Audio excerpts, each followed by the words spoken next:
Very good morning to each and every one of you. Exchange for Media Group welcomes you to the Pitch CMO Summit 2024, the Bengaluru edition. I'm Beverly White, your host for today. Get ready to embark on an extraordinary adventure at the Pitch CMO Summit, where we're focusing on how to reignite, reimagine, and redefine for building brands that drive exponential growth. Buckle up as our speakers share their marketing insights and ignite a spark of inspiration that will take your brand to new heights. Before we dive any further, our official hashtag is hashtag PitchCMO, as you can see right here behind you. So let's climb up the energy levels and keep the buzz alive on social media, whether you're tweeting, you're gramming, or even creating Insta stories. Make sure to use the hashtag PitchCMO and join the conversation. Tell me everyone again, what's the hashtag for today? Come on, we can do better than that. It's right in front of you. One person has got it. A big round of applause for her. Hashtag Pitch CMO. So keep the buzz alive and let's create a digital frenzy. Prepare yourself for an exhilarating day ahead as we present an exceptional array of speakers. The theme today is, of course, reignite, reimagine, and redefine building brands that drive exponential growth. The marketing landscape today, of course, demands continuous innovation and agility from brands. The Pitch CMO Summit Bengaluru 2024 will spotlight how brands continue to remain relevant and foster a culture of creativity and exploration within marketing teams. It will delve into the significance of reimagining marketing strategies to leverage emerging trends and disrupt conventional norms. Furthermore, the summit aims to explore the process of redefining brand purpose for the digital age, ensuring that brands resonate with a tech-savvy and ever-evolving consumer base. Before we roll, let me take a moment to acknowledge our partners. Co-powered by Disney Star, India's #1 storyteller and the country's leading media and entertainment company with over 700 million viewers on its TV network and the largest OTT platform, Disney Hotstar. Growth partner, World Avenue, your growth partner. Gold partner, Bengaluru, India's national newspaper since 1878. Associate partner Bliss. Bliss uses location data to deliver real-world actionable intelligence with unmatched accuracy and scale and with a privacy-first approach. Associate partner Footprint. Footprint connecting brands, influencers, content, and campaigns. Co-partner Root Mobile Limited, simplifying communications for 20 years. Co-partner Radio City, FM Mandre, Radio City 91.1. Can we have our partner presentations, please?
It's not just what consumers say and show in their digital life that matters, it's understanding what they actually do. That's why Philips analyzes vast quantities of mobile location data, turning it into real-world intelligence, improving consumer engagement and delivering measurable sales uplift for the world's largest brands and media agencies.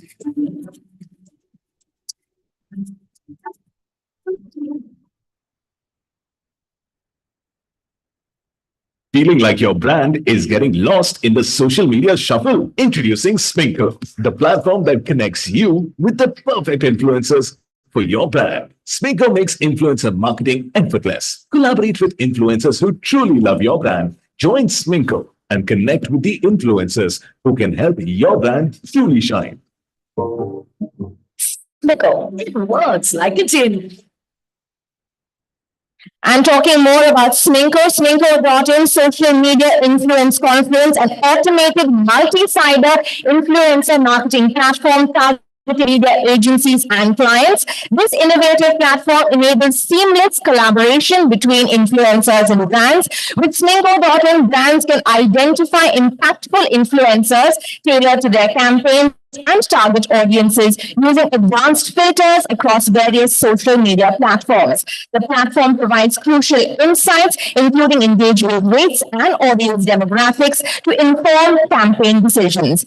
Additionally, Sminko's influencer campaign strategists offer dedicated support to efficiently manage campaigns from start to finish. For brands concerned about finding influencers that align with their campaign messaging and achieving ROI, Sminko.in offers the solution. Sminko.in is your window to the social media world, helping you achieve your influencer marketing KPIs with precision and ease.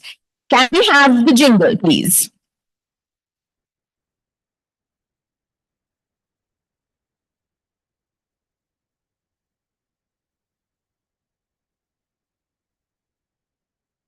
I believe we will come back to that jingle in a bit. So let's start the ball rolling with Mr. Nal Ahuja, co-founder and director, Exchange for Media. I request you to please join us on stage for the welcome address. Over to you, Mr. Ahuja.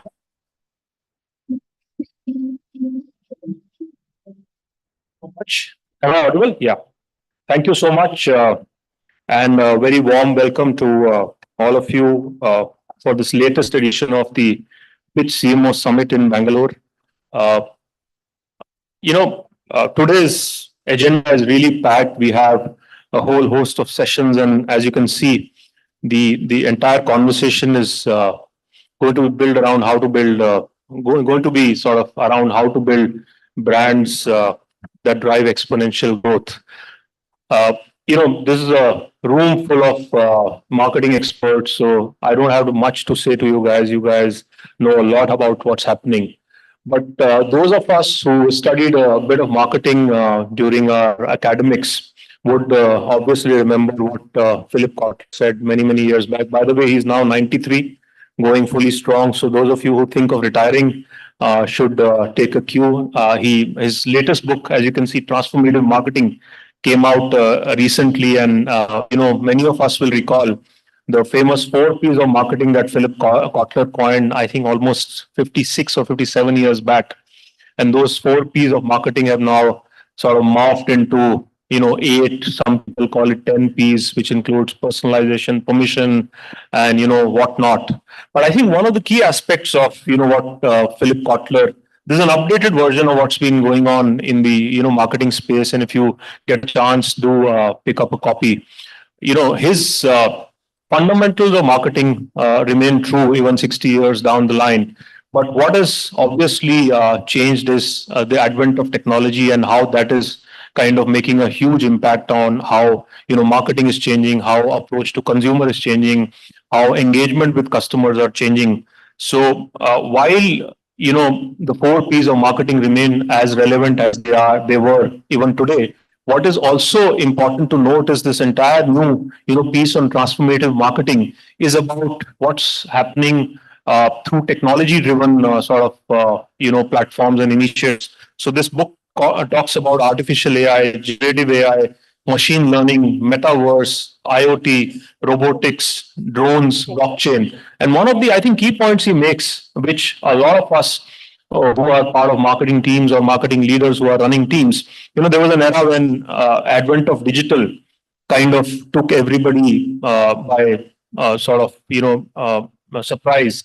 And every marketing team hired one person who had some knowledge of digital, and that would be your go-to person. That has obviously changed now. You can't have a marketing team where everybody in the sort of ecosystem does not understand digital advertising, digital marketing. And the key themes that Philip Kotler today also kind of talks about in this piece is that the same is true for all of these technologies as well. So it is not enough just to hire one person who knows IoT or one person who knows generative AI. At a basic level, each member in the marketing team going forward will need to have knowledge to be able to do justice to the brands that you building. But what remains relevant even today fundamentally is all of this has to be combined with human insights. Machines, AI, they cannot do your marketing job for you. In fact, advent of all of this has made marketing jobs even more complex. Hence, even more important to bring human insights to the table, listen to the consumer, whether face to face or digitally or in so many other ways. Very important. And that's what today's agenda seeks to do. As you can see, there are iconic brands that have been built over decades that many of the marketing heads will talk about their brands. Let me also acknowledge the presence of a few brand leaders in the room today. Anna Olin, Chief Country Marketing Manager of IKEA. We'll start with Ashwin Swaminathan, Chief Growth and Marketing Officer at Swiggy. Ajit Varghese, Head Network Advertising Sales at Disney Star. Ajit has been a career marketer himself. Amit Doshi from Britannia will speak post lunch, and so many other marketing leaders.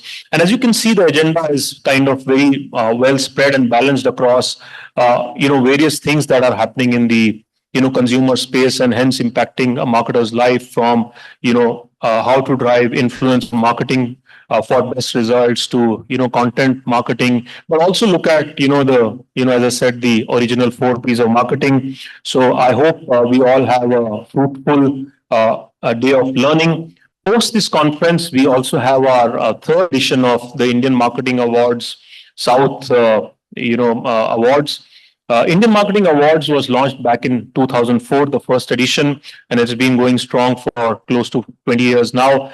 The Indian Marketing Awards South edition was launched with a thought in mind, an objective which was to capture what brands are doing in the 5 states of South India. These awards are not just for brands who are headquartered or based or who are primarily catering to the southern markets, but these are for all the brands across the country who are focusing a lot on the southern markets. And as you see in the evening, there are almost 60 categories across which awards are going to be given. And these 60 category covers, what I just called the 8 or 10 Ps of marketing. So with that, thank you again for joining us, and I look forward to meeting many of you through the day. And thank you for being here, and I also look forward to felicitating the winners in the evening. Thank you. Thank you so much for that, Mr. Ahuja. Don't worry about it. Yeah. Oh, thank you so much about for that, Mr. Ahuja. And that was actually music to my ears about someone going strong at 93 years old. I think that gives all us hope. And talking about music to our ears, may we please have the Radio City jingle.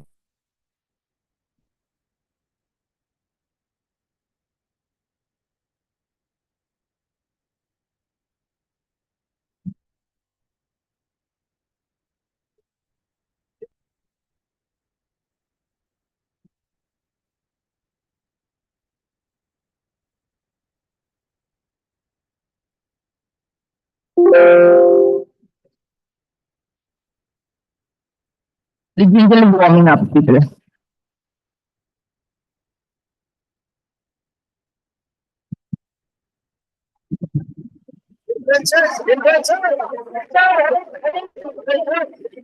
ಇಲ್ಲ ಇಲ್ಲ ಒಂದು brand ಇಲ್ಲ ಹುಡುಕ್ತಾ ಇದ್ದಾರೆ attentions ಬಗ್ಗೆ sponsorship ಗಾಗಿ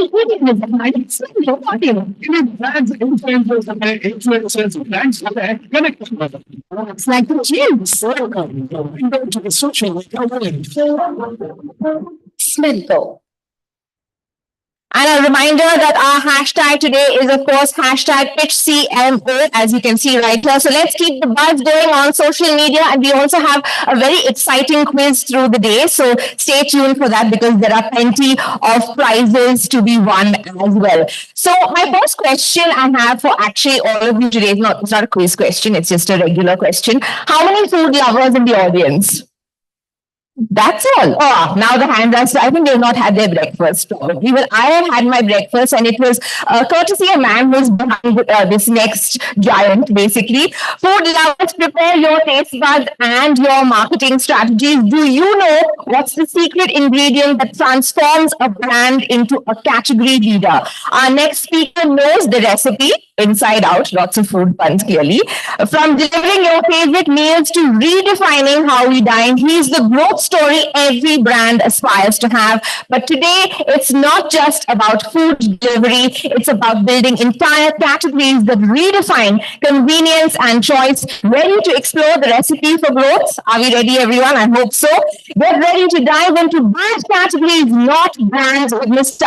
Swaminathan, Chief Growth and Marketing Officer at Swiggy. Let's give him a very, very big round of applause. Welcome, Mr. Swaminathan. Can I get the clicker? Wow.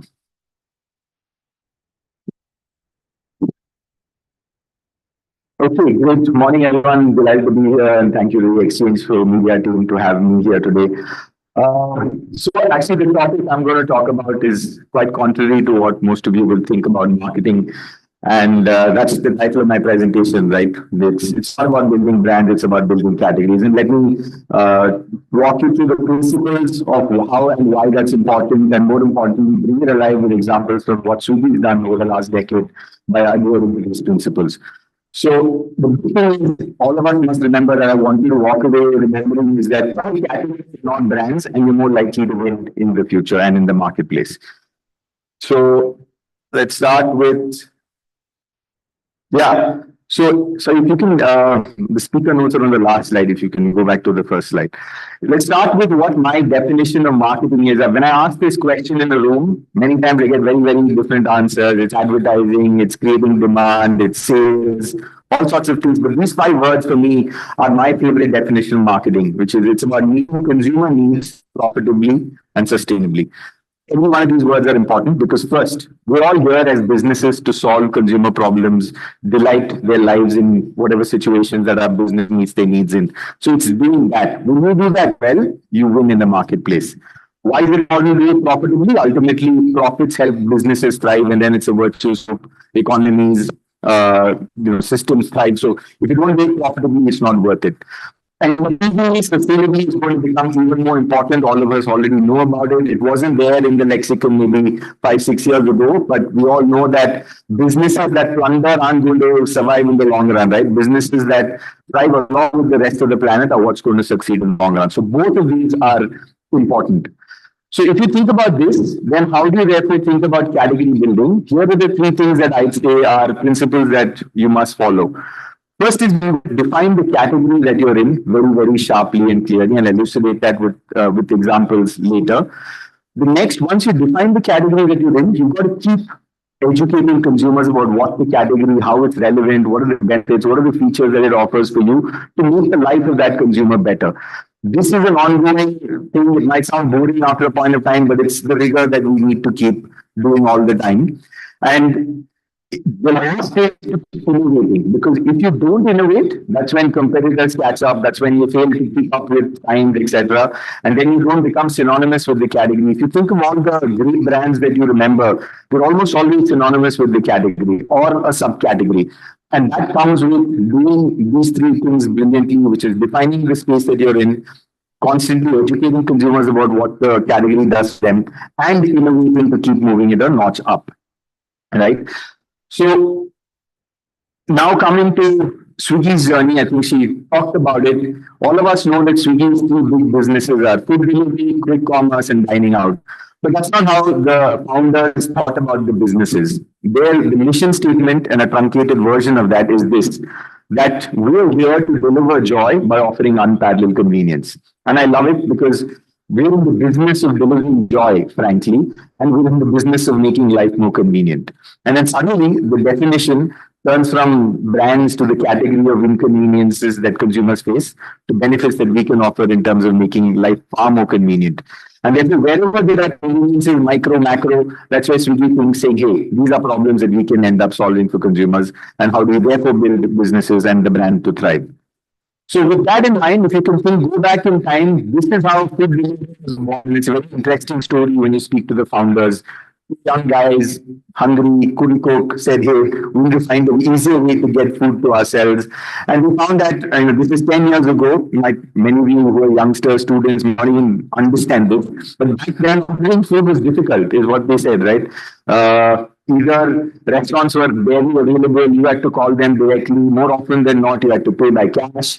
Deliveries are always batched, which means they have 2-3 customers' deliveries together. They either turn up late or late, wasn't often reliable. Menus weren't easy to access. So it wasn't the easiest, it was quite an inconvenient process. So that was the big innovation. That's how Swiggy was born. So we need to make this far easier. So if you see this old screenshot of how the app looked, one of the big things which we take for granted today is putting images on the menu card. That itself, and there's data and evidence to show that even today there are some restaurants which don't have images of their food. Massive difference in how much sales rate or sales growth that they get. Just looking at those images, also, I think the brain just gets a little bit more hungry when you see those images, but it definitely makes a massive difference. Small innovation, large impact. Lots of restaurants. So it's not just about having 1 or 2 neighborhood restaurants that you can reach out to, but suddenly the number of restaurants that you can access and therefore the kind of food that you can have at your home goes up dramatically, and therefore builds the category. And the third, it's not very clear here, but this is the post-order tracking screen. Remarkable innovation, but I want to talk about the version 1 of this innovation. So all of you remember, try and remember 10 years ago, if you did order something and you wanted it, what would you do? You have to keep calling the guy, chasing up, you don't know what happened. But that's the ingenuity that the founders showed back then. So they had 3 numbers, and back then, by the way, smartphones weren't as prevalent. So delivery partners had basic mobile phones. So what they do is, when they arrive at the restaurant, they give a missed call to a number, which will send an SMS to the customer saying, delivery partner arrived at the restaurant. When they then pick up the order, they give a missed call to another number, which will then send the next SMS to the customer saying, order picked up. And then once they reach the destination, third missed call saying, orders arrived. This was the first, most rudimentary form of what is today a post-order tracking screen. Sounds, on hindsight, very intuitive, but it's a fair amount of ingenuity to invent something like that. And now today, all of us, I know the minute you order, you're constantly looking at your tracking. Where's my delivery? Is it picked up? Is he on its way? Is he ahead of time? So it's a phenomenal innovation. And that made delivery very, very reliable, which is one of the core problems that this business is solving for. The screen that you see here came up sometime in 2015 and thereafter. And like I said, today we take for granted. Now that most delivery partners, almost all of them have smartphones, etc., this is obviously a much more efficient solution. So this is the founding part of the food delivery business, and these are the three benefits that we want to keep saying. Hey, you can get food fast, you can get access to lots of restaurants, and you can order whatever value that you want. And that's what formed the bedrock of the marketing campaign that happened a couple of years later. So I'm going to show these, and I'm going to ask them to play the first three videos, and I'm sure it evokes a lot of memories for many of you.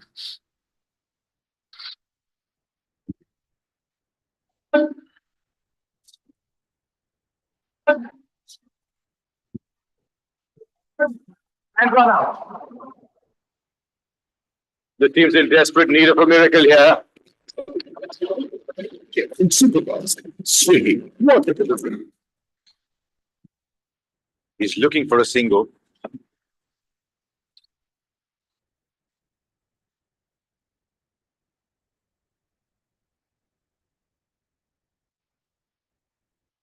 And he's making it there. Small, swaggy, water delivery. No, sir. No, sir.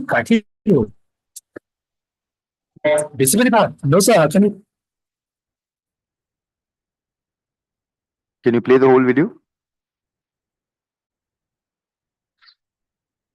No, sir. No, sir. Can you do this? No, sir. Pasta. This is your And take it. Restaurants are too strong. Swinging, water delivery. Fairly iconic pieces of communication, and the Gulab Jamun uncle became synonymous with Swiggy. In fact, that Mr. Naresh Goyal people call him Gulab Jamun uncle only, and people have made ads with him, casting him as Gulab Jamun uncle in many different things. So amazing stuff. But this is the foundation of what's built this category, which is today over 2 million orders a day. The category, 70,000 crore category in the year, and growing at 20%. So that's the bedrock of what built the category.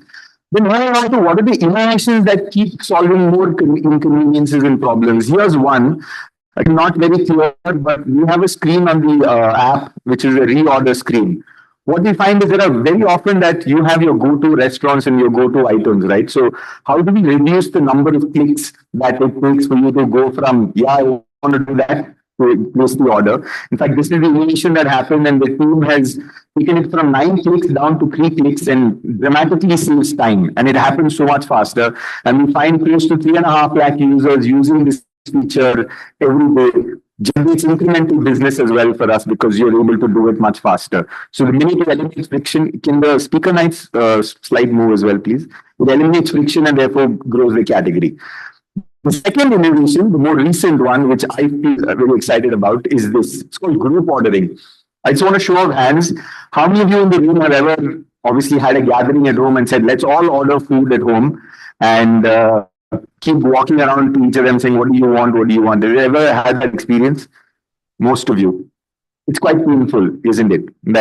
And then there's always somebody changing their mind, somebody having some specifications. What if you just put the power of that decision making in their own individual hands? That's exactly what the feature is about. Saying the lead person can open a cart, share a QR code, goes to everyone's mobiles. Each one is then individually adding the food that they want onto that cart. Fantastic, right? Then comes back to the final person. Of course, if you think somebody's ordered too much, you can always delete it. But you can finally place the order, one shot, pay, boom, done. No more pain, no more fights, no more annoyance. Just a much easier, frictionless process.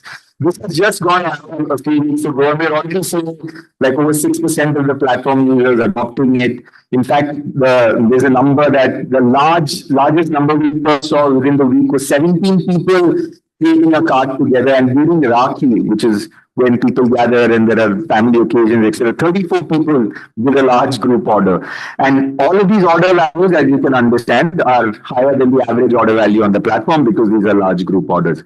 Again, a great example for me of solving a consumer problem, helping build the category as well. Okay, and then coming to quick commerce, back in the day, 2020, when this was pioneered by the team, this is how it looked. The early days, they said, okay, why don't we find a way to deliver groceries as well from nearby stores to consumers?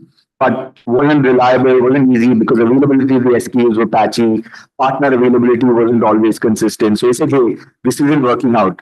So actually, then took a very contrarian view. Remember, this was during COVID when this phenomenon was born, saying that everybody is talking about price, everyone's talking about stock up in a category which is grocery. Most of us tend to buy at the end of the month, big packs, best price. The movement was not even talked about. It was taken a complete back seat. So he said, hey, why don't we go an antithesis of that? Let's say this is about convenience, this is about top up, this is about the 3,000 SKUs that we can offer you, but with control in our hands, not in different shops' hands, where therefore we can provide a much better customer experience. So that's how it started. And that's how quick commerce is today. And these are some of the other innovations. All of us go to stores and shop, or used to go to stores and shop at one time. And this is how we went to different aisles in the store to say, hey, what do I need? That's been recreated here. When you go into a category, just a sidebar with the subcategories there, it just makes the shopping so much easier. We see that it provides phenomenal value to and user experience to shoppers. So all of this is what's building quick commerce. And then, of course, you have to do the job of educating consumers. Wasn't easy. I remember when I back was at HUL, and I'm sure many of you in the room would have been suspicious, circumspect, saying, is quick com going to take off? Who wants anything in a hurry?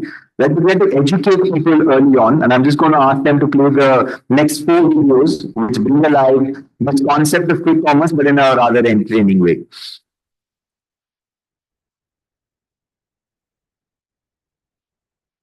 So we play the 4 videos, yeah.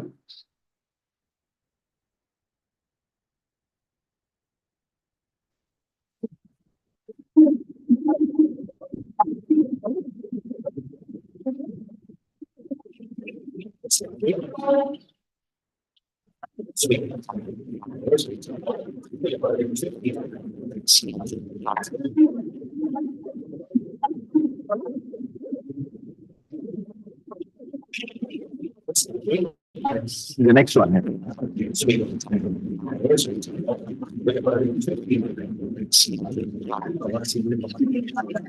Master ji Patna में मिलन छोटी छोटी चीज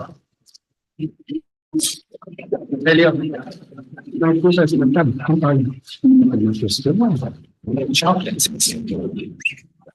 Yes, sweet.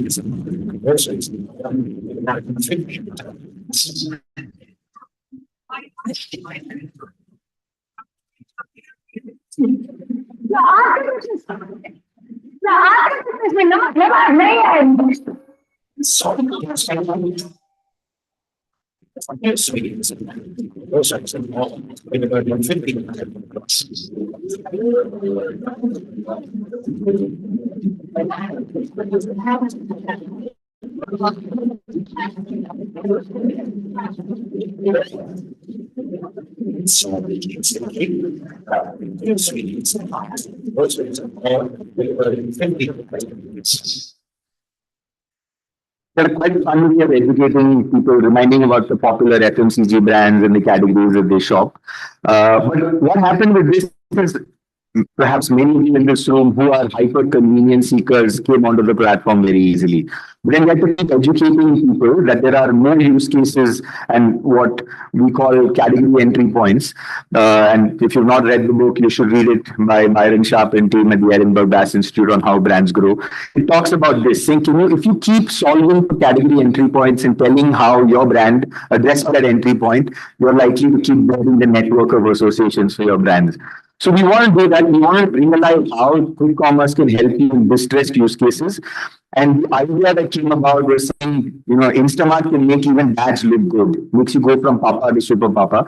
And this is the series of 4 different situations that we brought alive to bring alive distressed use cases. If you can play the next 4 Super Papa ads, please. Pasta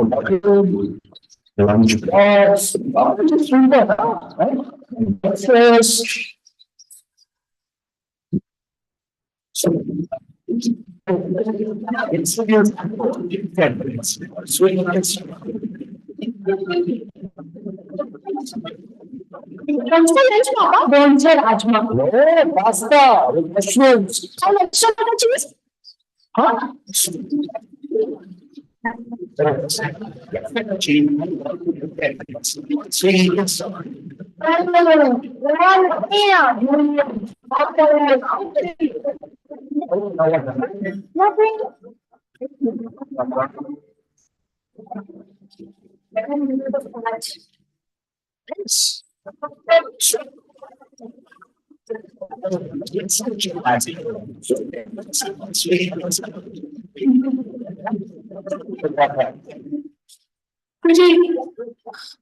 Papa, se tu pensi che facciamo? Papa.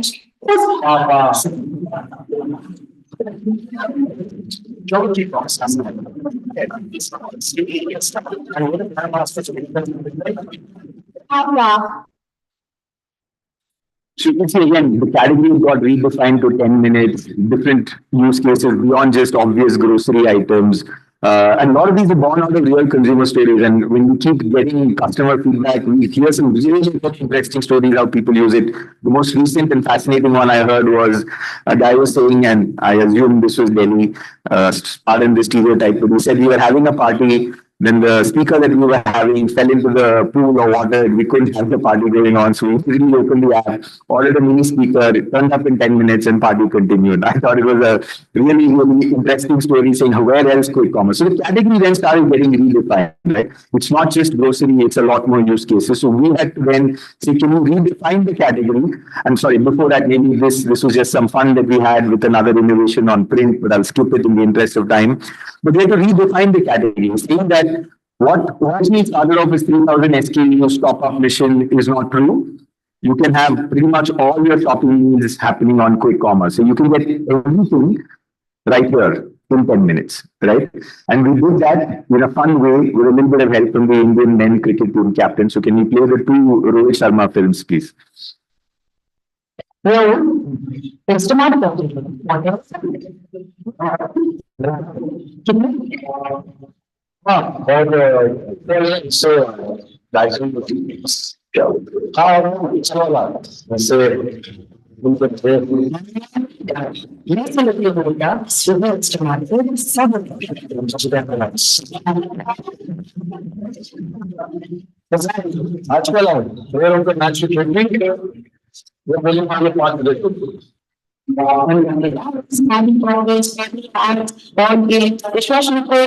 Kitchen towel, bathroom freshener, air freshener, fabric spray, speakers, wine glasses, cocktail glasses, serving bowls, balloons, soda, tonic water, party hat, tissue rolls.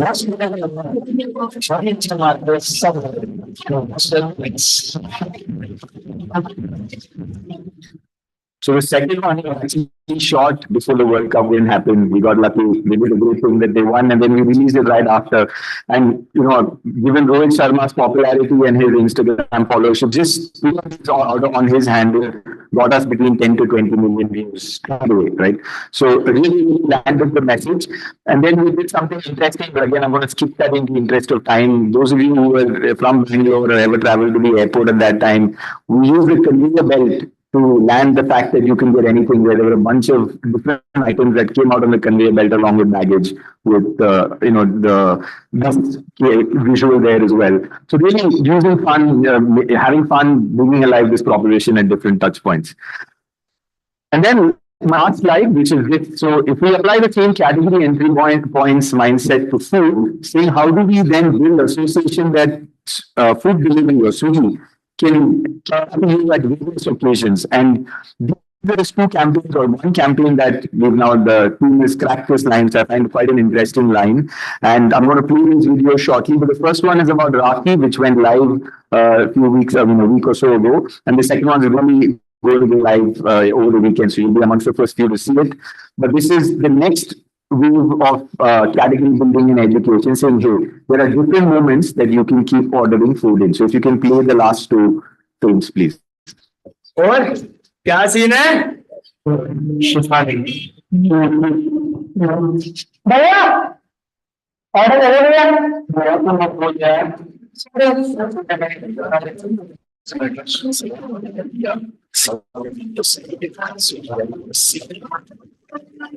Yes! Don't you just love it? Hello, sir. Such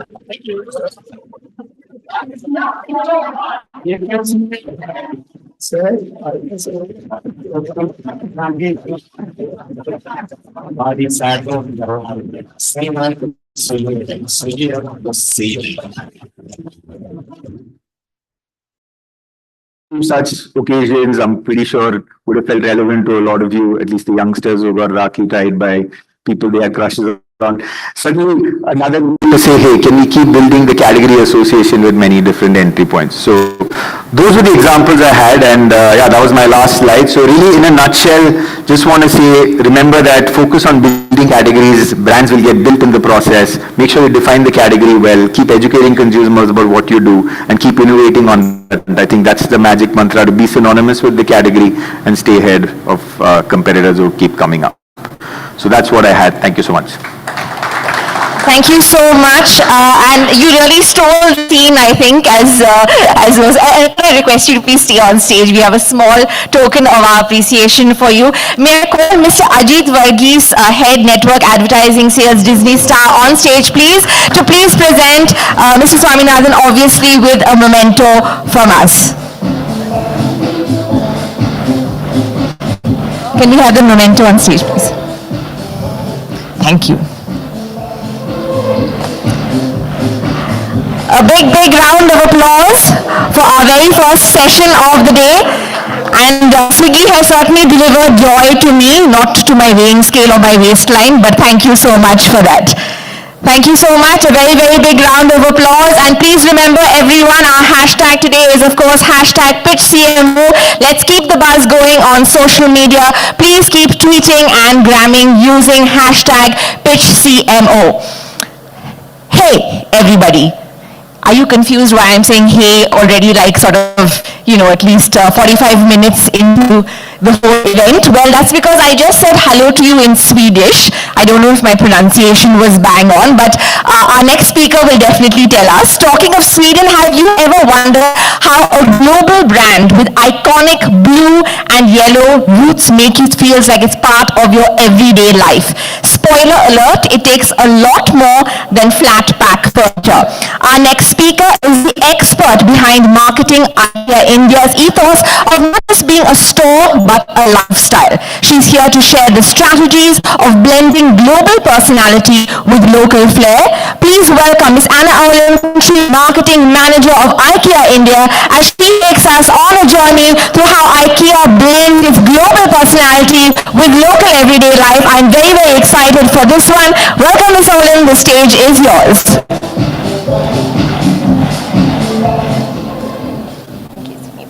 I hope the speaker is working. It seems to work. No, it has to be heard. Is it all right? Everybody in the back? My name is Anna, and I'm extremely happy to be here, especially after Sweden. So I think he has made my life in India extremely wonderful. Thank you. I never thought I would get to do that. Now I know. 18 kilos later, thank you very much. Apart from that, Kate was very nicely pronounced. That's exactly what we say in Swedish, and you can see it everywhere in our communication. You have to do, and you can go ahead, or you can go cut, and you are right. I don't know how to say to you if it's really or not, and I think I'll try to survive another 20 years. Asking about what things I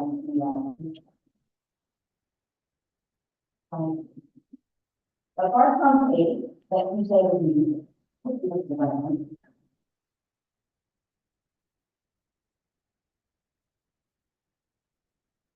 story today will be how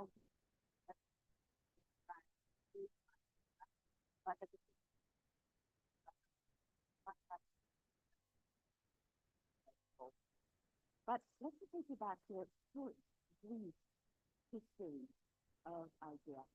We kicked off in 1943. The founder, Ingvar Kamprad, was sitting actually in his house in the southern part of Sweden, working from sheds like this, being in A-load. He started off as a 5-year-old, truly entrepreneurial spirit. selling massive sales labels, creating a name for himself already at that age. People knew that this man would succeed, and he surely did. So 81 years later, soon 82, we're now a very, very historical company starting off in Sweden.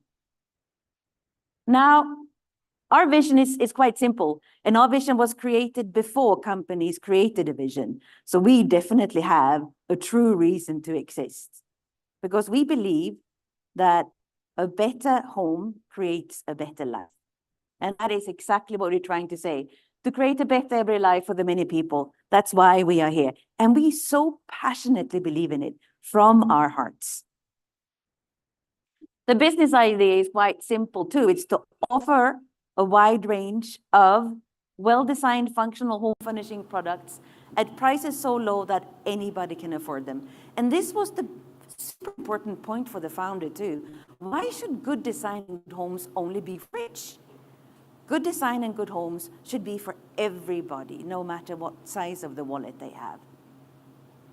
And the product is what we're most proud of. We have 9,000 products in our portfolio, and the product range is our identity. A lot of people ask me, are you going to use some kind of celebrity in India? I said, no. Our 9,000 products, they are our celebrities. Sorry, Shah Rukh Khan, we have Billies and we have bookshelves that we love.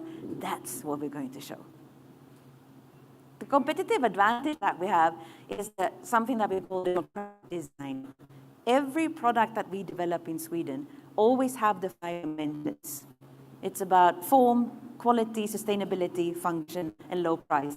When we develop a product and we realize the material is not sustainable enough, or the price tag that we set from the beginning is not met, forget it. We stop the development, go back to the drawing board, see, can we improve it? Or actually, should we stop the development totally? We have to have the 5 dimensions of every product. Mostly, I think our culture and values, which is the DNA of our business, is the platform for our global success. You tend to become an IKEA person when you join IKEA. And it's quite quickly shown when you start working with us. In 6 months, you feel, and I think we feel, this is a fit or it's not a fit. Our values are so strongly sieving through everything we do in the company. It's not a paper in the CEO's office, you know. We live and walk our values.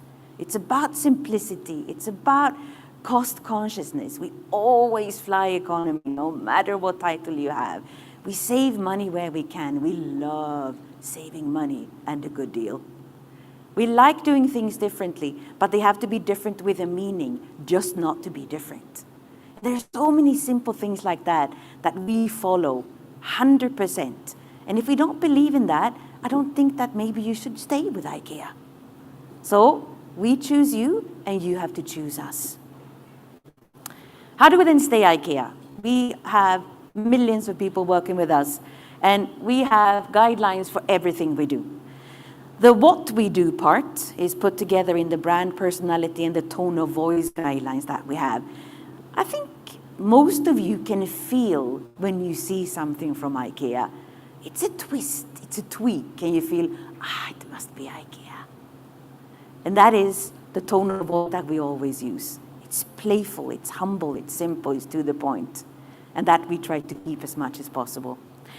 The who we are part is the culture commitment, the IKEA values as I talked about, and also the codes of conduct. So this is how we stay IKEA wherever we go. So IKEA in the hearts and the minds of the many people. How do we then stay as global as possible and go as local as needed? I'll share a few examples because I think it's interesting. Let's first look at this how we group the markets where we exist. How do we look at the markets where we are? Well, first of all, of course, we need to have the insights of life at home realities, the history and the culture of that country. What do we know about home furnishing in connection to how people live and how they dream and what needs they have? What is the home furnishing maturity of the market? home furnishing competence, spend, knowledge, and even confidence. What is the need of that country? Is it purely emotional, or is it a rational need, or is it a mix of both? What do you think India is? Do you have emotional needs or rational needs? Vote for emotional needs. But the funny thing is, for home furnishing, the rational needs are so strong, but it has to be done with an emotional twist. Yeah? And of course, level of IKEA awareness. When we go to Europe, 98% top of mind. It's not about showing who we are. It's showing, hey, we're here. Consider us again. Revisit us. Come and see us. It's about vitality and really connecting to society. The first ad I'm going to share with you, it's a very old one. The quality is a little bit bad, but I think most of you have seen it. It's a classic. Just take a look. Do I click again? I probably do. No, I don't. I go back. Do we have the lamp ad up?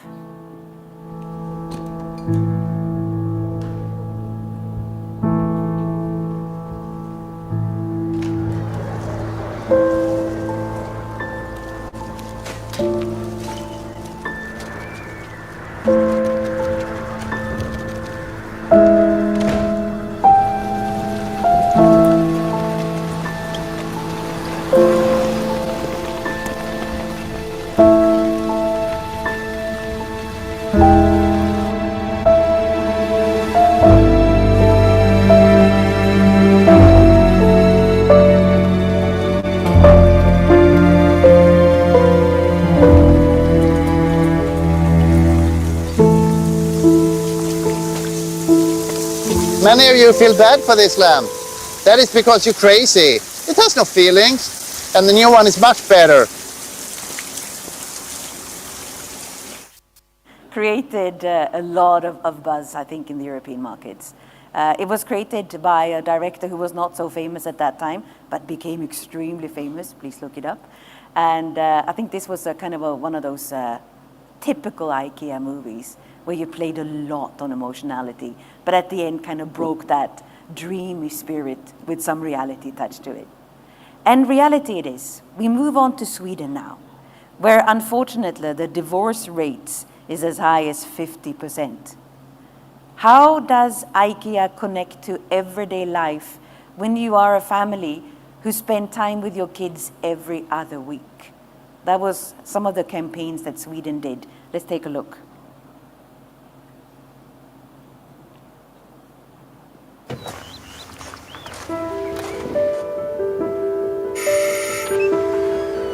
Hi. Hey. Leo, up my hand.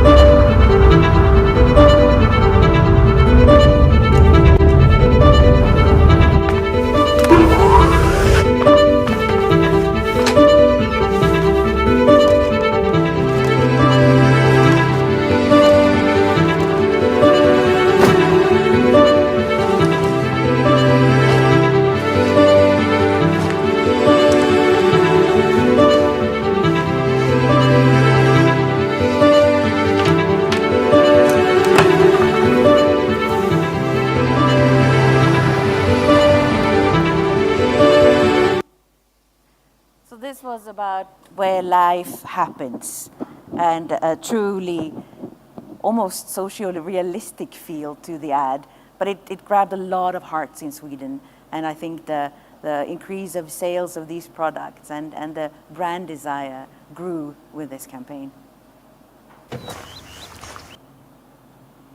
I have a little one from Norway too, coming in quite recently, and it's about that imperfect home.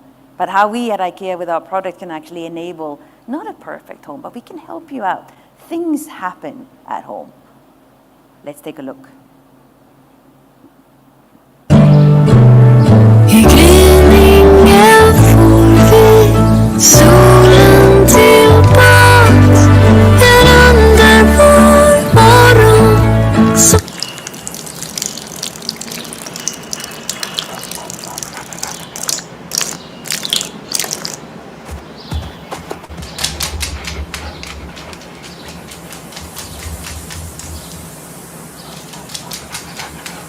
Yes, the rug can be washed at 40 degrees. You're saved. You'll be okay.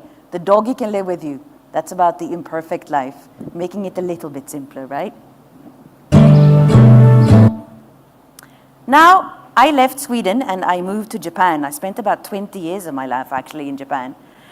And we had a totally different positioning story in Japan. Totally different way of communicating. The home means so much less to people in Japan than what it did in Europe that I was used to. There's so much pressure in Japan to be perfect in everything you do, and you try to be a persona on the outside that maybe is not the true persona that you are on the inside. It requires a lot of stress. And basically, the clear boundaries between the uchi and the soto is really, really clear, because at the outside you are one person, on the inside you're one person, and that wall is really, really different. You come home to relax, rejuvenate, have an address, have somewhere to store your clothes and watch TV. The home is not for anything else than that. And on the outside you show who you are. Personality is showed with fashion, watches, shoes and bags and cars maybe, but it's not about showing your personality with your home. And getting invited to somebody's home is also very rare. I think I can count on one hand the times I was actually invited to somebody's home. And that is the true opposite of India. Oh my God, the first week I was here, everybody told me, hey, Garajao, come on over, let's spend some time together. And I said, what? Is it real? I mean, do they not only say it the way we say it? Like, come on over, you say it nicely, but you don't really mean it, to be totally honest. Here, you guys, you mean it. The amount of good food I've had in so many homes, thank you, India. But in Japan, it's a tricky one. You don't really get invited to people's home. You meet and you socialize outside. So the home is the place where you can unmask and be yourself, totally. You come home on a -3 on the energy scale on a Friday night. You spend the weekend at home and you try to get up to a 0 at least to face the next week. If you're really lucky, maybe you can reach a +2. We wanted to change that. We wanted to make the homes a happy home.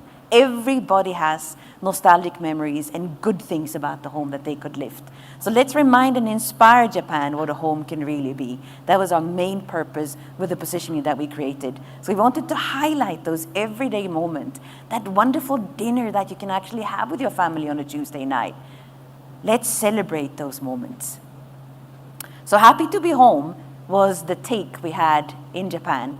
So we moved in with a Happy to Be Home, and that positioning actually is still around today, and it's becoming extremely strong and growing. The thing we did with Happy to Be Home was to move into the cities. In Tokyo, they created 3 city shops. We will get there in India too soon, don't worry. But we had 3 city shops in Tokyo, and the task was now to create a Happy to Be Home spirit among the youngsters. Aging society of Japan, we needed to do something different. How do we talk to the young people who don't feel connected to home? Well, first of all, we connected with the opening of Harajuku, the first store, with a virtual influencer, a model called Ima. I mean, of course, nobody had been to her home. She doesn't even exist, but we created a home for her in the city shop and also on the 2nd floor of the city shop. So people actually, with a lot of different technicalities behind it, took us months to do this, that they can actually feel that they visited her with constant live streaming in Instagram being on top. So she was actually living in the city, and the top of mind among the youth, actually, how can I say it? Rised like an airplane, really, really intensively. So this was a good one. But that wasn't enough. We thought logo collection should also be released at the same time. And I wonder if we can actually try this out in India too. In Japan, they love logos. So we did T-shirts, we did pots and everything you can imagine, and sold this specific collection. And the interest in this collection was just amazing. We had the most increase, I think 45% of all new customers came from the segment of 20 to 25, which we exactly wanted to aim for. lining up actually outside the little stores from 6 o'clock in the morning. And now we still today see a lot of people walking around with IKEA logo bags in the city and t-shirts. It warms my heart to see that. I think it would be cool, but I don't know. How many of you would be wearing an IKEA logo t-shirt? Okay, thank you very much, 2 people. I'm not so sure about the success of that launch here, but let's see. We moved on to Shibuya and we moved on to Shinjuku, 3 more top cities in the Tokyo area. And for every city, I don't have time to share everything with you, but for every city we dug into that specifics. If Harajuku is the fashion center, Shibuya is the unexpected moment center. We actually collaborated with some manga artists to make campaigns with manga and connecting to the local artists of Shibuya. For Shinjuku, which is a very diverse, we accept you as you are area, we actually connected to another segment and created a campaign on things that connected people in Shinjuku. So being extremely relevant to where we go. After all this, I, a little bit tired, came to India. 2021 November, I landed, and as you know, I told you I was busy eating Swiggies and being invited to people's homes. But it was a fantastic time to really get the insights of how India is working and what can we do here. The first thing I had to realize is to make our brand meaningful, unique, and trusted. What do we have in common? What can we build on? And we realized that we have a lot in common. First of all, compared to Japan, people in India love their home. You're so connected to your home. That's a fantastic start. You love having people over and socializing, so do we. You love children, and we work so much with the children's range. You love food, yes, we love eating too. And most of all, you like value for money. Yes, I think we have a match. Apart from that though, home furnishing interest being extremely low. Home furnishing spend being very low.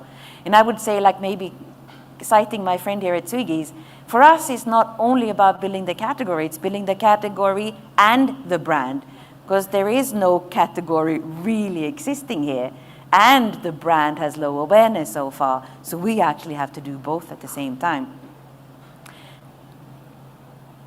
We talked to the few.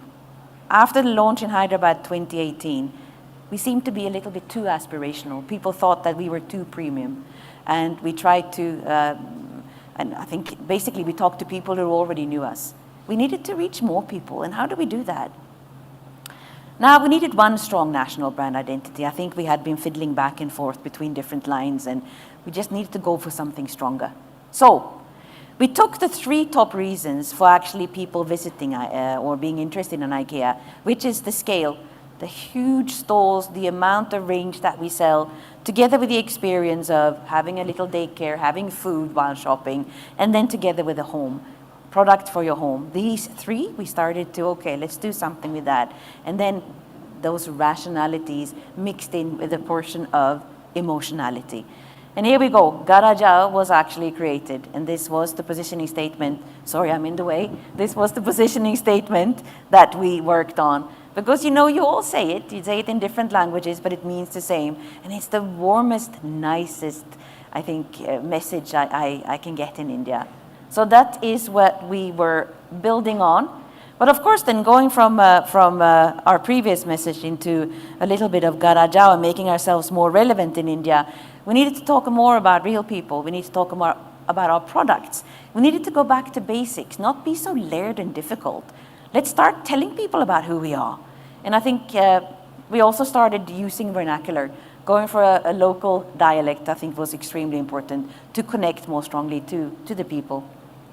Now, this was our first trial, a little bit before Garaja, where we actually tried really hard to connect to the product and the timings where we were at this time, just at the end of COVID. Let's take a look.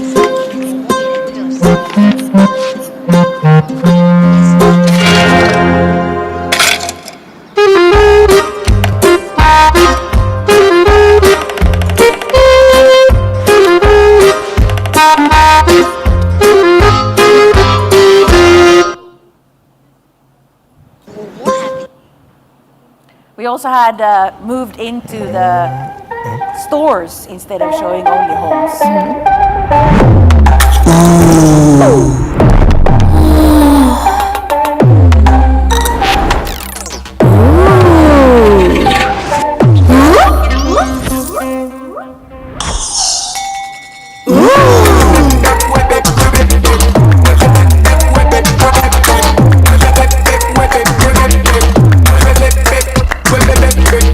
So very much about us introducing ourselves to the market in.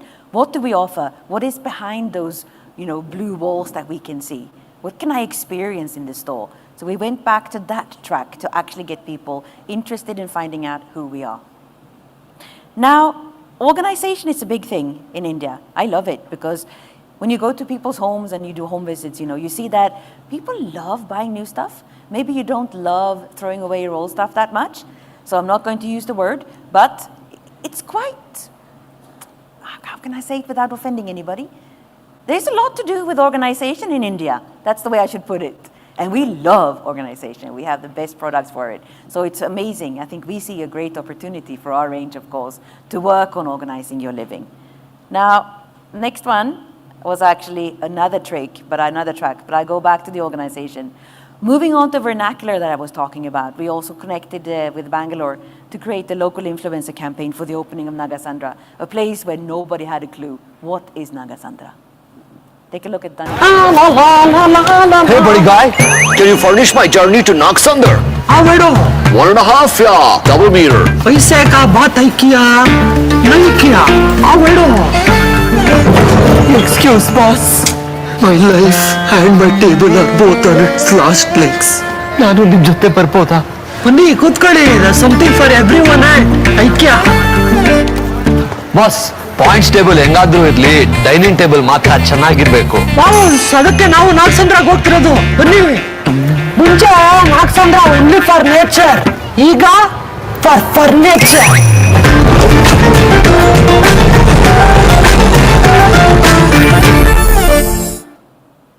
This was an extremely successful launch. And I think after this, talking about Mane ki bani instead of saying Garajao made us truly become more relatable to the Kannada-speaking population in Bangalore too. But back to organization.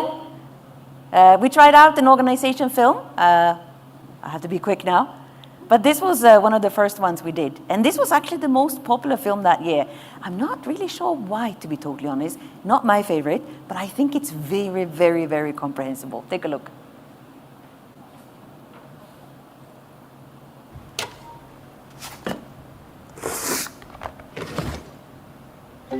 Have you seen my new book? Second row, third shelf. मेरी sports car? First storage box. आज का paper? Third row, fourth shelf. Organizer हो तो ऐसा. Get amazing storage at affordable prices. घर आ जाओ. Come home to IKEA.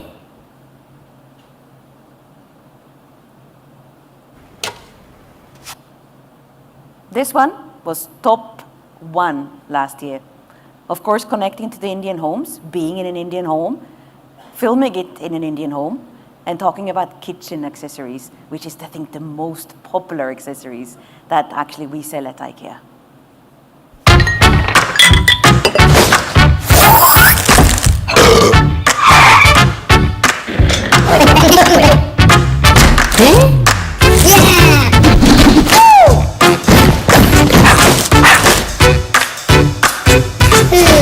Kitchen solutions to get organized.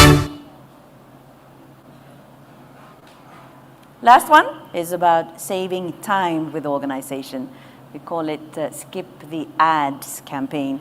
Got quite a big attention from global IKEA actually, and a lot of the markets copied this campaign.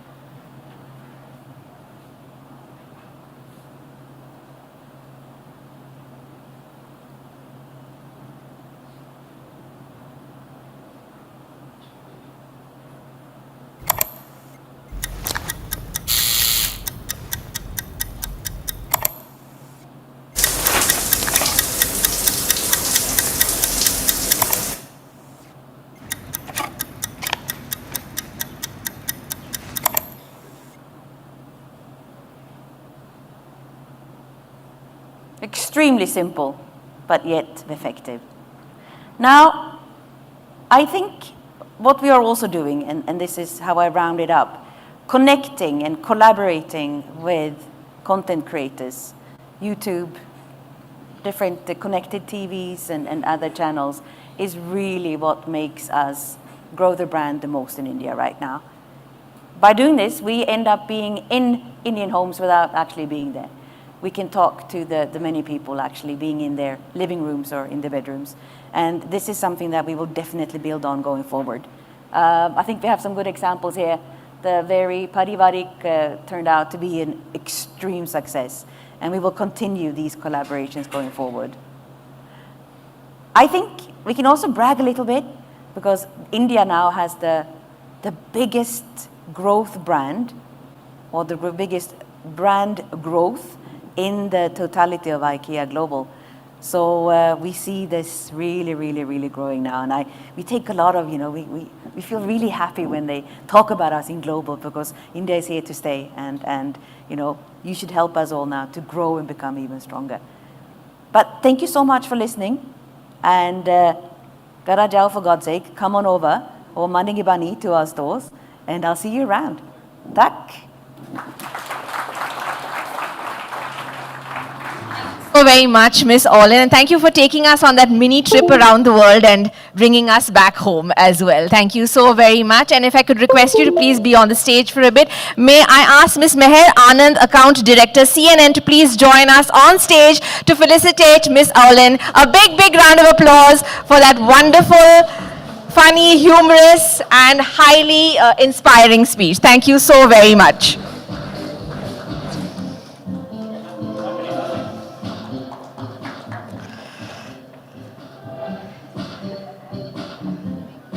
Thank you so much to Ms. Olin for coming on over to our stage today as well.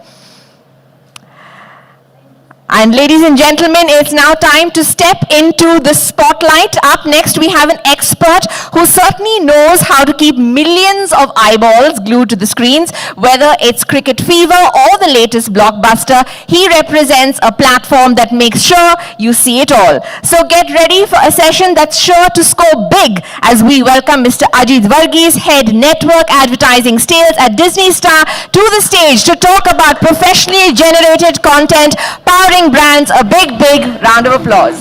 Thank you so much for joining us. Are you guys able to hear me?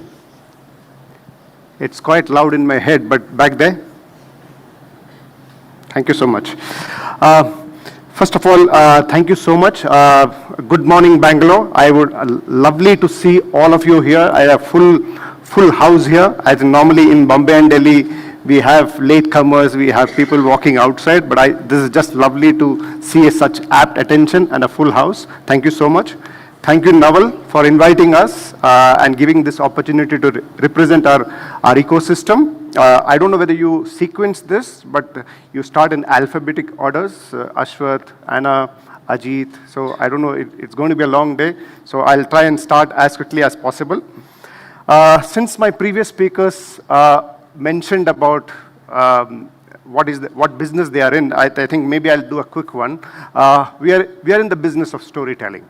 We make high quality content, highly engaging, and stories which connect minds and hearts. And that's the business we are in the business. We today started with the business of food. Then we went on to home. If you have food and home, then entertainment is the best business next coming in the sequence. So what I'm actually, whenever we see a publisher on the stage, normally it starts working in the mind that, is TV working, is digital better, or is it technology? This is the contest that publishers keep going. And I'm going to take a step back and look at last 15, 20 years, even as recent as last 5 years, and see what is the underlying thing that we see, we observe working for the brands. And we believe it's the storytelling, and that's the thing that I'm going to touch, which professionally generated content is a great unifier, which is touching the hearts and minds of consumers, which allows the brands to connect better, tell their stories better, and create a long-lasting impressions. So, but before I go there, I just want to put the context of how we look at the industry. Now, instead of looking at TV, digital, print, radio, the way we look at the business today is actually three buckets. It's not very distinct buckets. We know there are overlaps in this ecosystem, but essentially it's divided into branding, performance, and shopper marketing or commerce, right? I think what we have seen, if you look at 110,000 crores in the industry today, roughly 60-65% of the business is still in the business of brand building. When I say brand building, it's about storytelling, it's about connecting emotions, it's telling like Ashwath mentioned about category building, making sure that the proposition is clear in the consumer's mind. And we see that this 65,000 crores, most of the established ecosystems have 75% market share there. Now, digital would be roughly 25%. I'm including digital, mostly branding, not the performance part, right? So, which is wherever you put ads and storytelling to increase awareness, consideration, preference, and creation of intent. And the underlying factor, there are a lot of long tail content today getting in the social platforms, but when we look at watch time, when we look at branded inventory being aired and people using brand ads to tell their stories to consumers, one of the underlying factors is 95% of that content, 95% of that content is still professionally generated content. And I am including news, sports, music, anything which is professionally generated. That is helping consumer attention, watch time, viewership, and therefore telling a brand story. So that's the 75% of the industry. Yes, there is a lot of down funnel, mid funnel generates after the intent is created. There is a lot of industry spends now moving into performance, click-based ecosystems, downloads, anything to lead to a consumer action. So while there is a lot of money being spent on intent creation, we feel there is around 30-35% of the spend is going on now, a click-based or a consumer action-based ecosystem. Again, this is mostly dominated by digital, social platforms, including OTT. Here also, when we look at, and there is a lot of short-form video also getting, but here also when we look at what are the content which actually gets view time, consumer retention, viewer metrics, more attention, 50% of this also is actually PGC content, which is professionally generated medium form or long form content, maybe delivered in shorter formats. I think, and that's again the power of content which is driving brand performance. And the last bit is commerce. Obviously, this is where the commerce sites dominate, shopper content. It's more about buying. Again, a lot of investments now is going into investing behind PGC content to gain viewer metrics, consumer retention, and consumer attention. And that's an interesting part. Why would like telecom, payment apps, shopper marketing invest in PGC content to increase customer attention and customer loyalty into their ecosystems? So that's the context in which we are working. So for me, or for the company that I work for, I think what is underlying among this is that it's quite natural. It's probably commonsensical to know that people naturally would probably resonate more with storytelling or more with stories than with logic. While a mix is important, as Anna said, at the end of the day, we are talking to the minds but connecting to the heart. And that's where I think the whole proposition of Disney Star, both in television space and in digital space, works, that we are the masters of storytelling. And a lot goes behind the scenes. While we see a lot of content that comes on television, on OTT space, even on social platforms, what goes behind the scenes is often ignored. I think a lot of direct consumer connect, research to bring out the consumer truth, to help understand their aspirations, their beliefs, their cultural nuances, and their emotional connects, which helps us bring these stories alive. Now, the proof of the pudding is not just me saying this, but look at last 20 years of Disney Star. They are dominating in every language. We are number one in almost all the states, and a long history of storytelling, which some of the stories go on for 2-3 years, some of the stories goes on for 10-15 years. That's the level of consumer connect that we are creating on a daily level. This is just not a research or a direct consumer connect. We also go into social listening. We have live dashboards of what are the buzzwords, what are the people thinking when we change stories, what's the immediate consumer reaction. and a lot of times we also face a reaction from consumers that this story is not what is resonating to you. We immediately change the storytelling. We bring in new trends, new ways of what aspirations are, what beliefs are, and that's how that in turn helps us fine tune and make sure that we are number one in each of these storytelling. Yes, we react to numbers. We also look at viewership numbers. We do analytics to make sure that whatever we have thought through, whatever we have researched, heard, is actually working in the market. At this stage, if I just look at the magnitude of the content that we create, it's probably around 1.25 lakh hours of content every year, capturing over 200 billion minutes of consumer attention. And that's the magnitude of content creation that we are doing. What you see at the end of the day, what consumers see at the end of the day is popular content, culturally resonant, and a diverse form of content across sports, general entertainment, programming related to reality shows, primetime content shows, new programs. All of these shows is what you eventually see. Even today, what we would have probably have almost 2 decades of where digital platforms have come in, new age social interactions are happening, short form video has emerged.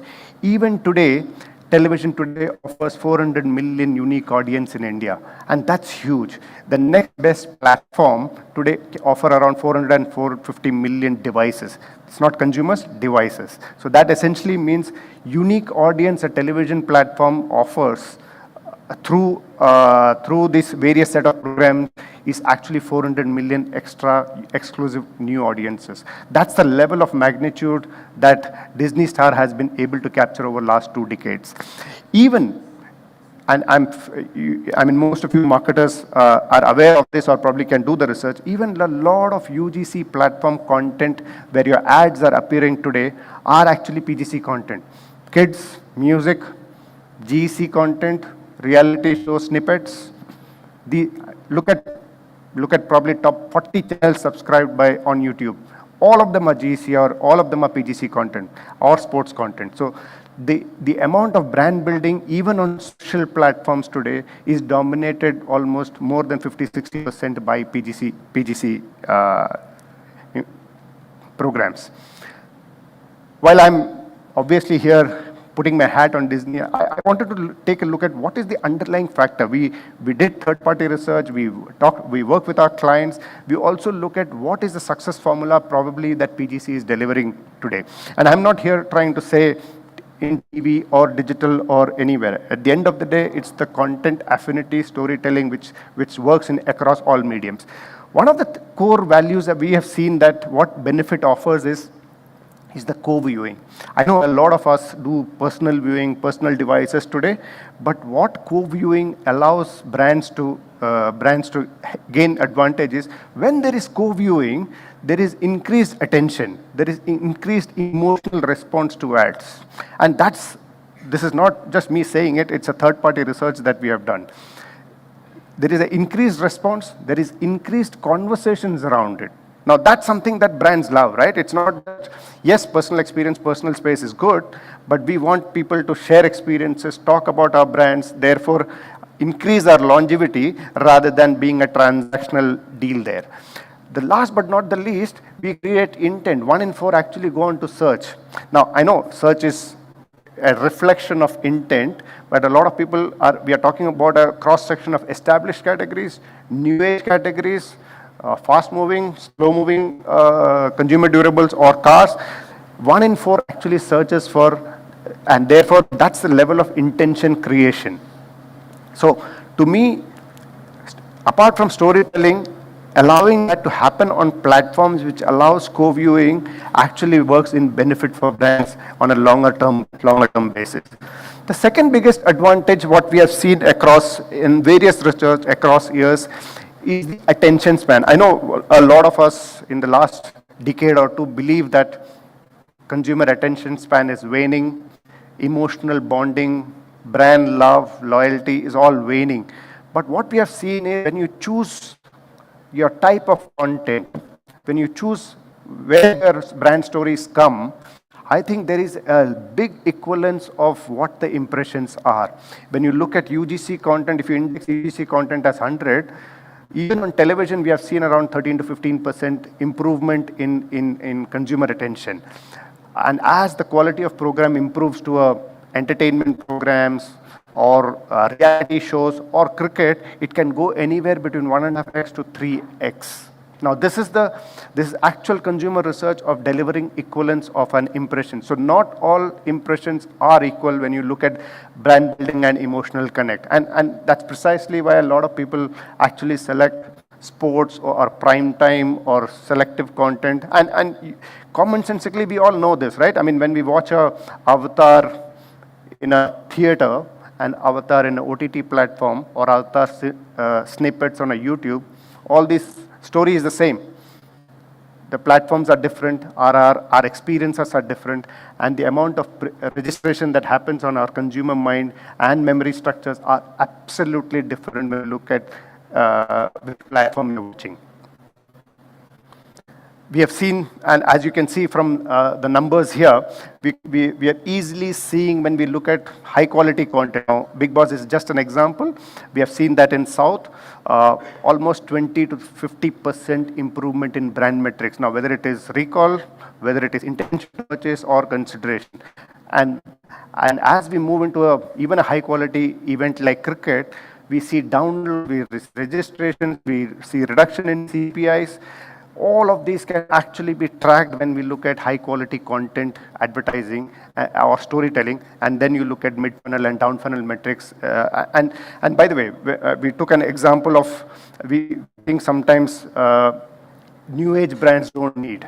If you look at last 5 years, almost India startup story, 75 startups have built their brand on PGC content, high quality PGC content, cricket, reality shows, and entertainment content. And that's the level of storytelling that they, and some of these, sometimes we feel a product or a feature or a consumer USP can get lost, but all of these brands today stand strong as we move forward. And this we have seen in the OTT space also. Now that we have Hotstar, which has been almost there for almost 8 years, we have seen when we put ads on a UGC content versus PGC content on an OTT platform, there is a distinct advantage that we are seeing even on the digital platforms. We have also measured brand equity, a combination of brand metrics, and we are seeing almost a 1.5% increase, almost a 50% increase over general content versus professionally generated content.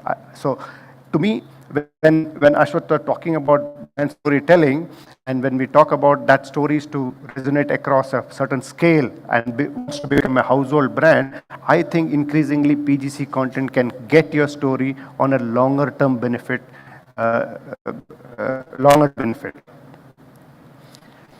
I'll take 2 examples, and probably this is a slightly more contextual. You would have known in the last 12 to 18 months or maybe 2 years, we have seen FMCGs have gone through various issues, right? Sometimes it's inflation, pricing, sometimes it's economic, sometimes it could be impact of Russian war on financial structures.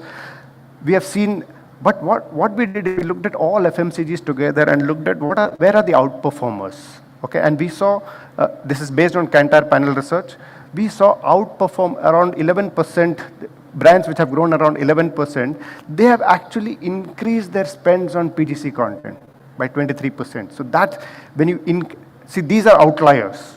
So we have seen across some of these brands actually became outliers and have actually grown in volume, not just in sales or in rupee value, but in actual volume sales, improved by improving their spends on PGC content and on mainly on television.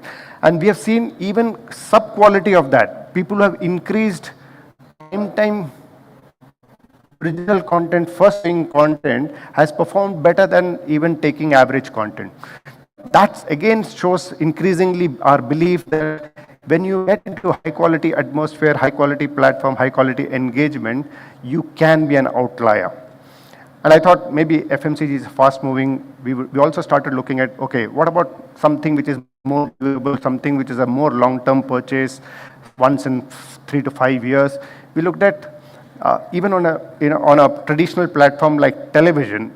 We looked at when we are launching cars or doing facelifts, when below 1,000 GRPs, actually the brand metrics started affecting cars, the brand metrics of cars. And when it's negative when you're at a below a threshold level. And we just didn't look at brand metrics, by the way. We looked at pre-campaign and post-campaign sales. And we observe different people who have spent on high quality content, engaging content, and got their stories through that. And this is something that we see. I know at the end of the day, maybe we have strong reasons of co-viewing, we have attention span, we have actual ROAS working for brands on PGC content. But we as marketers know that's not the end of the story, right? PGC content definitely offers more value than just brand metrics at there. Look at the associative marketing it offers.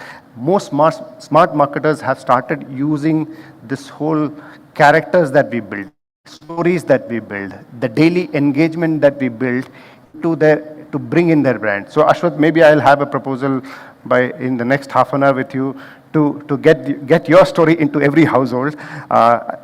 So maybe I'm putting my sales hat a bit more. But here is where, look at the characters that we build.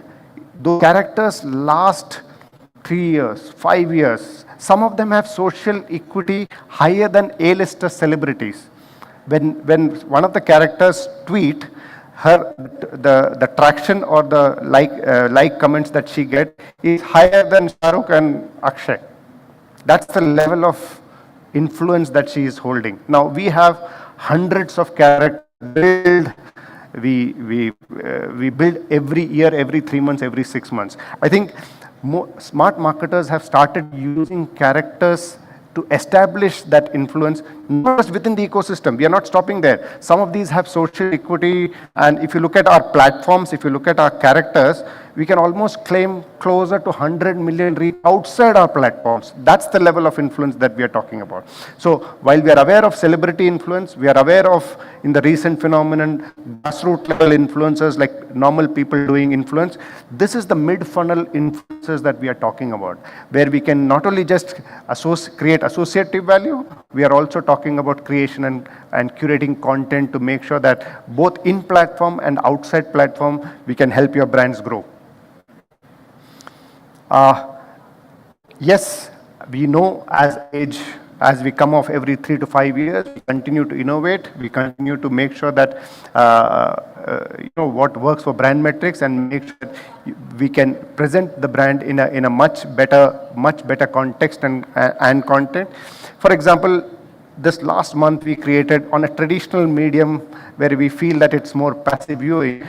We have actually tagged 600 to 650 tags we have created. For example, if there is a bike chase happening on a movie, we can actually now put a bike ad Aston band there. Now, that's the level of contextuality we are creating. Now, maybe it's a bike ad, or it can be an insurance ad. It can be a topical ad. So we are increasingly tagging our content to make sure that how can brands be presented in a contextual manner. And we have just launched this last month. Even across digital, we have spot ads, we have pause ads, we have billboards, we have making sure that there is lead generation now possible on OTT. There is 3D breakout ads which can actually create a complete launch day impact. So a lot of innovations that we are creating both in the content space on television and in digital space. And at the end of the day, we cannot talk anything today without addressability. And that's something that we are now creating in the last 3 months. 3 to 4 months, we have now created in television, we can create addressability. So now we have tied with DTH to make sure that you can now target metros, 6 metros, 8 metros using television content. So we are driving that, we are now talking to Airtel. We are trying to make sure that we can now offer you addressability on television, using television PGC content for brands which are probably metro focused or wants to reach a certain segment of audience rather than, spray and pray. So that's something that is already there. If you look at the OTT space, we are building a lot of third party integration and therefore targeting possible both on lifestyle choices, consumer durable ownership, whether paid or free user. Almost 1,000 plus cohorts are possible, not just in entertainment space. We have built almost 75 plus cohorts actually on cricket. It's the first, by the way. In cricket, we can now do targeting. Not even internationally, a lot of targeting is not possible on live sports. This is something that we have now done in India. I mean, I'll just give an example of creating 75 cohorts.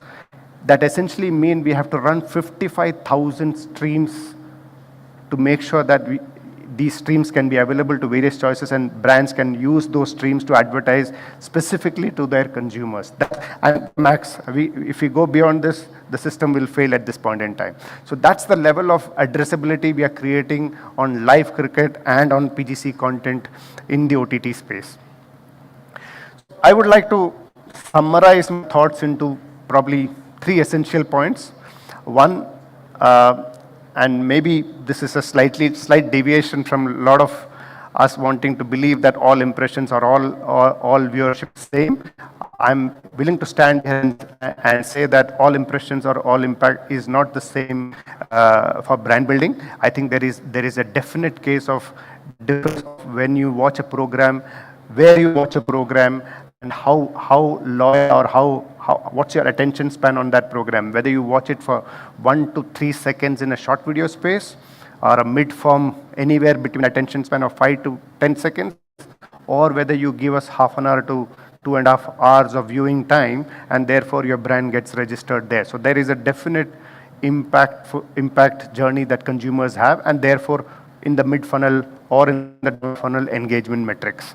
And we are willing to work along with clients. We have many examples, even for a mobility brand or a established brand or a long duration or a long purchase cycle brand like consumer durables.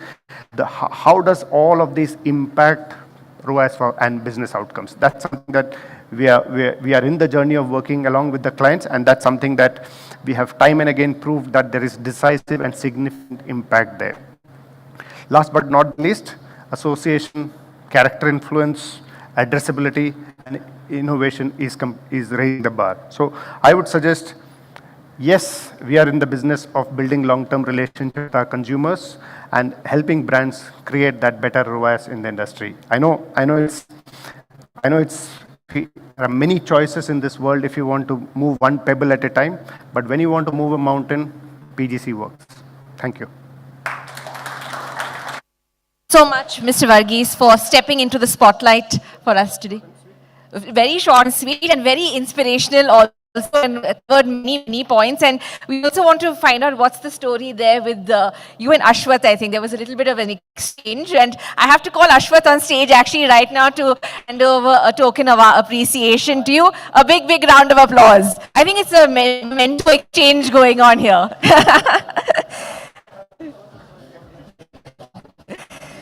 Thank you so very much, Mr. Varghese. And thank you so much to our audience. I think you've been a wonderful audience so far today. It's wonderful to see such a packed room, as Mr. Varghese said. And we have lots of exciting sessions coming up as well. Of course, we have a panel discussion coming up. But after that, we also have a CMO deep dive, nostalgia with a twist, modernizing Britannia's iconic brands with Amit Doshi, of course. I think a lot of people looking forward to that. But for now, we have our very first panel discussion of the day, the CX Reimagined panel. They say, of course, customer is king. I don't need to tell this audience that. But what's the secret to keeping the crown firmly on their head? Our next panel is here to reveal the customer experience that makes brands unforgettable, crafting memorable moments to building relationships that last. These experts know how to rein in the world of CX. Join us for the role of customer experience in driving brand success as we welcome our panelists and session chair. Let's make some noise, everyone, for our session chair, Anand Charles, Chief Executive Officer, Bharat Media and Entertainment Group, and our panelists as well, Ankur Agarwal, General Manager, Marketing, TTK Prestige Limited, Dr. Ashish Bajaj, Chief Marketing Officer, Narayana Health, Girish Rao, AVP Global Partnerships, Route Mobile, Ishika Sharma, thank you, some more applause would be great, Ishika Sharma, Associate Director, Sales, Bliss India, Pawandeep Singh, Vice President, Marketing, Rapido, Vanda Farao, Chief Marketing Officer, Wow Skin Science. Welcome everyone, and over to you, Mr. Charles. A big round of applause, everyone, for our very first panel discussion of the day. You can do better than that, everyone. I just told you you're a great audience. I will follow this only.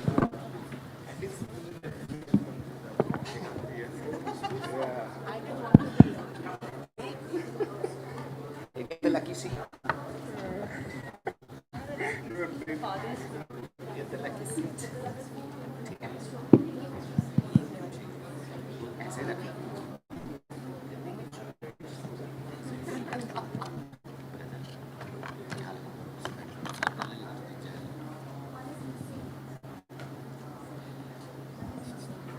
Good morning. Good morning, Bangalore. Good morning. Good morning. See, it's as simple as that. The energy which you have there is what will translate to a conversation over here. So I need to hear that little bit of like cheer, disagreement, agreement, applause, as and when you feel like it. Cool? So thank you. What do you call? Today we have a very quite exciting panel along with us and quite an interesting topic as well, which is filled with experts and leaders in different categories. Talking about customer experience, which drives brand success, is a little tricky in an era where you look at what is actually a brand success, because we have legacy brands which has been built over loyalty. And today when you're talking about a customer experience, we are talking about personalization at a larger scale. We are talking about a small thing where even a coffee served cold becomes a problem in terms of a customer experience. So we have a panelist which is like across different industries. So maybe I'll start off with Ankur and then across everybody with a opening question. In your industry, how has customer experience evolved over the last couple of decades? So what has happened in the last many decades is that consumer has been evolving. The way we as a company, so I represent TTK Prestige, so we as a company largely serve the homemaker. Now the homemaker can be a male, female, growing up kid, anyone. We don't define it as, it's no gender, so we say cooking has no gender. So how the consumers have evolved, we all have seen in our households. At a certain point in time, our moms used to be the driving factor, our husbands used to be the decision-making factor. In late 90s, we have seen the evolution happening with more and more women coming in the picture. They become the decision maker. In the last decade or so, we are seeing that it is co-opted. Okay, every decision, most of the time people spend at home today is in kitchen or going to sleep, right? So it's become more and more, so the consumers have been changing, brands as per has been changing as the times have evolved, right? So that's what my take is on that, that today it's no more an individual decision, it's a decision that people take as per the circumstances, it's the decision that the convenience, health, and a lot of other factors which define the chores of the day is what makes them take a decision in whatever they engage with, whichever brand they engage with, whichever product they engage with. That's my take. So for healthcare, I like to say from a time where somebody had to travel to a metro city to find out a doctor, relevant doctor, to an experience now that we're talking about is having a 5-star experiences. So the industry has grown leaps and bounds in terms of giving and talking about giving the right experience to the consumers because they're asking for it. But apart from that, I think what beautifully has happened is healthcare is the only industry where the personalization is the requirement. There is nothing without having the personalization because your disease management cannot be different or say similar to anyone else. So personalization happens at scale at that point in time. So this industry has moved leaps and bounds over, I think, last decades. See, we come from CPaaS. CPaaS stands for Communication Platform as a Service. So what we have seen is everything becomes conversation for us, right? As Ashish mentioned, right, Metro, what we have seen today, we tried busting the queues, right? Today we have launched, we are the largest processor of metro tickets today in India. The way we are doing it, a passenger can reach out to a brand on a WhatsApp channel. He can identify which station he has to go. Yes, he can book the tickets. Okay, he can make the payments. Everything he can do seamlessly on one interface, right? So it has become very conversation. Okay, and now every consumer wants to connect to a brand the way he's connecting with your family members, right? That is the level which is going today, and you have to be there. It's kind of, I would say, a living, breathing framework is what we have, right? Today, market is evolving, consumer is evolving, technology is evolving. Everywhere it is getting evolved, and when consumer is trying to connect with the brand, he is expecting the similar experience. His aspirations are going high. Okay, that is where we feel that omni-channel experience, from our point of view, is playing a very pivotal role. Okay, when it comes to engaging the brand. That's really interesting. So when it comes to location-based advertising, we are the experts when it comes to using the power of location. With the power of location, we can actually curate, customize, and personalize experiences for our brands, for our users. We get to know their consumer behavior, their preferences, their patterns. We get to know the value of how individuals. We actually figure out what can work best for what kind of user. Just to cite an example, looking at, say, auto industry, say, there was this one campaign that we had run for an auto brand where the brand wanted to reach out to different users from different states and vernacular languages. So each and every communication was customized and personalized for them in their own language, be it Gujarati, be it Marathi, be it Hindi, be it English. So those messages and those personalized experiences led to a lot of footfall in their dealerships. So I totally agree with what all of you guys are saying, that personalization really helps when it comes to understanding the consumer behavior, understanding what can we customize for them, and at the end of the day, drive more business for the particular brand per se. Hello everyone, my name is Vanda. I'm a consumer marketer, and over the last 18 years, I've had a bird's eye view of cross-section of industries, which is food, beauty and personal care and retail. And what I've seen in the last 18 years is consumers are changing. You need to delight them, you need to awe them, because this ultimately builds loyalty and drives business, as you said. And I think one example I can give you is, this was at my time, right? I was working at Licious, and it's meat and seafood, right? What kind of customization, personalization, how can you awe the consumer, right? It's the same meat, the chicken which you get in a chicken shop, and you get it online, it's the same. But there comes the opportunity to do something different and really delight the consumer. And credit to Licious, they did the unthinkable. At that point of time, the boxes which we deliver to consumers, right? So if you ordered, for example, half kilo chicken, it came in boxes which actually had the face of a person. For example, Vanda, she's from Goa. She likes chicken wings. It actually had a face on it. At that point of time, right, from a commodity to actually creating a brand, this went a huge step in that direction, because you actually made it something lovable, interesting, and we had, I think, around 20 odd stories on these boxes, and every time a consumer actually got this, right, there was something interesting about it.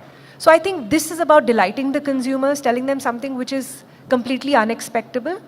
And this was called out, really, really loudly, I mean to say, as a differentiation of the brand. The other brand I worked on was at Fresh to Home, again, a meat and seafood brand. And there was so much the brand did, in giving the best fish, the best chicken, but no one really knew. So you actually have a bag which tells the story of shore to door or from farm to fork with lovely illustrations, with a QR code there which could actually scan and open the microsite and tell the story. So these small things go a long way in actually building the brand, building relevance, and creating that unique spot in the consumer's mind. So I think these were a couple of examples which came to my mind. Yeah, hi, I'm Pavandeep. I'm from Rapido.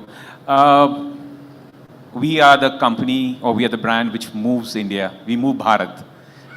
We do about 2 million rides a day across the country, across our 3 categories: bike, taxi, autos, and cabs. And yes, we are in cabs. So, I think this is one category because, you have folks here who are in want category. We are in the need category. We rub shoulders every day with you, and that's how, that's what our relationship is. So in our case, it's a very different paradigm. It's a very different story. There's something called customer experience. There is something called customer experience management. And then there is how do you exceed that customer experience expectation, So for us, biggest thing when we started was, what are the category gripes, category truths as we say. Remove the irritants, okay? Offer as much transparency as possible.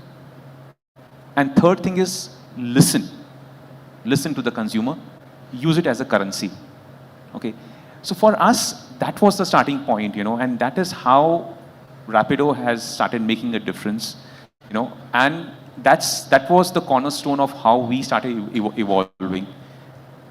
We took baby steps. We are not the best. There are so-called syndicated players in the market like Uber, who operate across the globe, who stand for, they really stand and carry the cross for consumer experience. But I think what Rapido has done is the best part of localization in the consumer experience side. So, we are proud to bring that local aspect to the consumer experience angle. And that's what we are proud of.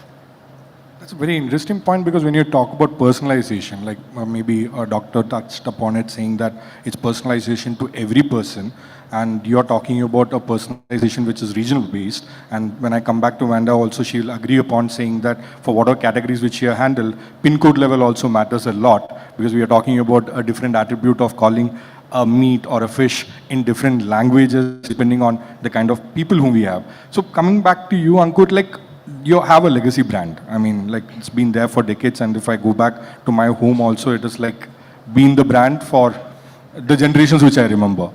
So for you, when, like, what I'm picking up from what Pavan said, listening to the consumer and creating an innovation, like right now you have come out with a beautiful innovation of lid up, if I'm pronouncing.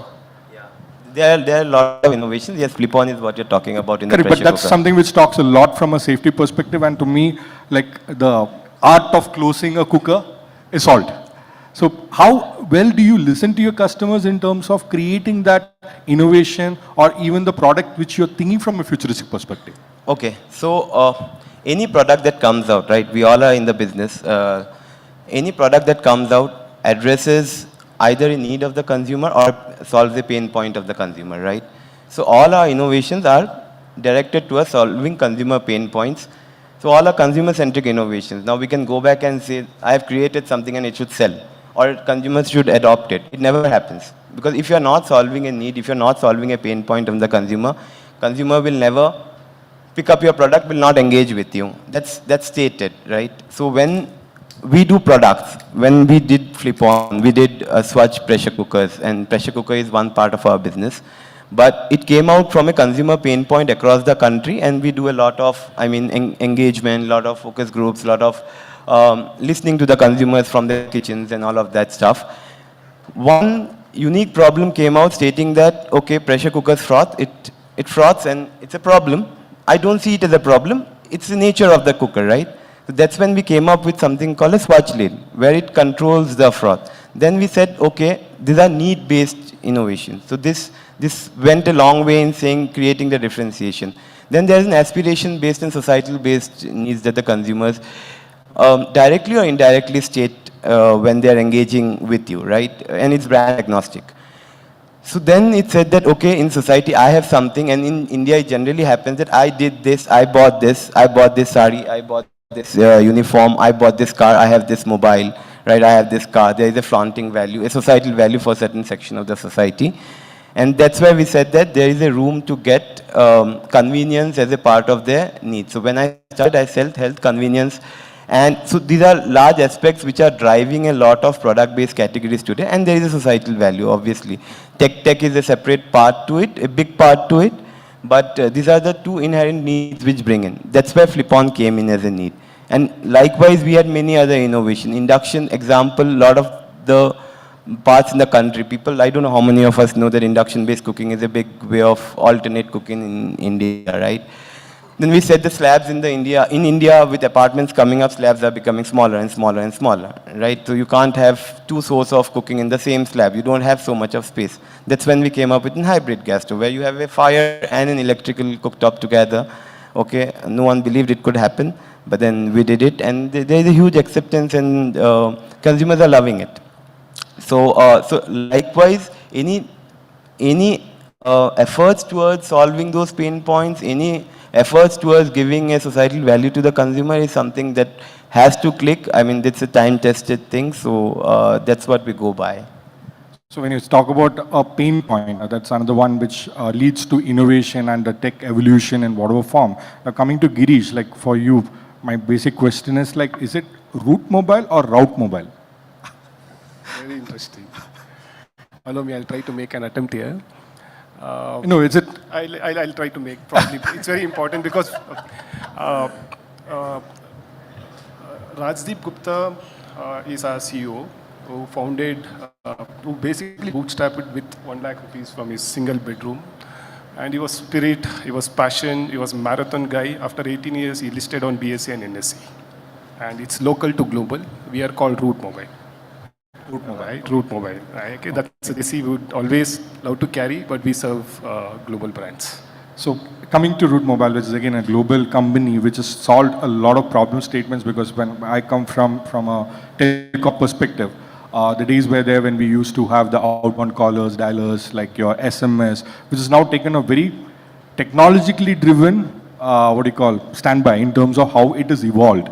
And I think you're solving a big piece when it looks up from a marketer's perspective in terms of personalization, whether it's your WhatsApp communication, and I think you have more than 3,000 plus active customers today with whom you serve and give personalized solutions. So what was that pain point which drove in terms of a tech, and how are you solving the technological? If you can come up with one example, it will be really interesting for the panelists and the audience. I'll try to make an attempt again here. So many brands, so many use cases, but let me take it. You see as any use case, probably I'll try to make an attempt there, right? Today, if you see, right, if you go to any websites or a mobile app, user, right, there are two things what personally I believe. When a user is reaching your website or a mobile app, he has an intent to do some commerce over it, right? And now, as I said, user is moving towards inspiration commerce, if you see, right? Now, what is the difference between intent and inspiration? What I feel is that intent is he wants to buy a single product, it comes, okay, for a brand. But when it comes to inspiration, right, when you really inspire him, he is going to invest more to you, okay? As a technology point from the back end, what we see, right, at WhatsApp, we have a feature called catalog feature, right, where brands can bring all their products into catalog, okay, and do the recommendation on the real-time basis based on the intent, and then inspire him to make that purchase. And what we have also did at the back end is that entire experience is very, very seamless. You can look at the product catalog, okay, you can put it in the cart, make a purchase, right, within less than 2-3 steps, okay, you're boom, you're done. Then post that, we basically go back and then do the conversation again, get the feedback, okay, give back to the brands, okay, easy access to make a judgmental decision whether it's a zero card or is really a loyalty customer where you'll have to go ahead and do cross-sell and upsell, okay. We bring the omni-channel element, try to reach out to him multiple channels. There are advanced channels today like WhatsApp and an RCS where we can use a lot of their capabilities. When you bring the tools to useful, right? It actually brings out the lot better ROI for any brands. That's what we have did for most of the brands today. You talk about, right? They use our tools in a better way. They generate better ROI. They engage the customer in the right way. They know when to connect, where to connect, how to connect, what kind of personalizations you will have to send. Okay, there are a lot of template-based campaigns which goes out during the festive season or holiday season. We have seen a lot of impact coming in from all the brands. So when you talk about seamless, like Pawan, see, it's a segment which you rightly said you're carrying or taking Bharat in mobility to a very different segment altogether. Because if I may use the word that pioneered the art of moto cabs in India, for that matter, you regularized it. There were some pockets in different cities and states which were coming across. But having said that, like there were a lot of challenges which you faced, and I personally am an advocate of your services because. In our office, like we recently shifted from Korumangala to Bengaluru. So the biggest problem statement was traffic. After 4:30, 5 o'clock, I'm not sure how many of you are coming from that side. Cab, absolutely impossible. And people used to wrap up by 4:30 saying, boss, aaj gaani milega. All of a sudden, I saw an ad which Rapido put across saying that 50 rupees for you if you don't get the ride in 5 minutes. I took a screenshot, sent it on my WhatsApp group. Now, if you don't get a ride, send me the screenshot because I'm going to hold Pawan responsible. And trust me, till date I've not got a single screenshot. So I think that deserves a big applause for people who are in Bangalore to understand the pain point. So Pawan, for me the question is, while we all talk about personalization, emotional connect and the way we serve, but this problem what you're trying to solve, I'm 100% sure you're using tech to a different degree to ensure that a person is available within 5 minutes within the locality to be picked up, and that also with all right reasons. So how is that help? I mean, how are you doing that in the organization? Basically, you want the complete blueprint of my business. We call it UCI. Basically, the full form is Unified Customer and Consumer Intelligence. That's the starting point which we use. We have a single view of our consumer and customer. Please let me explain to you. We call our riders as captains. People who drive you, we call them captains. They are our customers. And the people who consume our service are consumers. So we are proud to say that we have a unified intelligence on both the sides, you know. And trust me, if your captain is happy, you are happy. So we start with the captain. You know, that's the cornerstone of Rapido's philosophy, because we take that angle very seriously. With that angle, we have done multiple things, you know. But having said that, you know, once you have that particular view, we know how to segment the captain. We know how to segment the consumer. You know, we have captains who have a very unique need state. You know, they want to work in a particular territory. We call it a mobility corridor, micro corridor. That I will work only in this corridor. If you give me orders in this particular corridor, his fulfillment, as we call it, servicing of the orders, is 100%. But as soon as you give him an order outside that micro mobility corridor, you know, the ifs and buts start coming. You know, he might accept, he might not accept. You know, so that's from the captain side. From the consumer side, you know, what does a consumer want? You know, we exactly know what is an ETA, expected time of arrival, which augurs well with Andy. You know, he will not wait for more than 5 minutes for a ride. So when at the back end, when we are doing that matching, you know, that personalization matching, if an order comes from Andy's side, we make sure that, you know, we allocate something, we match his request to a captain who can service him in next 5 minutes. You know, so we have both the silos, people call them silos, we have both the things which are completely seamlessly integrated. That's how we, and one is getting you a ride in 5 minutes. Other is getting you the right captain. Okay? Because we take pride in saying that, boss, we will give you a captain who is only 4.8 and above rated on our system. So getting you a right captain. Once I accept the ride, I should not be cancelling the ride. The captain should not cancel the ride. Okay?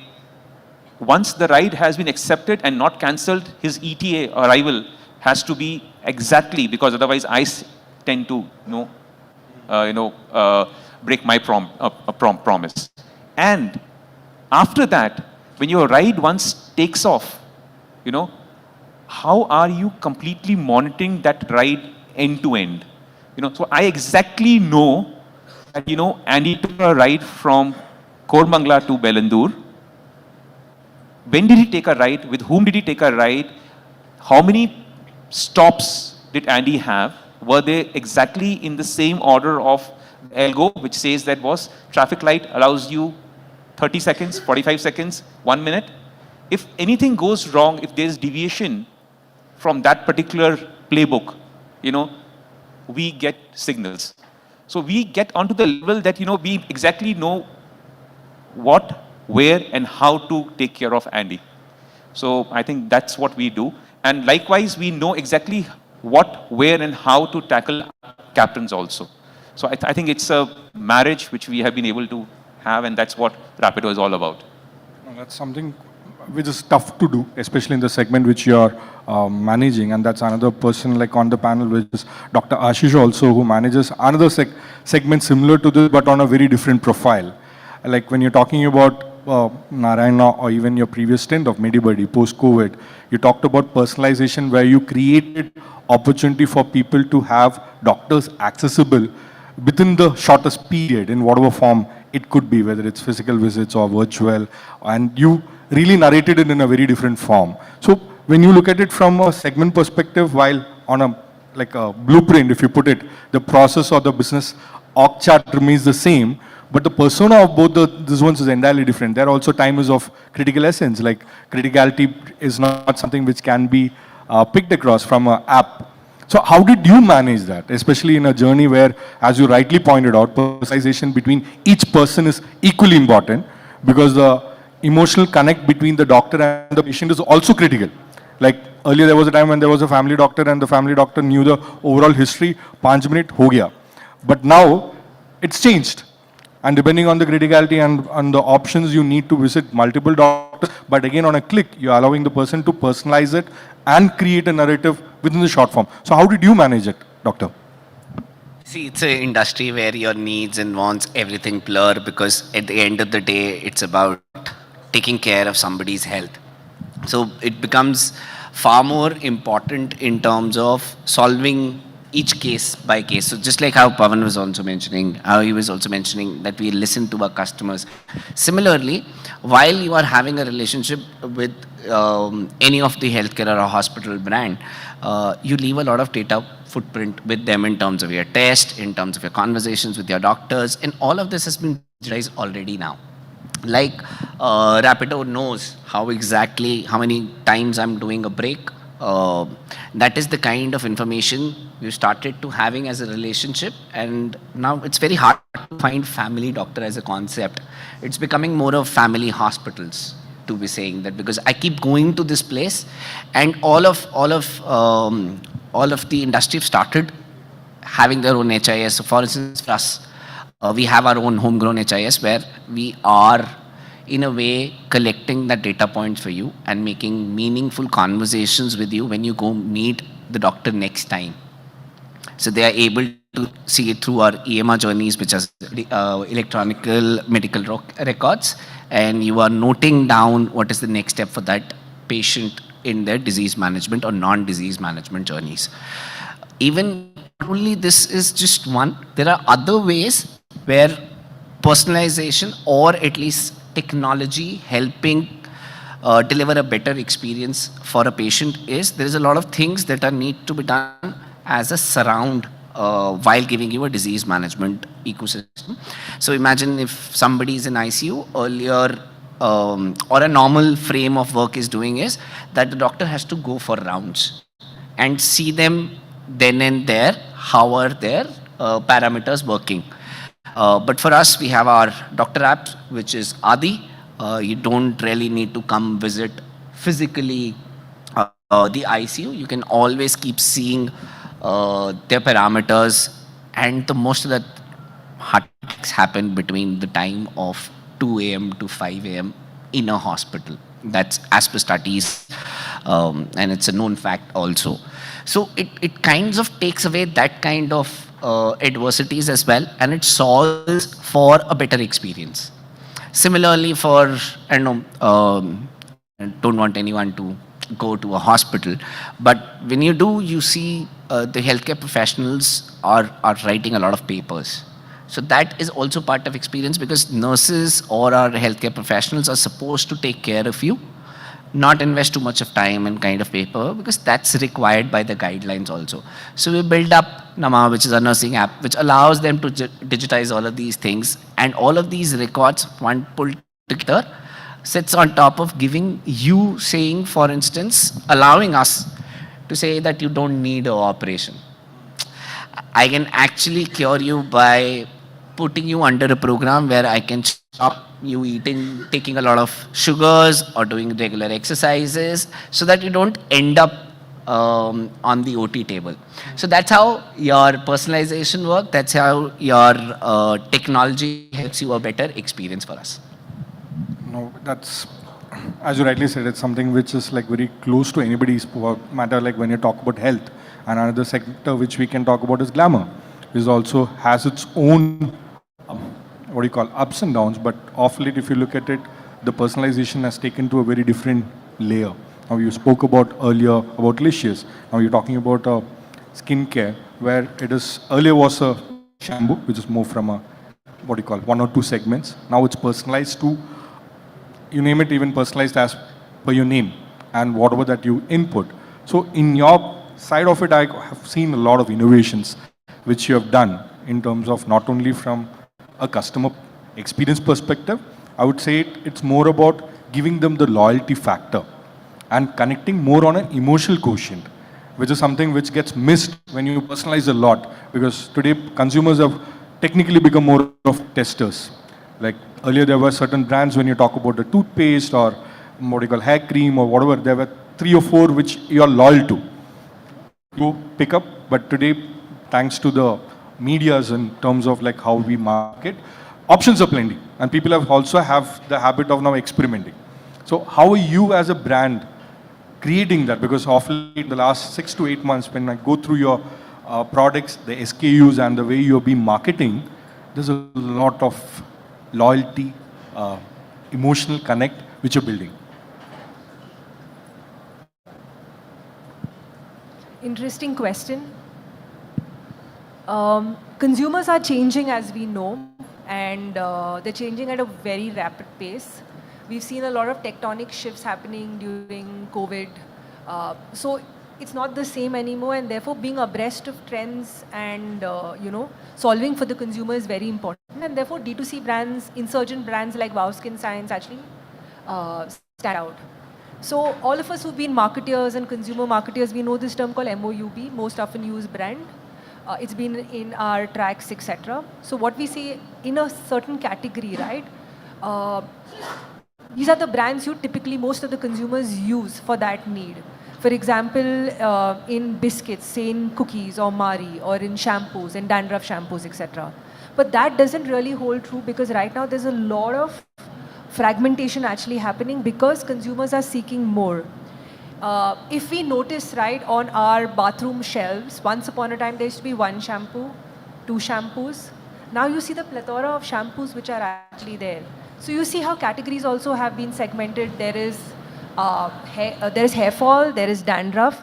But today's time and age, we see so many innovations, we see so many options available. And I think brands like Wow Skin Science actually have made the best of it. And we need to delight the consumer and figure out these micro opportunities which are actually there and make them big. So we have curly hair, we have frizzy hair, we have, colored hair of a certain type.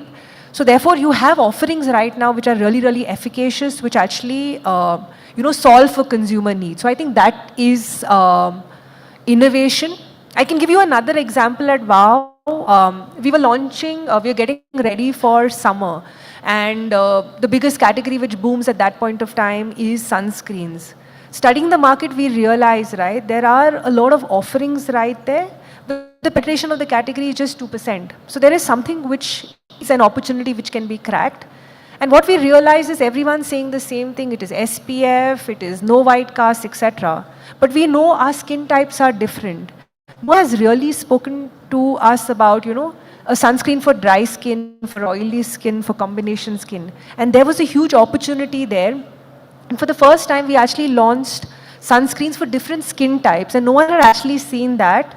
And that actually was a good, a good learning. It did really well. And I think the online business really, really took off. So I think personalization is important. I can give you another example. It's a very interesting example I was speaking with Andy about, and it's the meat and seafood industry, right? We know it's like dialect. It changes every 30 kilometers. A Bengali eats fish in a different way, which a Goan eats, a Malayali eats, right? All of them have their own nuances. And what we see is, from a customization perspective, from a brand side, you can identify different clusters where, certain ethnicities live. For example, Kamanahalli will have more Malayalis, Indranagar may have more Bengalis and North Indians, etc. So basis a hub type, you actually have a selection which is relevant to the ethnicity which stays there. So what happens as a brand, you are more specific, you have less wastage, your sales go up. What happens as a consumer, right? I see my relevant cuts, I see the fish which I actually like, and therefore I buy. So on both sides, actually, this is optimized if you actually customize your offerings to the prevailing need. Another example I can give you is of coffee. I worked at Third Wave Coffee. And what we realize is at different catchment areas, right, there are different types of consumers who actually come. For example, in transit clusters or in tech parks, right, people are just coming for a quick coffee, portion sizes are small, they want certain kinds of, say, an espresso or a cappuccino or an Americano, right? Whereas if you see in shopping areas or in malls, etc., people want to sit and, take some bit of time. So therefore, more indulgent drinks actually work. So pricing, range and assortment, all this is very relevant to where you're actually selling to be able to be relevant to the consumer and also make money. It's quite interesting actually, because when you talk about options, now today we are lost in terms of like what do we need to select. And again, when it comes across in terms of medium, especially coming back to Ishiga, see, hyperlocal targeting is something which you call it as your forte.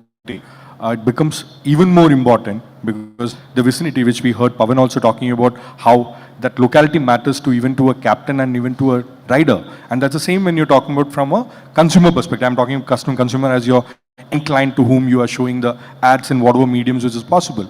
So how do you feel that when the hyper targeting ROI becomes far more higher, because obviously you're targeting on a very super focused kind of a laser gun? How does the brands react to it? Like, because it needs a lot of difference in terms of how they communicate. It can't be a umbrella of communication which has been drifted in saying that, okay, you do this on this pin code, you do this on this mall, you do this on a hospital. I'm assuming that you do a lot of hyperlocal targeting based on the place where they are also. So can you throw some light on that? Sure, Andy. So, I totally agree with you, and I'm agreeing with all the panelists out here that personalization is really important for every aspect. You mentioned about pin code. I'll just give a very small example here.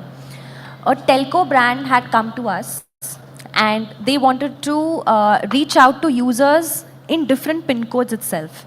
So what we had actually done is we used dynamic creative, using dynamic creative optimization, and each and every user was served a different communication basis their pin codes. So say for example in Delhi, if you're in 001, a 01 user will have a different communication versus a 02 user will have a different communication, a 03 will have a different communication, and the entire creative looked the same. It was just dynamically the creative was changing as per the pin code. So we were doing it from the back end. That in turn led to a lot of users creating a lot of buzz and asking a lot of questions, and the telco wanted to ask them to upgrade their plans. They actually got back to us telling us that they've got like 5% of the users who actually came to the stores and they spoke of how can we upgrade our plan because the solutions were customized. So personalization works really well when it comes to creating brand results for brand, be it telco. And on a very separate note, like if you all remember a couple of years ago, I had done this ad where Shah Rukh Khan was popularizing their store for each and every user. You guys remember that, right? So it was also an extreme level of personalization where a big star like Shah Rukh Khan was actually promoting their particular store. It was a huge success where Mondelez had clubbed in and they were talking about the fact that naya shop khula hai, chalo kuch meetha ho jaye. Right? So I think personalization has worked wonders in all the fields, be it retail, be it, as she said, be it retail, be it auto, be it the health sector, be it household brands, be it FMCG. It's everywhere, you know, like. Thanks, Deshika. Like, where we try and wrap it up as soon as possible because time is also running out. I'll quickly come back to you, each one of you, once again, in terms of what are the one or two keywords which you would want the audience to pick across and concentrate on? Because we will have a lot of, startups, a lot of people who are looking at you and thinking like, hey, while it's easier to say I need to personalize, I need to create a customer experience which stays along with the brand. And now technology, when you talk about it, you can talk about an AI, ML, AVR, AR, it's plenty. But what would be that one or two keywords from your personal experience which would say that, hey, concentrate on this, make that as your magic keyword, put it on the board out there, that needs to be a part of your, whatever that you're thinking from a customer perspective for a brand. So maybe I can start with Ankur. Okay, I'll take it. So, we have to create, just an advice here, what we have followed. We create consumer cohorts, okay, large level of personalization starts there. Then you go to micros, with what you were saying, 30 kilometers, the dial exchange, right? But the 30 kilometers give you a certain segment and a certain hold of what you can do as a brand. So what's your scale? How much you want to scale as a company? Something that will define to what level of personalization you want to go. What technology has done one thing, it has made the life easier, okay? It's made life easier for consumers, for brand, it's made the ability of, it's created businesses, obviously, but then what it's doing is it's solving consumer needs, core consumer wants, as we may call it, right? And the consumer has to be at the fulcrum of whatever one wants to do. Creating experiences is something that goes a long way. One advice for a lot of tech startups and companies is that we tend to get into the patent thing a lot, right? We have created it, let's patent it. How many patents are there? Sorry? How many patents do you have as org? As an org, we have more than 300 odd, but then I'm not a believer of patent because what it does is just brings your two things. It restricts the competition to come in, and second, it increases your ability to charge a premium or to recruit customers, right? I'm a believer that you should not have patents so that the adoption goes up. When the adoption goes up, you get a first mover's advantage, also gets an advantage because you have created it. So be customer centric, okay, be local is something that always helps a brand. That's my advice. That's how I would like to. So be centric, be local. One quick question, follow-up question is, when you said cohorts, what is the craziest cohort which you ever got? What is the? Craziest cohort. Craziest cohort. Yeah, because when you're talking about customers, you have literally broken it down into like different segments, right? What is that one cohort which you said, wow, this is like out of the box kind? Okay, so we being a very mass company generally don't get into all of that, but yes, in terms of crazy cohorts, customer comes up with some kind of needs. Example, women of the household, right? When we were trying to see where we can expand as a business, what came across was as an alignment for a kitchen brand, what would you think? What is the next alignment where you can get into? the only thing which came up was that cleaning solutions. Okay, the bathroom. And now how does the kitchen and bathroom together?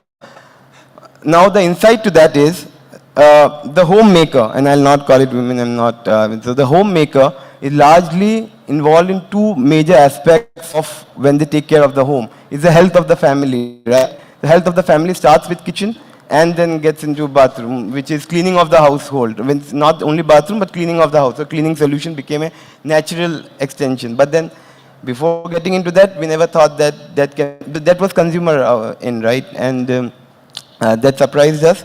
That did well for us also as a business. I mean, because it was the same consumer that we're talking to. But then before getting into it, it was surprising that it came across as an opportunity. Thanks, Sangu. Thanks, Sangu. Doctor, what is your one key takeaway which you would want to leave it with the audience today? So yes, technology is there to solve our lives and for brands, but I think us and people in this room, we make it complicated. So rather than having those fancy charts up on the board and showcasing, I would suggest take baby steps, keep it simple. And if you're not too much bending on saying that I've covered the entire chart by creating that flow diagram of the cohort from this to T minus or T plus 30, keep it simple, you will definitely roll it over. That's a very important one as well. So we have be customer centric, be local, be simple. Now, Girish, what is that which you want to add to it? Very interesting. I'm seriously very interesting. For me, I feel from technology, it's a springboard for me. Okay, you choose the right technology player who has a global reach, agility, scalable, who has worked on basically rise of Gen AI is playing a very, very important role, not on the monetization side, at least on the automation side. Rise of Gen AI plays very, very important role.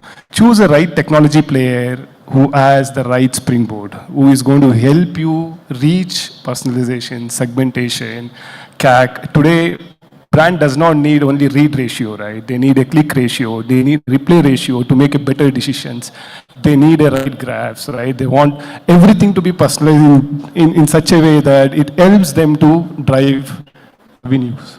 Right? Choose the right technology, I would say, who has the springboard, global reach, who can really help you grow in your business, I would say, are the key takeaways. That's very important even in a life, like it's like choosing a right partner. Like I think choosing the right partner from a business perspective also is equally important. So we have be local, be simple, choose the right partner. Yes. I don't know what to say. They've covered everything then. Really? I think I will stick to innovation then in that case. Innovation. Okay, Of be course, innovative. I mean, if he's, like Ashish says, you have to be simple, then I don't know how. Innovation is also important, right? How will we get the customers on board? Exactly. So I think I would stick to the word of innovation because as salespeople here, all we hear from our brands is like, कुछ नया करते हैं, कुछ innovation करते हैं, कुछ नया करना है, award चाहिए, कुछ तो करो. I think innovation is also the key to capture the user's interest and how well can we, how well the brand can capture the user's interest, which in turn will lead for them to purchase consideration and eventually sales, right? Thanks, Ishika. I think that's a perfect elimination of like your be simple and be innovative is what Vanda gave us an example earlier in terms of taking just a meat product and creating a box and creating a story on it. And we could go well for Philips, simply innovative. Yes. Yes. I would say insight. Insight is really very, very important. You'll always have technology as a medium to reach, to become efficient. You'll always have analysis of cohorting to be able to refine. But insight is very important. And I think I take what Ashish says, simplicity in actually being able to decode it is very, very important. So you have to be sharp, you have to be precise, and you have to be as close to, what the consumer wants. So I think that sharpness is important. And I think being real, right? Ultimately, we sell to consumers. They like to hear a story. So if you can do that, triangulate insight with reality, which is contextual to what they are going through, what problem points they have, with a great story. I was speaking to Pawan and I said, Rapido has so many stories to tell. They have 10,000? 10 lakh. 10 lakh, I stand corrected some decimals away. 10 lakh captains, right, who come from different strata, different I mean, you see, they're humans, right? They're coming from so many life stages, and imagine communicating that. And the brilliant example which he gave about how tech is enabling that. So if you tell these stories, right, be real, I think you will have it going. So be real, be insightful, be innovative, with the right partner, and keeping it as simple as possible. And the more locally or the more focused you are, perfect. Pavan, you just need to tie to it together. Okay, so, sorry? No, okay. No, we have a very learned panel here. In Rapido, just keep it very simple. There are only two keywords for us. One is transparency, other is responsiveness. Okay? That's what the consumer looks for, in our humble opinion, because that's what they deal with, transparency and responsiveness. Behind the scenes, personalization, innovation, XYZ, it's all is very, very important. But I think there's a front side and then there's a back, there's the kitchen, and then there's your drawing room. And we also feel that, personalization for a good cause. Super personalization is also super complicates things, So we personally believe that, there is something called personalization, but we are big fans of genericism. This is a new philosophy which is there. Look for it. It's beautiful. So personalization and genericism. So genericism, we play between that thing. So yeah, that's what we feel. It is there. To sum it up, I think it's a difference between, and to each their own, but it is a difference between essentialism and minimalism. So, you decide where you fall, how you do it, because there is no one single rule for anything. So I think from an overall perspective, when you look at it, it's customer at the sender. At any given point in time, the day when you look at it from any business form, the day we miss out the customer from the heart of it, we tend to diversify and we tend to create problems which is unwanted. And from whatever that we heard from the panelists, I will leave it to you with a small story to wrap it up. I'm sure many of you would have heard it. How many of you have heard the Amazon story of Jeff leaving a chair on every meeting? Then you can see a couple of hands here. So, yeah. So what Jeff did is, from the day one, whether it's a board meeting, whether it's an internal meeting, in Amazon, if there is a meeting happening, there should be one chair left empty. You know who's it for? It's for the customer. So whatever you're deciding, while the customer might not be speaking for it, is it right by the customer? Is the customer in alignment to it? Is something which they ask for? And I think that's something which we also should think inward and outward, because we have internal clients, external clients, and what we need, as Pavan rightly said, we are all, each one of our own. We know our products, we know our system, we know what we are selling, whether it's technology, at the best. And I think that's what we'll wrap it up with. Thank you so much, panelists. Thank you so much for the engaging time what we had. Thank you.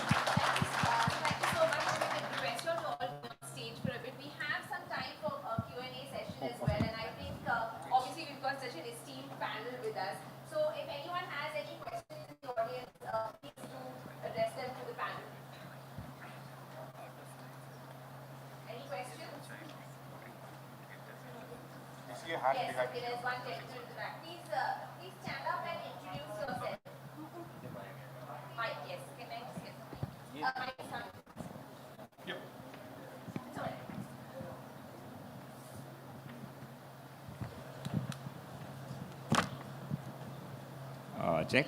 Yeah. Hello, ma'am. So I'm Sai Skandan. I'm coming from a family business generation. So I'm the third generation in my family business. So with products we manufacture is mainly incense and fragrance. So my question would be, how would you do something where you can crack personalization in fragrance especially because it's such a product-centric focus to each customer, because each one's liking is so different and it keeps changing constantly. So how would you do or focus on personalization mainly? So I'll take this. This is personal experience.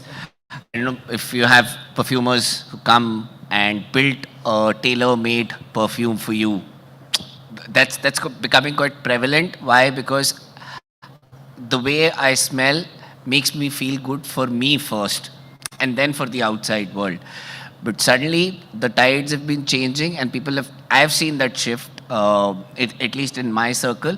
It's not about how I smell now, it's about how I perceived as how I smell. So again, if you have to think about personalization, think about these two cohorts, how you can solve them. I've seen a lot of solve that a lot of GCC brands are doing. They're allowing people to come visit you or have personal sessions. But if it can be put as a data cohort, I don't know, with your SpO2s or certain precipitation smells, you can actually build a very good ecosystem in terms of building a personalized perfume for everyone. Sure. Thank you.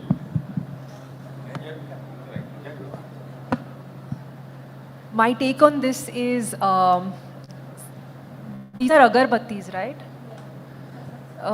So how do you actually incense or room freshener? Is it incense sticks? Fragrance. So what happens is, so what fragrances are intrinsically connected to mood, right? So if you see mood, when we use them in the house, so they alleviate the mood. What happens typically, right? If you go to say a Miniso, or you go to home center, etc., they tell you by ingredient type. So this has, for example, patchouli, or it has lavender, etc. What you can do is take inferences from how fragrance brands actually operate. For example, if you go to Bath and Body Works, etc., they tell you the emotion or the payoff, right? Therefore, you can actually say feeling blissful, feeling joyful, citrus to make you feel active and perky. So you can use emotions which are payoff to be able to tell you what emotions you're going to feel, and therefore buy me for a certain reason. That's one. And also your packaging is a huge surface area for you to communicate, speak about stories. And there are a lot of brands, right, who've done really well. For example, my personal brand is actually, favorite is Fool. Right, there is a story associated to it. It's a product type, which is the fragrance, but how it is made, right, that itself is a very strong story. If your going in concept is fragrance or payoff led, you can actually build very interesting stories to be able to communicate to the audience. Hi, am I audible? Hello, I'm Disha from Filter You. I'm the brand catalyst. Can you hold the mic a little more? Can you hear me? Yes. Hello? Yeah. Hi, I'm Disha. I'm the brand catalyst at Filter You. So my question is to everybody here. I think we've established from this panel that personalization is the major force behind customer experience and driving engagement.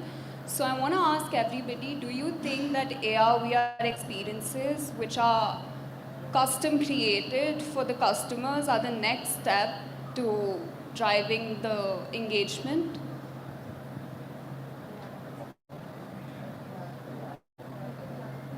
Can you repeat it once again, like the last sentence? AR, VR, the next way of is the next way of advertising, right? Connecting with the consumer, personalized AR, VR. Is that the way forward? Did we understand the question right? What you're asking is AR, VR the future of advertising or engagement? Is that what your question was? Yes, personalization. See, when you're talking about technology today, like there are many products, and I think we heard a couple of sessions before this also, which has predominantly focused on AI, ML, and they created a product out of it. Now, how you reach out to the customer or the consumer. I think 2 days back we had one of the phones which got launched in one of the cinema halls with a 7D experience with a very different way of creating it. But the point is, how does the consumer which you're talking to resonate to it is also equally important. And that's what Pawan touched upon in the last line when he said, saying, you don't need to do it because others are doing it. Are your customers or a consumer really looking forward to it? And is that what you would want from a brand perspective? That should lead in terms of how you're using a technology to disseminate it, is what I would say. I'll leave it for anyone else who would want to add to it. There is a concept of first party data, second party data, third party data. You know, I'm sure you with this thing there. The holy grail is zero data. You know, zero data is the data which a consumer gives you. Consumer in confidence shares with you. If you are going to be playing with these tools with a third party data or a first party data, it's a recipe for disaster. So till the time you are very sure that you have zero data with you, don't try that. You know, it can be harak. You know, it can be very bad. So it's my only request is don't do things because they are in fad. You know, yeah. Can I ask a follow-up question? Please do. Yeah, but don't you think in this era where everybody relies on social media for engagement, that AR/VR experiences that are specially personalized for customers and for their betterment and to increase the brand memory, don't you think it's the future? Yes, I think it's the future and we are going in that direction. If you open Instagram, our feeds have, you can see, right, there's CGI, there's AR, there's AI, VR, there's everything. And I think brands are using this very strategically to be able to drive engagement. Surely it is picking up and I think we should use it very strategically in our marketing programs. One very quirky one I can give you is we just launched Onion Collagen, our shampoo for hair fall, right? And it's for first time ever, no one's done it. So we've done a very interesting thing called the Museum of Hair Fall. Okay, and what happens in the Museum of Hair Fall is when you enter, and all this is augmented reality, you see these great masterpieces. While we don't call it Mona Lisa, you get the drift, but we have all these masterpieces, so you actually have an interactive way of actually going and seeing these great masterpieces, albeit without hair. So what you do is, to an interactive way, you actually have different buttons and icons there where you can use Onion Collagen shampoo, you can use XYZ, and then they start getting hair and they look like their original form. So I think that is really entertaining because today consumers want entertainment. How do you sync it in with your brand and your campaign at the moment is really critical. And I think it is the way to go. And just to add to her, I'm sure when you buy, you must have realized that when you buy any lipstick or you buy any eyeliner, nowadays you have a try-on option, right? So I remember buying something from Amazon or Nykaa maybe, where whatever lipstick shade I was choosing, I could using virtual reality, I could see how it looks on me. Similarly, it is even for the eyeliners as well. Right, a lot of people have hair wigs, as she is mentioning about hair and these kind of products. So brands have already started using AR and VR. It's just that maybe you're not realizing it enough. I think Instagram and those filters are the best example to tell you that it's already in the game. Thank you. Thank you. I think we can take 2 more questions. Is that what you said? Yeah. Okay. Hello. Am I audible? Yeah. Good afternoon, everyone. So I have a question. Myself, Deepak, and I have developed a programmatic advertising platform, and I'm facing an issue in reaching to the marketers. And the question is basically, why do marketers go behind the performance well before the brand awareness stage comes in? So that is something I'm facing. So if you could focus some light on it. Okay. I'll take that. So it's not that brands go after brand performance before brand awareness. There are 2 ways to look at marketing. One is what money you're spending, you're getting returns for that or not. So some brands milk that opportunity. When you are at a startup age, what is the money available in your pocket, which defines what is your objective? To be very blunt with you, okay? We can keep talking gyans and books and everything. It doesn't work. What is the money available in your pocket defines what it is. When you are starting your company, you have to get the consumer to adopt. The adoption stage is the most critical stage, because there you have to get the consumers to adopt to your products, right? So you go after performance. Once you have, when your product starts, you start getting feedback, you have improvised your product, and when your adoption starts going up, then you start creating awareness as a separate exercise altogether. And when you grow over a period of time, and then you get a, so example, we were talking about, let us say Ola here before that. When they started, it started with, let us say, performance, okay? There are many other things which happened with the company. But then after the adoption, there is a critical mass which has come in. You start going into brand awareness, because from 0 to 100 is easy. From 100 to 1000 is extremely difficult. Okay, and there you will need the auto generation starting to come in for the organization in terms of demand. Okay, so that's where brand awareness kicks in, not when you start immediately. Brand awareness does not help without the adoptions being there, without word of mouth being there. Thank you.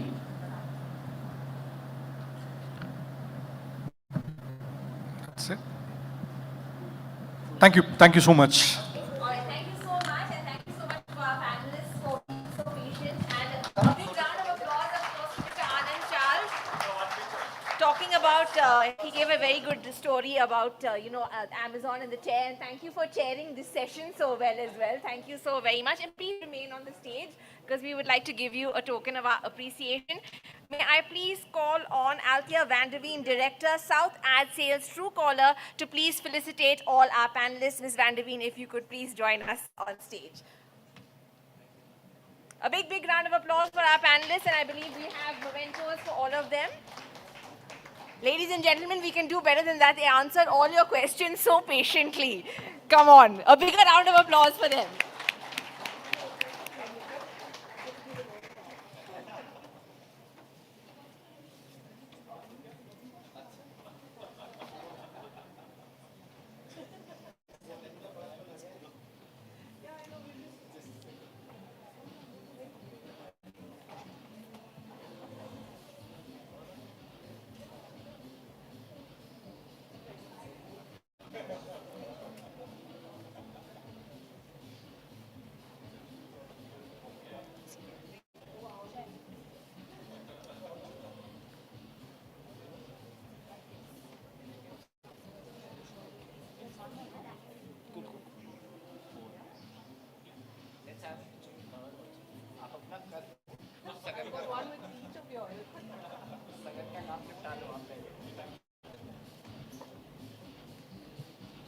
Thank you so much to all of you for being on stage today, and I believe a group picture is required also. It's been quite a party on stage here. I think they've forgotten that they're at the CMO Summit. So thank you so much to all our panelists, and of course Ms. Vanderveen as well. It has been wonderful having you all here today. That was a panel, I think, which really reignited, reimagined, and redefined how to delight customers. Thank you all so very, very much. Thank you so much. All right, so I have a question for all of you. Who amongst the audience loves nostalgia? Nobody? Wow. Okay, one person. Thank you, sir. You and I are the same. So, well, nostalgia is a thing of the past, clearly, according to this, but I don't think so. Nostalgia is that warm, fuzzy feeling that we all love, and our next speaker knows exactly how to wrap it up and serve it with a modern twist. From the buttery goodness of Britannia's iconic Good Day biscuits to the delightful nostalgia of Marie Gold or the sensory delight of Pure Magic, this brand has been a part of our daily lives for decades. But how do you keep a classic fresh and exciting? The answer lies in innovation with a sprinkle of nostalgia. Please put your hands together for the leader who ensures Britannia's marketing stays at the top of its game, Mr. Amit Doshi, Chief Marketing Officer, Britannia India. But before Mr. Doshi comes up on stage, can we please play out the video from Britannia? Neeraj Chopra does it again. India wins gold. Neeraj Chopra does it again. India wins gold.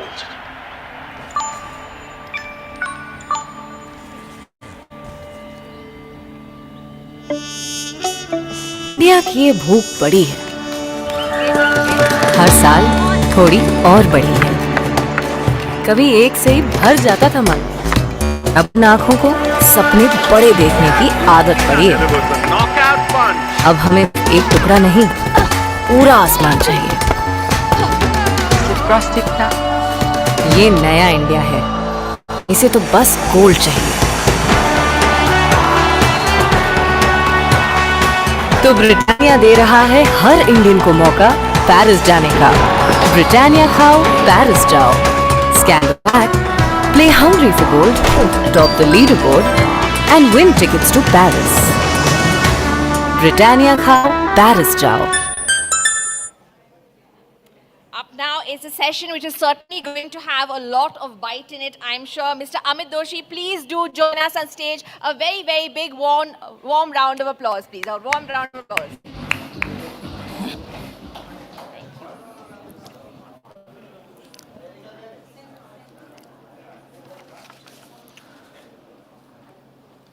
Hi, good afternoon.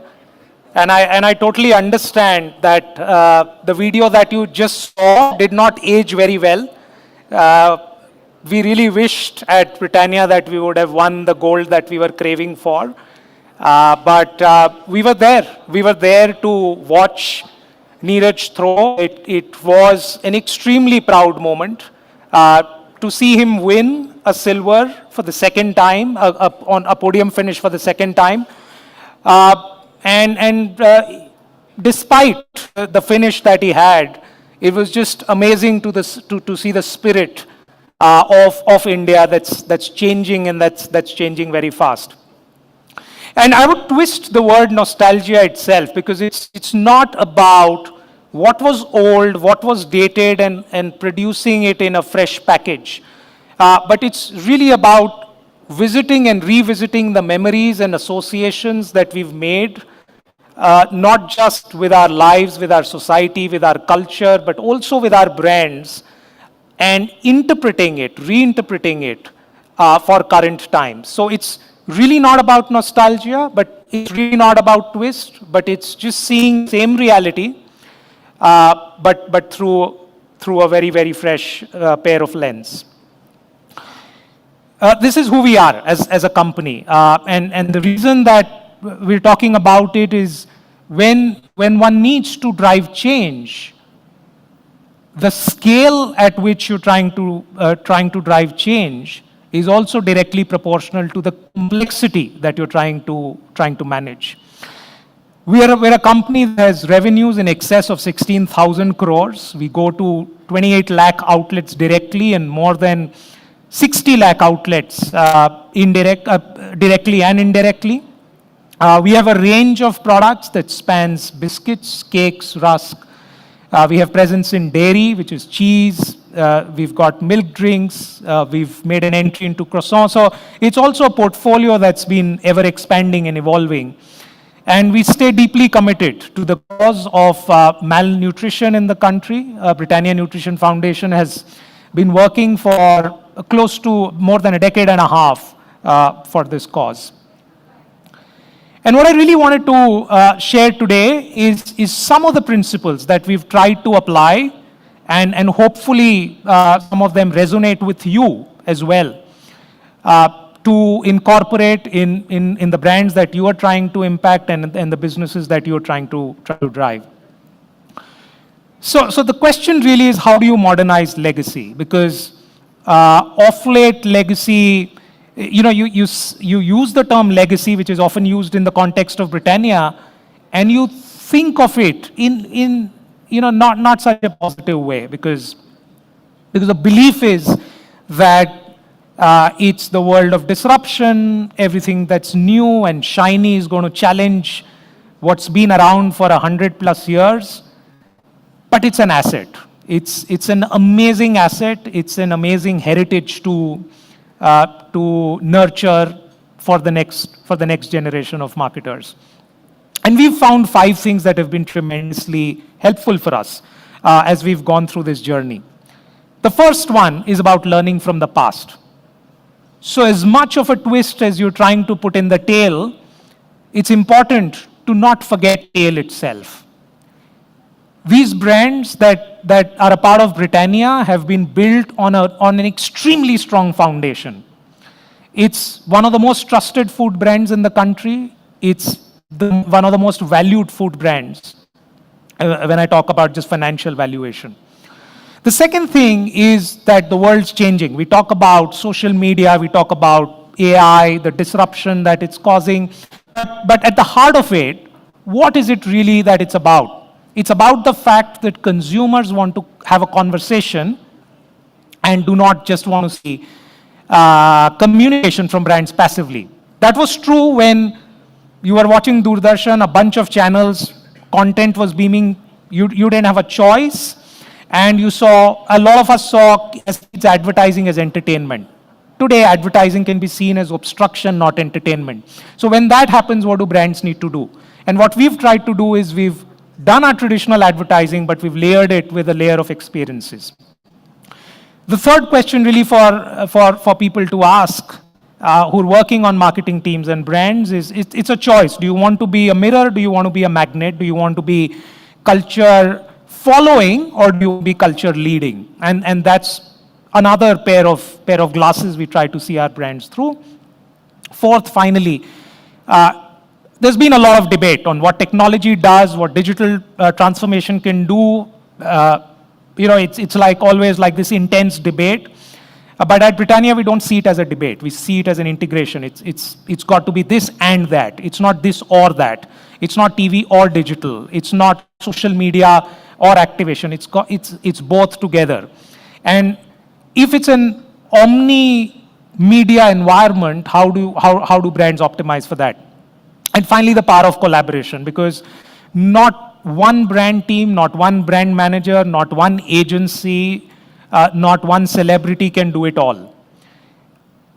One has got to be able to build an ecosystem for the company and for the brands that's got to bring different partners together if you really want to drive meaningful and exciting experiences. And hopefully through the course of this presentation, I'll try to exemplify each of these principles and how we've applied them to the...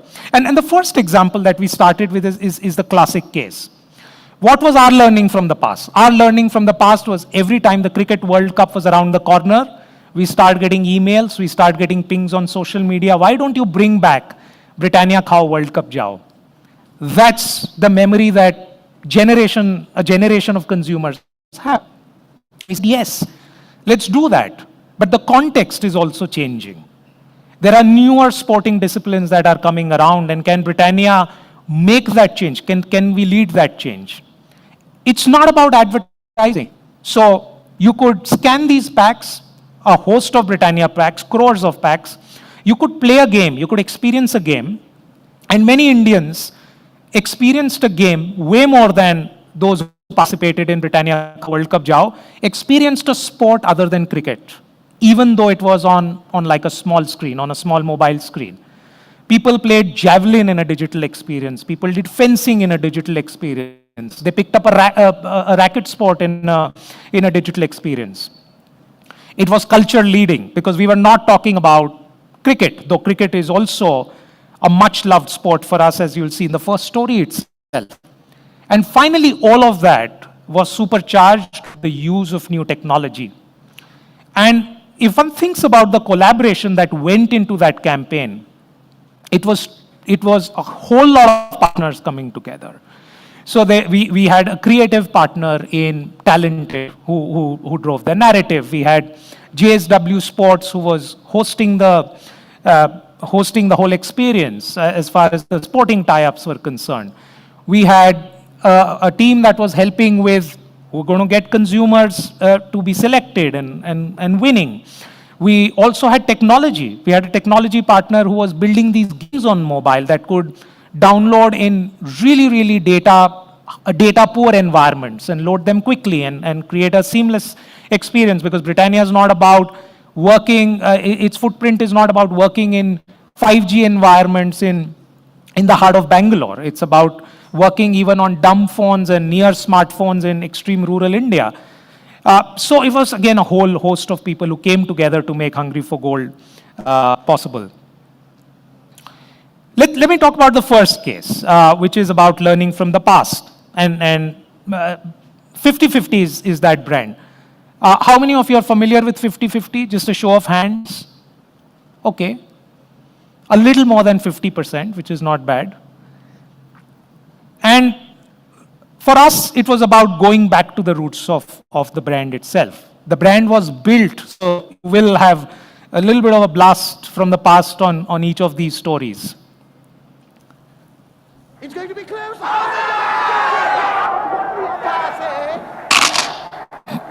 50-50. 50-50. Carl Britannia 50-50. Very, very tasty, tasty. Remember this? Anyone remember this?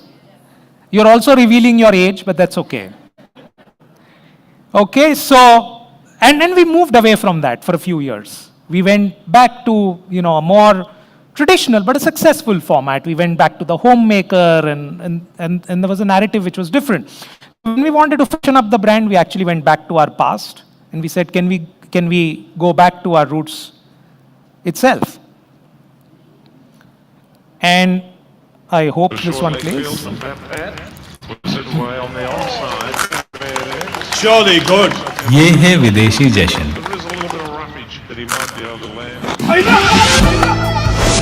Solid boss. Paisa vasool. Is it? ये है देसी जश्न. Test में 50% देसी मक्खन, 50% विदेशी herbs. Britannia 50-50 मस्का चस्का. 100% tasty. Ding. So not only did we go back to our roots, it was still mainstream, it still had mass appeal. Ravi was an absolute perfect fit for the brand, as you can see in the last frame. No one could have done ting ting ting better than him. And that's got us tremendous success over the last couple of years. And we've built on that story. We've tried to build on that narrative. This is the latest one. Sweet Ravi जब boys play well. Hello, little dove. Salty Ravi जब boys don't play well. आना, ए गुटर को खाना. अरे आना, क्या कर रहे हैं? Taste में 50% sweet, 50% salty. Britannia 50-50 classic. 100% tasty. Ding ding da ding. And how do you then build an experience on top of it? So we worked with Mindshare and the team at Extender to build this unique experience.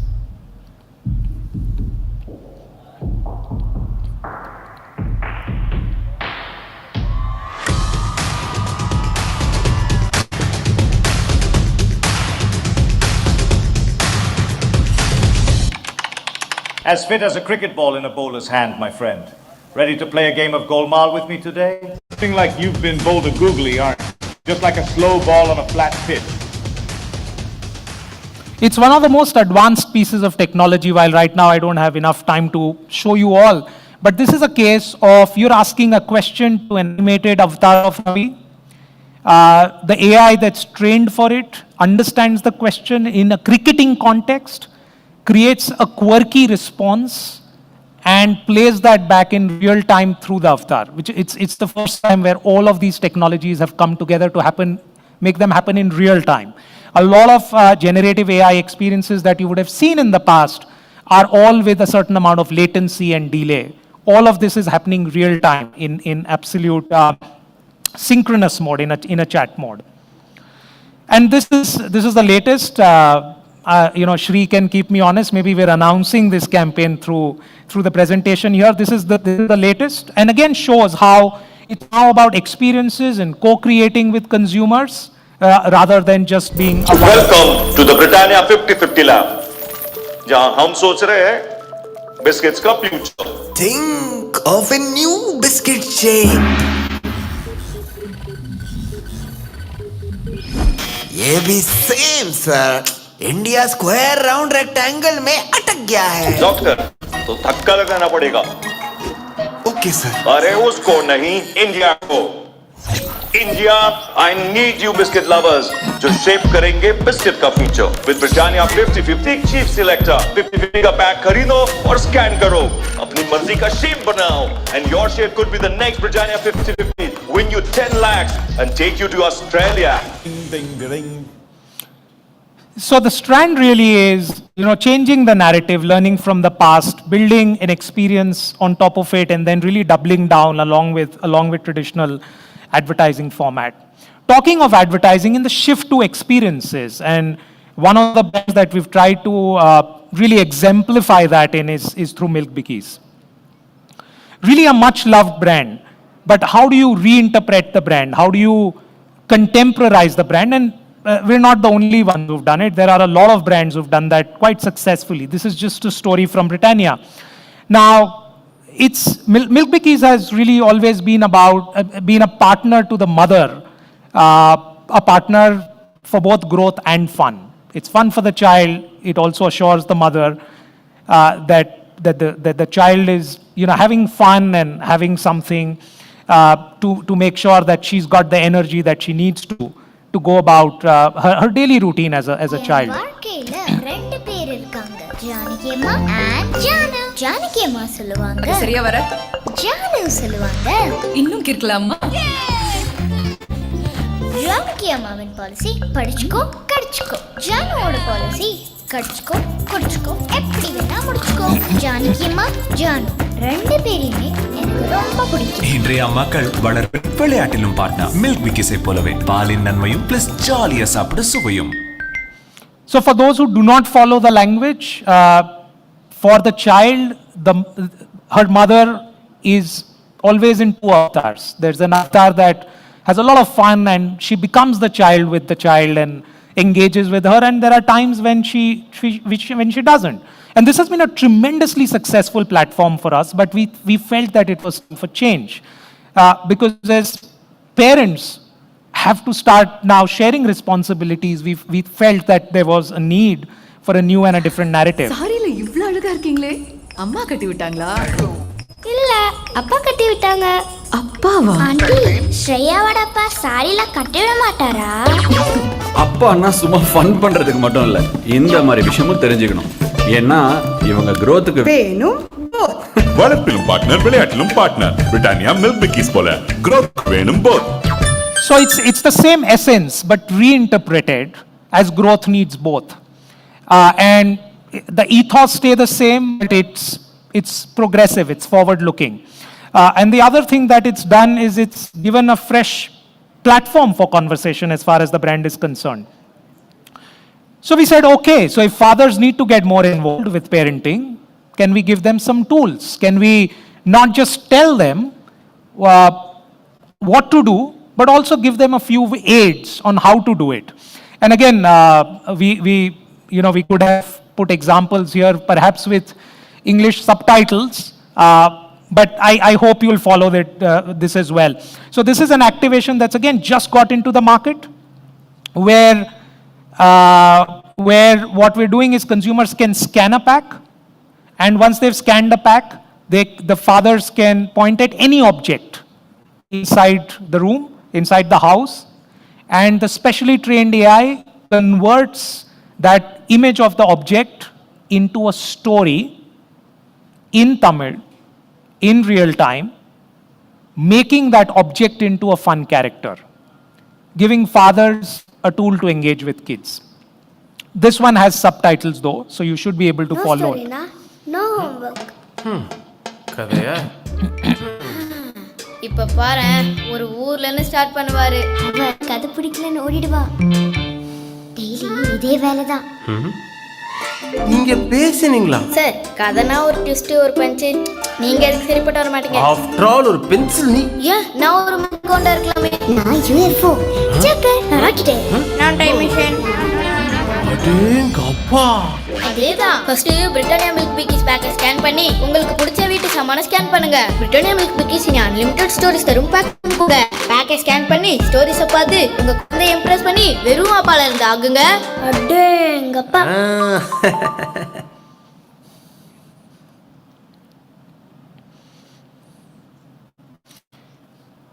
other principle we spoke about is do you want to, as a brand, as a business, do you want to be lagging culture or do you want to be leading culture? And Marigold's a great example of the same. And not too long back, we're talking about the pandemic.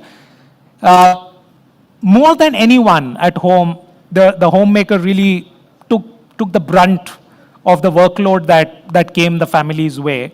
And this was just a few years back, our way of celebrating that. में बड़ा मजा आता है आखिर घर का हर सदस्य घर में जो नजर आता है लिविंग रूम कॉन्फ्रेंस रूम बन जाता है फिटनेस वीडियोस बनाए जाते हैं डू नॉट डिस्टर्ब कहा जाता है डाइनिंग टेबल ऑफिस डेस्क बन जाता है हर मीटिंग के लिए लुक बदला जाता है खाने का तो कोई टाइम टेबल फॉलो नहीं किया जाता वर्किंग फ्रॉम होम का मतलब शायद more work for home makers हो गया और ये ज्यादा काम वो क्या बखूबी निभा रही हैं अब उनका हाथ बटा के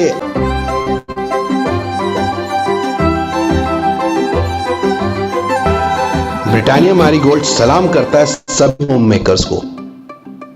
But even before this, what we had started to see was a change in society where women wanted to do more and be more, and that's really the brand Marigold's credo for many years now. And we've been that brand platform, we've been that enabler for women to achieve their entrepreneurship dreams, which are the boundaries of home. Job तो मैं भी करती थी until job छोड़ा, workload और भी बढ़ गया. फिर एक दिन मैंने सोचा बच्चे संभालना माँ का काम बन सकता है, तो फिर बिजनेस क्यों नहीं बन सकता. ब्रिटानिया मैरीगोल्ड ने दी आरती की हिम्मत को ताकत दूसरी पारी शुरू करते वक्त, क्योंकि बहुत कुछ है करना. And not only have we just spoken about it, we've done something about it. So this platform, it's in its year 5. We've stayed true to it.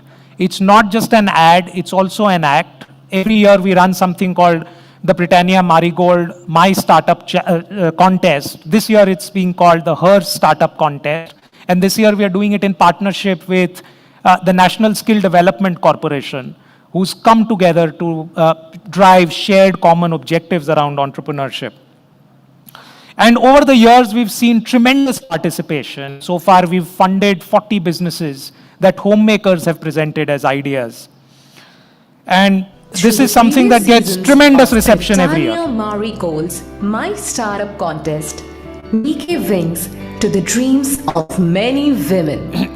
We observed that while many homemakers wanted to start their own businesses, funding alone wasn't the solution. To unlock their journey of success, consistent guidance, mentorship, and inspiration were also key. That's how the idea of Her Store was born, a unique online marketplace aiding women in their quest for a successful entrepreneurial journey. It's a storefront exclusively for women-led brands, empowering them to build their business up to its fullest potential. Be it any industry, every product or service can be listed here with multiple benefits. No registration fee, a 0% commission model, and back-end technical support. In addition, the platform gives access to training material that helps hone your business skills. It also inspires through stories of other like-minded women and opportunities to connect with these successful entrepreneurs. All you need to do is simply register your business and start your journey. So what are you waiting for? Take the first step to success. Join together, grow together. So if you do get a chance, do visit Her Store. That's our latest initiative where we've moved forward from the contest to provide an always-on platform to enable entrepreneurs. I'm going to skip this. I think we've spoken about how this contest gets a lot of excitement every year. Coming to bourbon, one of the most loved brands in the biscuit space. And this is again an example of how we've taken a brand that's, by the way, in its 70th year and given it a complete fresh lease of life. And for that, the first thing we did was we actually went back to the roots of the brand because we saw there was a lot of distraction in the environment. And this is another case from learning from the past and realizing what made the brand famous in the first place. Britannia bourbon biscuit. Chocolate, Cooper chocolate, Cooper chocolate. Nein, nein, nein! Schokolade unter Schokolade unter Schokolade, na? अरे chocolate के नीचे chocolate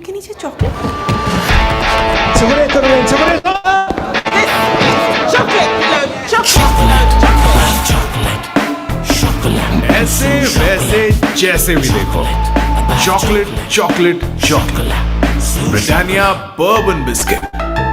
So we did that, and that we changed the packaging, we changed the advertising, we went back to the roots, and then what we said was, can we co-opt consumers into the same and push bourbon really into culture? So really happy to again share, this is one of the first collaborations that's happened in the country with Google's Gemini platform, and it's a very, very nice and a simple activation where you can scan pretty much any dessert that's in front of you. Just put a camera on that dessert, and what the specially trained AI does, it not only just puts out an idea on how you could bourbonize that recipe, but also gives you steps on the same. So let's see how that works.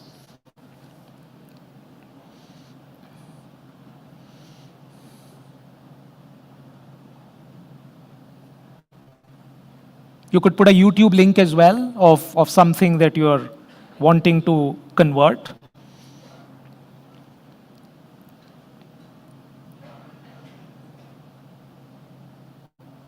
Or if you don't like it, you could get one more option at the same recipe.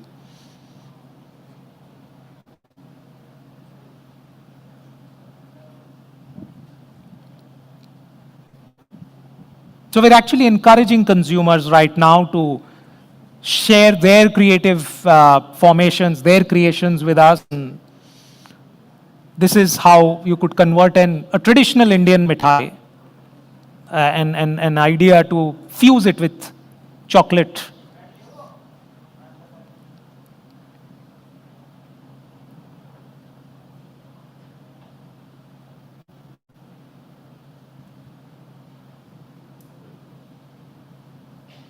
And this is again coming from the insight that a lot of consumers, and you would see it on your feed as well, people try to be creative, use an amalgamation of products on traditional things. They're trying to fuse stuff in the kitchen and putting it out there. And this is the final one, which is, and this is something that has been really special for us in the journey, which is how different partners have really come together. Not just creative agencies, but collaborators, technology service providers, because all of these ideas have only been possible because of different forces and different skills and competencies coming together. Good Day has always been this brand which has been the carrier of joy and optimism and happiness. And a couple of years back, we built on top of that platform for Good Day to become this agent that can, with whom you can celebrate small joys of life, like getting the cab that was difficult to get, or getting salary credited to your account a day before, or the dad, which you see on the right-hand side, who's able to touch his feet and able to stretch, and the mom and the daughter are celebrating that. And this has been a really, really successful platform where we've been able to put out multiple copies which are deeply regionalized, deeply embedded in culture. But we said, how do we take this platform of small joys a little bit forward, but also make it relevant for the new generation who's discovering the brand as they're growing up? And that's where Bank of Small Wins came, which was, and this is again a great case for us, a great learning for us on how we collaborated not just with the partners inside, but also with partners outside. I got a call that said, hey, how do you think we could get cookies to sell more pants?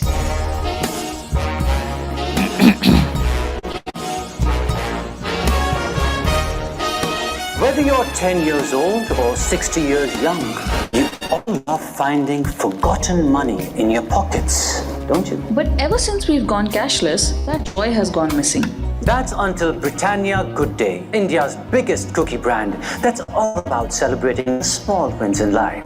their money where their mouth is. Good Days, Guerrilla Activation, the Bank of Small Wins, and a completely new medium, Pant Pockets, as the campaign literally puts money in your pockets. They've stuffed 10 lakhs worth of this new currency into 1 lakh pockets across Myntra's collection. For 48 hours, over 5 geographies, 400 people working on this to crumple these notes, put them in pants, and have them shipped out to consumers in no time. That's not it. They collaborated with one of India's biggest laundry chains, Uclean, Bombay Closet Cleanse, a chain of thrift stores in Mumbai. No, I have the Good Days Bank of Small Wins currency in our pockets and store. Man, this Britannia really wants to get into our pants, huh? Wait, is there a note in my pocket? You are one of 100,000 people finding this note in their pocket. Bro, I like it when brands do like cool stuff like this. Like TK, you're selling me something, but also you're at least trying There's to... an experience. And because India loves scribbling on their currency, we scribbled on ours too. Again, it has Neeraj Chopra's signature, by the way.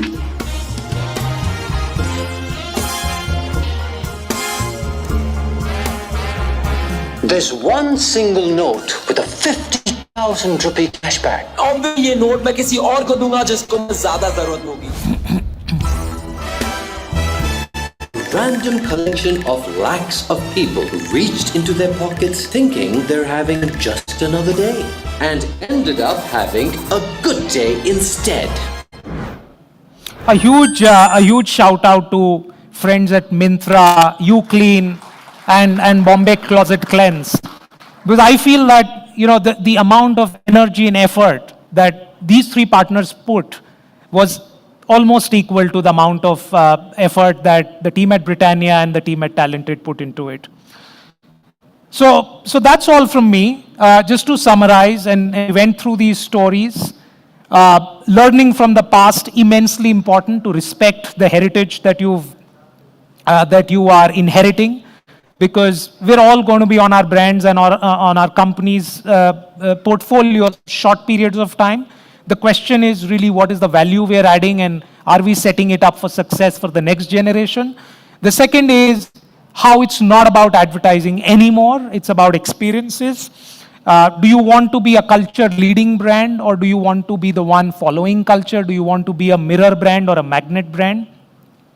Are you really embracing new technology? Because either you have or you will in the future. The question is, how soon can you get started? And finally, the power of collaboration. None of this is possible without the absolutely stellar brand team at Britannia, who has made sure that they've moved so much of work in a short period of time. It's one to think about what's the change you want to drive, but if you don't have your teams leading it, it's very difficult, and I've been extremely fortunate at that. But it's also about collaborating with not just your creative partners inside and getting them to collaborate, but also looking at what's happening outside and how are your brands connecting and relating with that. Thanks for being a really, really patient audience just ahead of lunch. Really appreciate it. Thank you so very much for that, Mr. Doshi. And I think after all that talk about 50-50, we're all definitely 100% in the mood for lunch. And a real shout out, of course, to the fact that, your cookies and biscuits are helping women to have their cake and eat it too. I think that's wonderful. So thank you so much. And please do remain on stage. May I call Mr. Suresh Balakrishna, CRO, the Hindu Group, to please felicitate Mr. Doshi. A big, big round of applause for that wonderful presentation, which gave us certainly a lot of food for thought before lunch.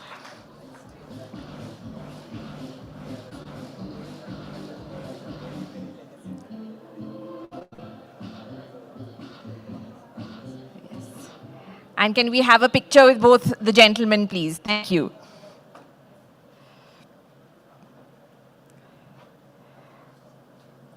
Ladies and gentlemen, just to remind you, our feature hashtag for today, and of course a big round of applause, is hashtag #PitchCMO, as you see displayed. Help us to maintain the lively buzz on social media by sharing your thoughts and posts using hashtag #PitchCMO. And don't forget, we will also have a quiz right after lunch as well. And as we take a break for a scrumptious networking lunch, brace yourselves to what's to come. We have a lineup of fascinating sessions waiting for you in the post-lunch agenda. So recharge, refuel, and get ready to dive into an afternoon filled with captivating discussions. May we please have the partner presentation.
ஓரம் cricket எம்பேட் market எத்தான high court tea கடை biscuit MTC ticket மெட்ராஸின் மொசாட் super star cut out salute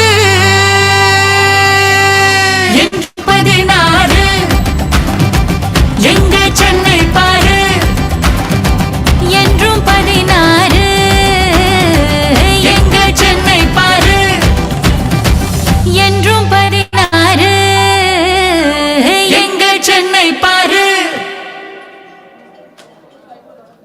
வந்தாரை வாழ வைக்க மறந்ததில்லை வந்தார வாழ வைக்க மறந்ததில்லை இந்த மண்ணின் மனசுக்கு வயசே இல்லை இந்த மண்ணின் மனசுக்கு வயசே தெருவோரம் கிரிக்கெட் எம்பேட் மார்க்கெட் எத்தான ஹைகோர்ட் டீ கடை பிஸ்கெட் எம்டிசி டிக்கெட் மெட்ராஸின் மொசாட் super star cut out salute என்றும் 16 எங்க சென்னை பாரு என்றும் 16 எங்க சென்னை பாரு என்றும் 16 எங்க சென்னை பாரு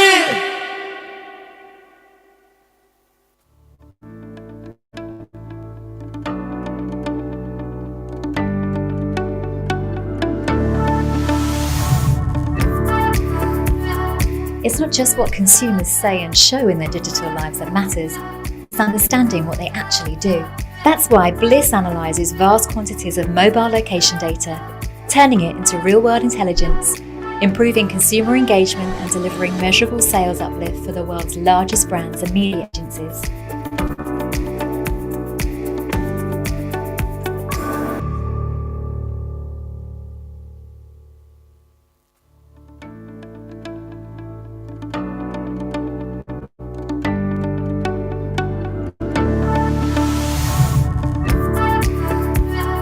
It's not just what consumers say and show in their digital lives that matters, It's understanding what they actually do. That's why Bliss analyzes vast quantities of mobile location data, turning it into real-world intelligence, improving consumer engagement and delivering measurable sales uplift for the world's largest brands and media agencies.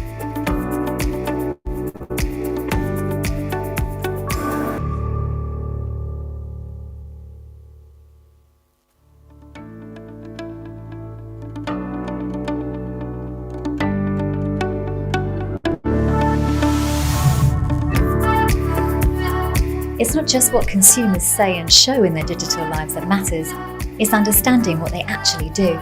That's why Bliss analyzes vast quantities of mobile location data, turning it into real-world intelligence, improving consumer engagement and delivering measurable sales uplift for the world's largest brands and media agencies.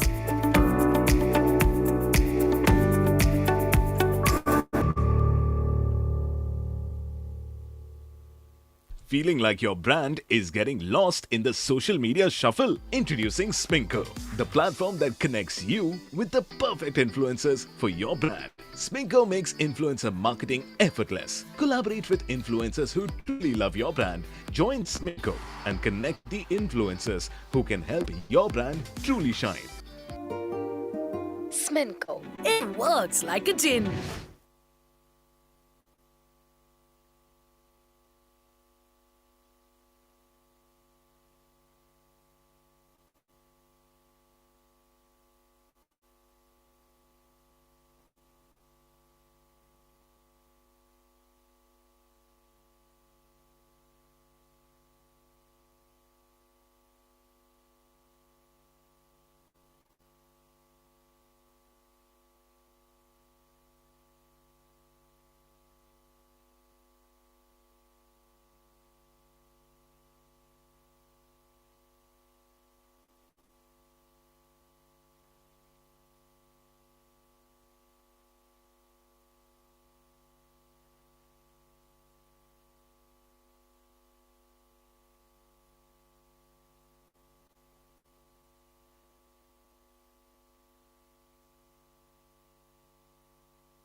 The first category of awards is South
Welcome back, everyone, and we really appreciate you all being in your seats, back in your seats, ready to begin. I hope everyone is feeling very re-energized because we need all that re-energizing to basically reignite and reimagine, which is all about today. So with that started, I'm sure, of course, a lot of selfies, or at least I hope a lot of selfies and a lot of exciting happenings have been happening outside. You've been tweeting away and gramming away really with hashtag #PitchCMO. So before we roll on, let me take a moment to acknowledge the people behind today, our partners. We are, of course, today co-powered by Disney Star. Disney Star, India's #1 storyteller and the country's leading media and entertainment company with over 700 million viewers on its TV network and largest OTT platform, Disney Hotstar. Our growth partner for today, Mob Avenue. Gold partner, The Hindu, India's national newspaper since 1878. The associate partner, Bliss. Bliss uses location data to deliver real-world actionable intelligence with unmatched accuracy and scale and with a privacy-first approach. Our associate partner, Footprint. Footprint, of course, connects brands, influencers, content, and campaigns. Our co-partner for today, Route Mobile Limited, simplifying communications for 20 years. Our co-partner, Radio City, FM Andre, Radio City 91.1. Can we have the partner presentations, please?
We live in a hyper-connected world.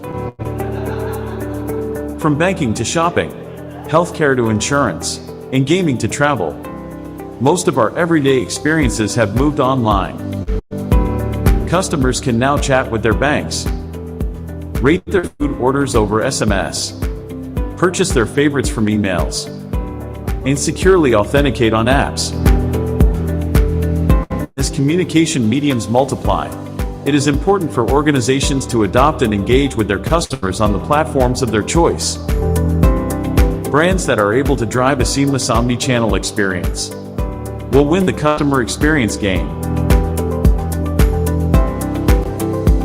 This is why Route Mobile has been a trusted communications partner to brands for over 19 years. Our omni-channel communication solutions help organizations choose their preferred channels. We ensure delivery of critical information securely in real time. There is nothing more important to us than the data security of our customers. We are a driving force in the new age of communication, with a global presence and key partnerships. Our goal is to simplify communications between customers and the brands they love. Through a suite of connected, next-gen, CPaaS products, we are making our vision come alive. Route Mobile. Communication simplified. Vibe the ACTL, ತಿಳಿದಿದೆ ಅದು ನಮ್ಗೆಲ್ಲ ಎಲ್ಲರದಂಗೆ ಕುಣಿಸೋ music ಬೇರೆ ಇನ್ನೆಲ್ಲಿಲ್ಲ. ವೈಬಿದೆ ಈ ಸಿಟಿಯಲ್ಲಿ ತಿಳಿದಿದೆ ಅದು ನಮಗೆಲ್ಲ. ಎಲ್ಲರಿದಂಗೆ ಕುಣಿಸೋ music ಬೇರೆ ಇನ್ನೆಲ್ಲಿಲ್ಲ. ನಿಮ್ಮ ಜೊತೆಗೆ on the go heartbeat starts to grow. Tuning ಎಷ್ಟು ಸ್ಮೂತ್ ಅಂತಂದ್ರೆ ನರ ನಾಡಿಲಿ ಬ್ಲಡ್ ನ flow. And a little bit more about Radio City. Radio City, a subsidiary of Jagran Prakashan Limited under Music Broadcast Limited, is India's first private FM radio broadcaster with over 2 decades of experience. With 39 stations across 12 states and 1 union territory, Radio City reaches 62% of India's FM population, engaging 69 million weekly listeners. Its digital presence extends through www.radiocity.in. Radio City has embraced digitalization, integrating radio with digital technology for a seamless experience. This includes AI-driven RJ Sia, who offers personalized dynamic content, and RC Studio, a 24/7 video channel that blends video and audio, expanding Radio City's reach and engagement. The company has consistently ranked in India's best companies to work for by the Great Place to Work Institute, earning recognition for its workplace excellence, particularly for women. Can we have the jingle, please?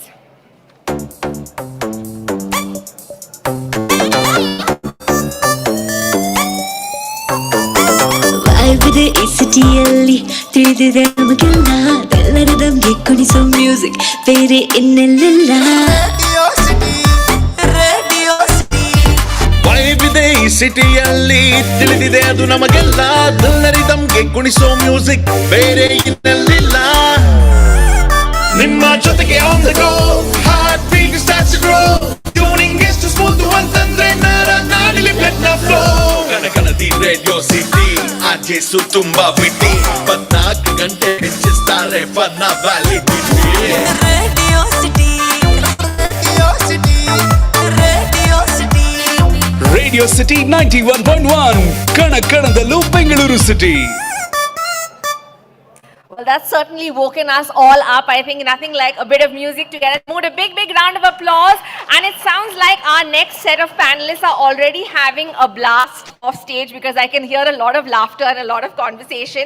So it's good because we're also about to blast off into the future. Our next discussion is a first-class ticket to the cutting edge of marketing, where AI isn't just a buzzword. It's the game changer rewriting the rules. From predicting trends to crafting personalized experience, these experts will show you how to harness the power of AI like never before.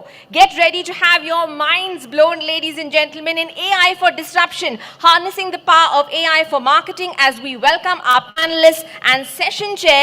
This one is going to be a ride to remember. Please put your hands together for our session chair, Sharda Pillai, Chief Operations Head, Pink Lemonade, and our panelists, Brijesh Munya. Big round of applause, everyone, as they join us on stage. Co-founder and Chief Executive Officer, Ethnos. Dushyant Panda, Senior Director, Marketing and SME Business, Razorpay. PG Aditya, Founder and Chief Creative Officer, Talented. Siddhartha Bhalia, Chief Marketing Officer, Air India Express. Welcome everyone to stage. A big, big round of applause for our first panel discussion after lunch. Ladies and gentlemen, you can do better than that. You've just been re-energized. Thank you. Over to you, Shraddha.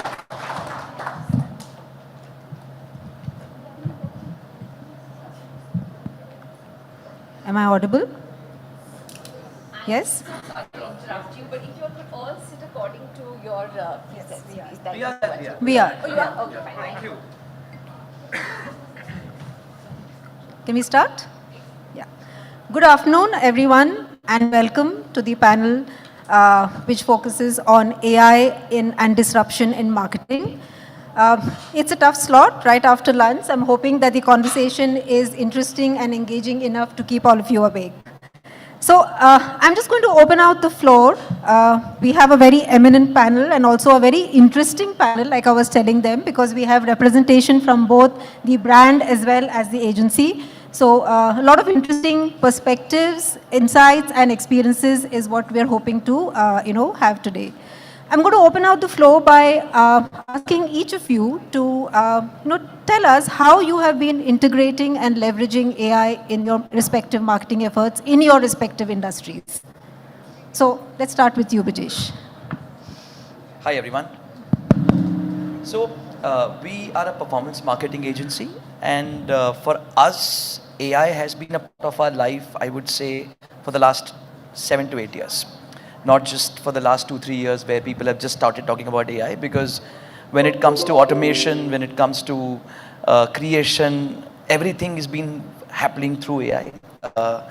And the Googles and the Metas of the world like to spend money, learn from others' money, and then say this is working, this is not working. So that's one part. And it's been like 2 years now where we started using a lot of AI in even creatives, because what we see and have figured out is that unlike the old media where it's a one-to-many conversation, in new media, especially digital, you can actually have a one-to-one conversation with the consumer. So creative also has become a very important part. We use that to personalize communication rather than having a very generic communication, which helps for brands to get better ROI for the same amount spent. So that's the way we at our end use AI. I can pass the mic to you. Yeah, I think when AI first came, right, you tend to think of these things as these things will solve for everything in the world. And it traditionally isn't so. So I think we broke it down into saying that there are 3 things we should think of. What can we do faster? What can we do better? And what can we do now that we couldn't do earlier? So everyone knows about the faster part, right? You can, if you were writing 10 articles, you can write 100. If you were making 2 videos, now you can make 10. So that was the first part of it. The second was, what can we do better? What was better was, can you, as Rajesh mentioned, can you do better targeting? Can you get across the right message to the right person at the right time? The holy grail of N is equal to 1 marketing, right? Is this a step in that direction?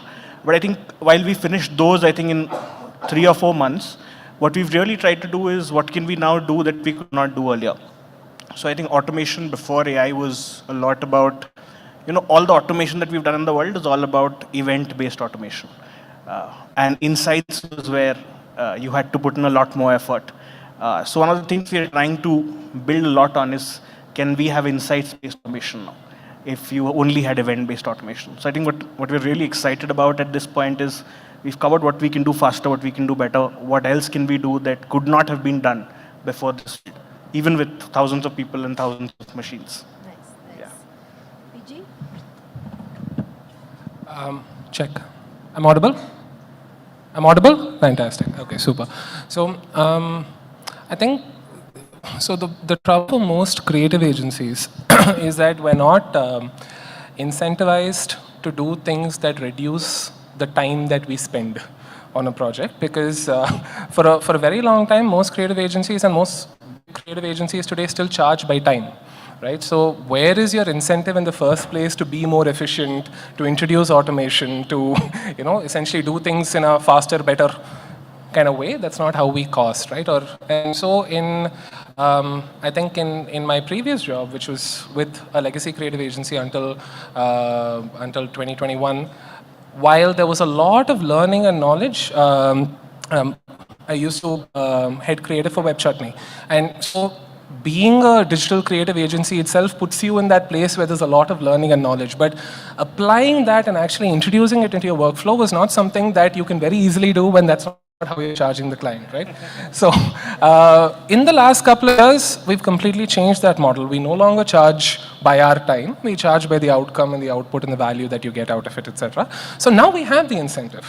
And we're able to think with a very free mind on how can this actually help, first of all, us in our own internal workflows. Because another mistake a lot of creative agencies make is recommending solutions to their brands while with tons of skeletons in their own closet, right? So we got to fix our house first and essentially make sure that all of us in the room have enough personal experience interacting with the technology as much as possible before we go and direct it elsewhere. And that's something that's been very, very actively happening.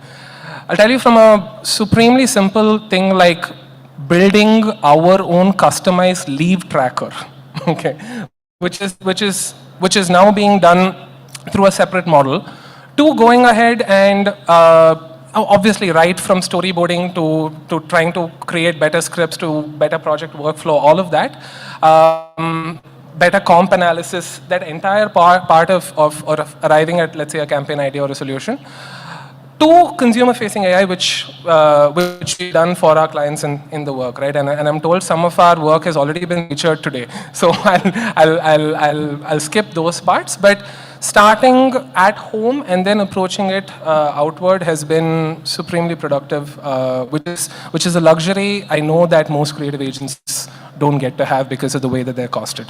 Nice, nice. It's strange when you get a bunch of marketers in the room. They tend to solve the problem that they've always tried to solve, because that's the way in which things have worked for many, many years, right? And that's what we're trained to do. And in moments of disruption, that doesn't necessarily serve the purpose. And I was at a conference about a month and a half ago where you had AI experts who were not from the commercial or marketing world, who were trying to solve problems like diabetes or cancer research or large processing models. There is, very interestingly, for example, a coal mine in the Arctic, which is not, it's a decommissioned coal mine, where they're trying to preserve the heritage of things like Ajanta paintings using AI in those kind of spaces. And as soon as you get people from a specific domain like marketing into a room, we begin to start thinking, how can we optimize our PPC campaigns and sell more soap or sell more flights with AI? So I think one of the first things that we did when AI became the new buzzword, when we weren't sure, how disruptive it would be by nature, is to look at the industry that we were in and whether there was an existential threat to travel as a concept. Because one of the first things that you realize, if you look back at May of 2020, when the pandemic hit, 2 months into the pandemic, when everybody moved on to online and there was a lockdown across the country, the valuation of Zoom as a company was larger than the top 7 airlines in the world. Now, over time, obviously, that's reversed and things have normalized. But what it does is give you a sense of the expectation of disruption is there in people's minds, where they think that something like travel is very replaceable with technology. And so what we first did, I think, is to recognize that if we continue to define ourselves as being in the business of transporting people from A to B, then we're prone to disruption from any kind of, whether it's, better virtual conferencing or AI, etc. But if you define yourselves as somebody who's in the business of creating experiences and memories, which is what travel has always been about, meeting new people, cultures, communities, interacting in a physical manner that cannot be replaced by technology, and you focus on the non-hygiene factors, which most of, unfortunately, Indian aviation has been, whether it's on-time performance or safety or things which you should actually take for granted, and instead focus on the experience of the warmth of the service, which is not replaceable by technology, or a hot meal which you can't, taste outside those places. You begin to really redefine what your experience stands for, and that's obviously we've done the usual. AI-powered chatbots, pricing algorithms using AI, etc. But I think the core focus for us was to really look at, is this going to be an existential threat to us? If it is, what do we do to make sure that our business is doing that is not going to be disrupted by something that we thought is going to be a long-term disruption. Okay. So are you saying that in your industry, AI doesn't have a very, very significant role to play? It does, but it always has. If you look at revenue management algorithms, probably one of the few industries which does pricing at an individual personalization basis. Most people are personalizing content or personalizing creative or personalizing messaging. For many years, the aviation industry has personalized even things like pricing, right? A lot of that pricing has been based on very base kind of models of looking at what the demand is, number of days out, etc., and not really personalized to an individual level. But with the right amount of first-party data that you're able to accumulate, even if you start with cohorts, and not just for the pricing of the airline, but also the pricing of ancillaries. Like if you recognize one of the insights that we got when we started looking at the data was that female solo travelers have a higher propensity to pick a window or a middle seat, but they do it at cheaper prices than male solo travelers. So they don't want to sit in the middle, but they will still pick a seat that is towards the back of the plane because there is some element of guilt at paying a premium price for a front row seat, right? When we did pricing algorithms then to say, can we reprice it to be a discounted price of a 50%? Or can we make, for example, people who are flying with children, can we make the children's seat free? Then we realize the overall family tends to spend a lot more. Because the child seat is free, and obviously if the child is going to be sitting somewhere and you'll pick a seat for the child where they can sit, you're going to be sitting next to that child, right?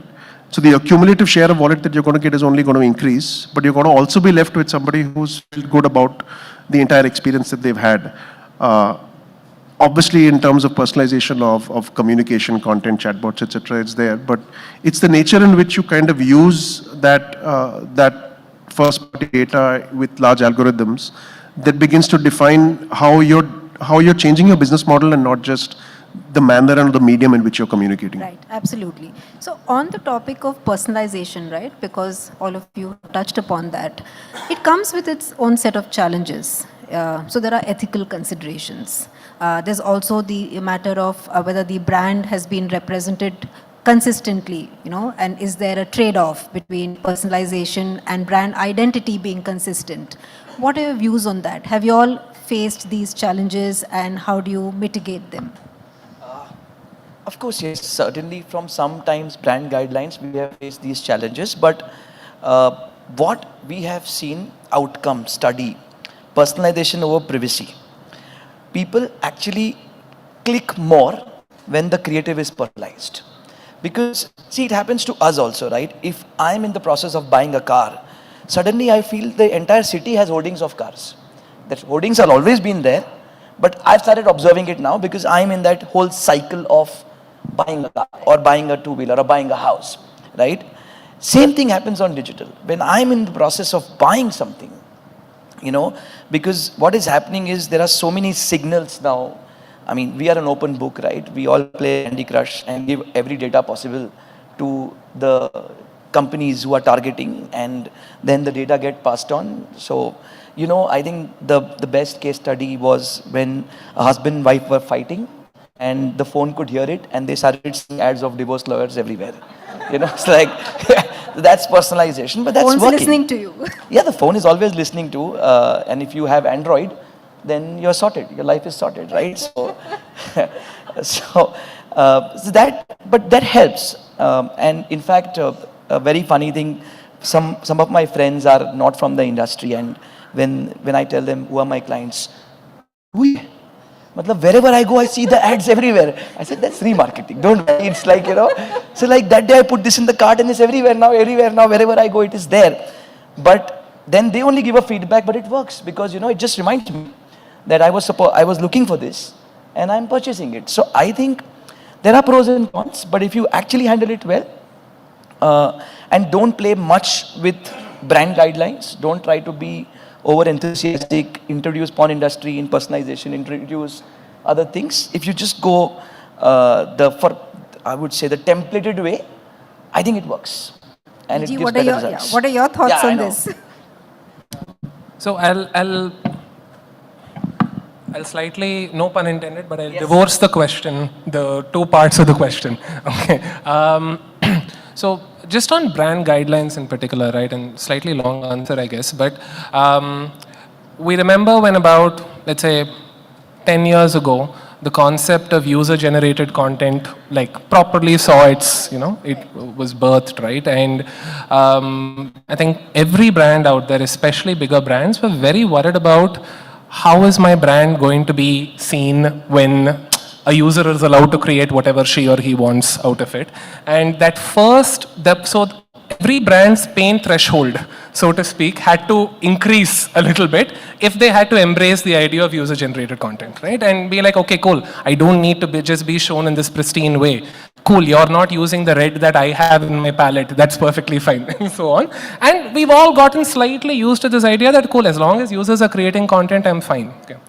Now I think it's the second version of that where the pain threshold has to get even higher, because it is now entirely possible for any user anywhere to put your brand in the context of absolutely random things and for that to exist on the internet, right? So tomorrow if I want to go and create an image, so funnily enough, right, so we've seen, how many of us are familiar with Grok, which is Twitter's AI? Fantastic. And we're familiar with Gemini, which is Google's AI, right? Are we familiar with the kind of almost extremely different ways in which Gemini and Grok said which was okay, which was not okay, what they would be okay creating an image of versus not? Gemini was trolled on the internet a lot for being too hyper woke and too just going extreme on the kind of things that they wouldn't depict. For instance, if you ask Gemini, can you show me a picture of a pope, you wouldn't get a white person. They would only show people from different races, because Gemini had that affirmative action saying, okay, cool, I want to show people of different races, different ethnicities whenever you're asking me the prompt. So even if you don't mention it, unless you specifically ask me to show a person of a particular race, I'll deliberately go ahead and make that person a little more diverse, which on the face of it felt like a good thing to do, right? And which also meant that they would not show you particular types of content. Or particular images. Grok, on the other hand, is a complete free-for-all. In fact, the joke about Grok is wild, Grok doesn't care, Grok will just, you type in whatever you want and Grok will create an image. So if any of y'all have seen the recent reels of the videos of Kamala Harris and Donald Trump deep fake, but they're both walking on the beach like they're a happy couple, that's Grok. Okay. And the fact that it was okay for Grok to create that, it didn't have a problem. Now imagine, in a similar vein, whichever your brand is, if one of y'all are in quick commerce or an e-commerce category, it's very possible to now create an AI-generated image of someone receiving an AK-47 as in their home delivery from a Zepto or a Blinkit or whatever. It's perfectly fine. So you'll have that Zepto branding and someone will pull one huge gun out of it. This image can be created by a user as of today. Okay. Now, where is your pain? How much further does that pain threshold have to increase if we were to say, okay, cool, my brand can be seen, I mean, someone can generate that. What am I going to do about it? Am I going to go ahead and keep suing different users? There's another internet joke about how Nintendo keeps suing its users for things like this. So I feel when it comes to brand guidelines overall, in the next half a decade, if this keeps going where it's going, we're going to forget how seriously we take brand guidelines today. In the same way where if we feel like we've started taking it a little less seriously since UGC happened, that's going to increase even further after this. You're right.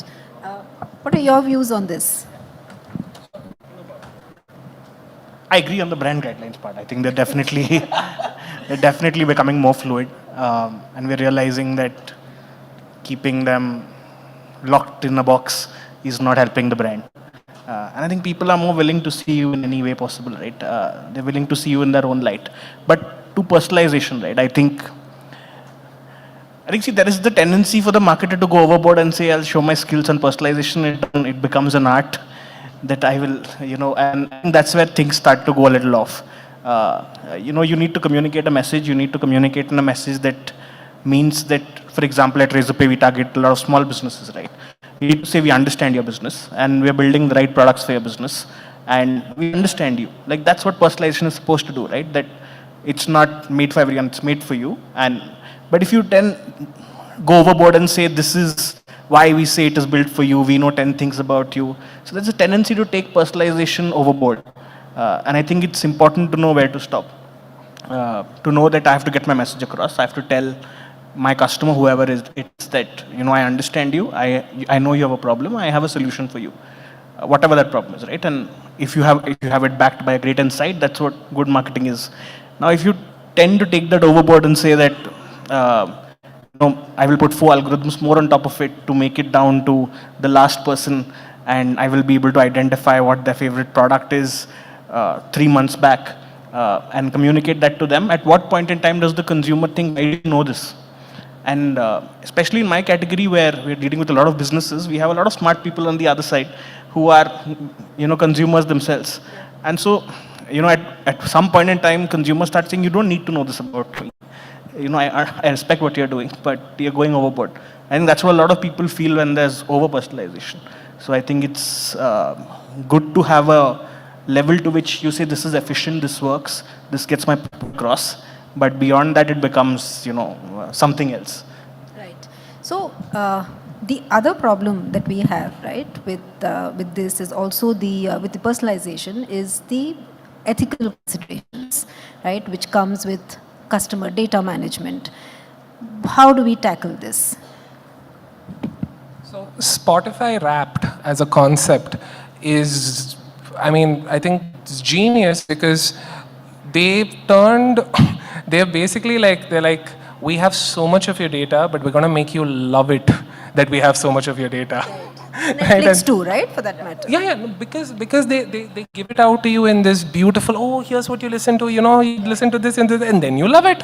You're like, hey, I love it that you know so much about me, right? So I think, there is so much psychology at play over here about what users actually end up being comfortable with in terms of overall how you use their data.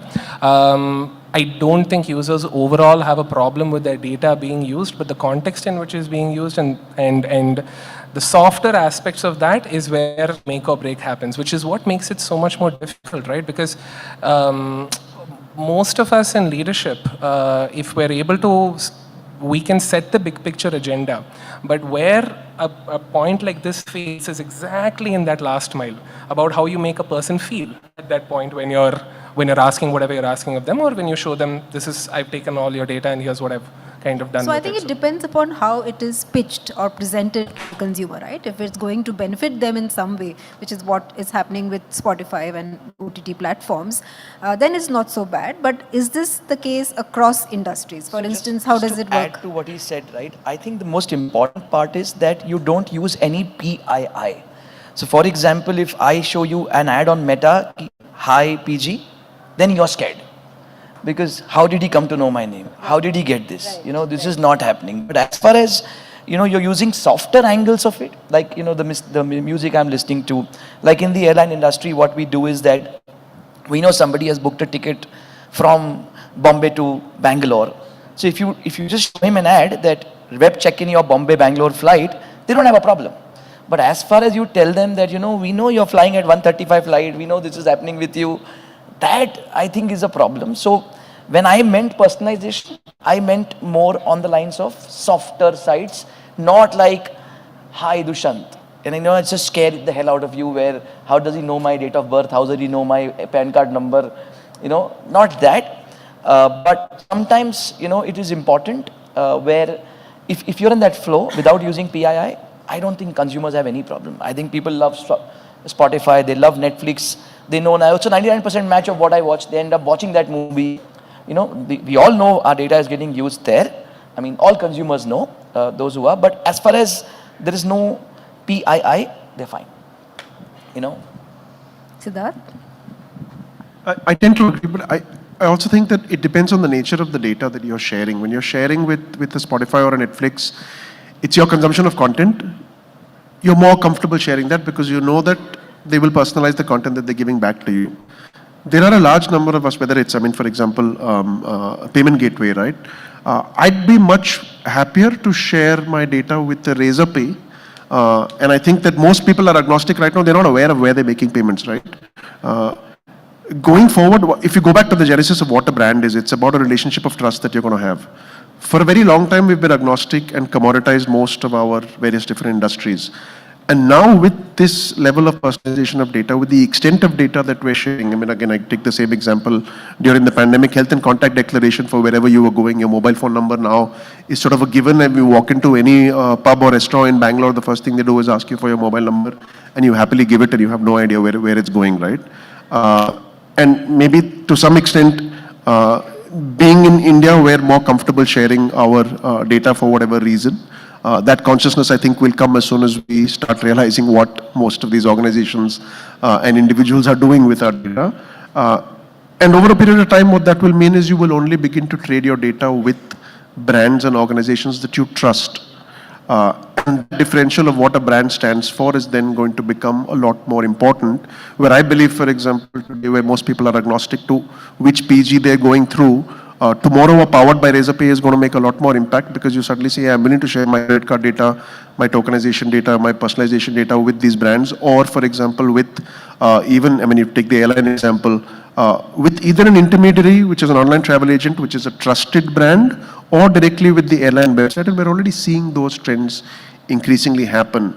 You're not as comfortable sharing your address details or your health details, or where all you've traveled to, your passport information, your friends and family details. We get a lot more friends and family details on our direct website than you would give to an intermediary, because I know I trust that brand with the data that we're giving them, and that will become the differentiator, not just in terms of who you transact with, how you transact with them and how you continue to engage with them. Because once I've given my data to a brand that I trust, instead of going to another brand the next time and giving my data again, I'd prefer to go back to that same brand and reduce the number of touch points and individuals who I'm sharing that data with. And that will become an increasing differentiator in who you do business with. I agree. So it goes back to the brand that you're interacting with and what is your relationship with the brand in the past, right? Your history with the brand.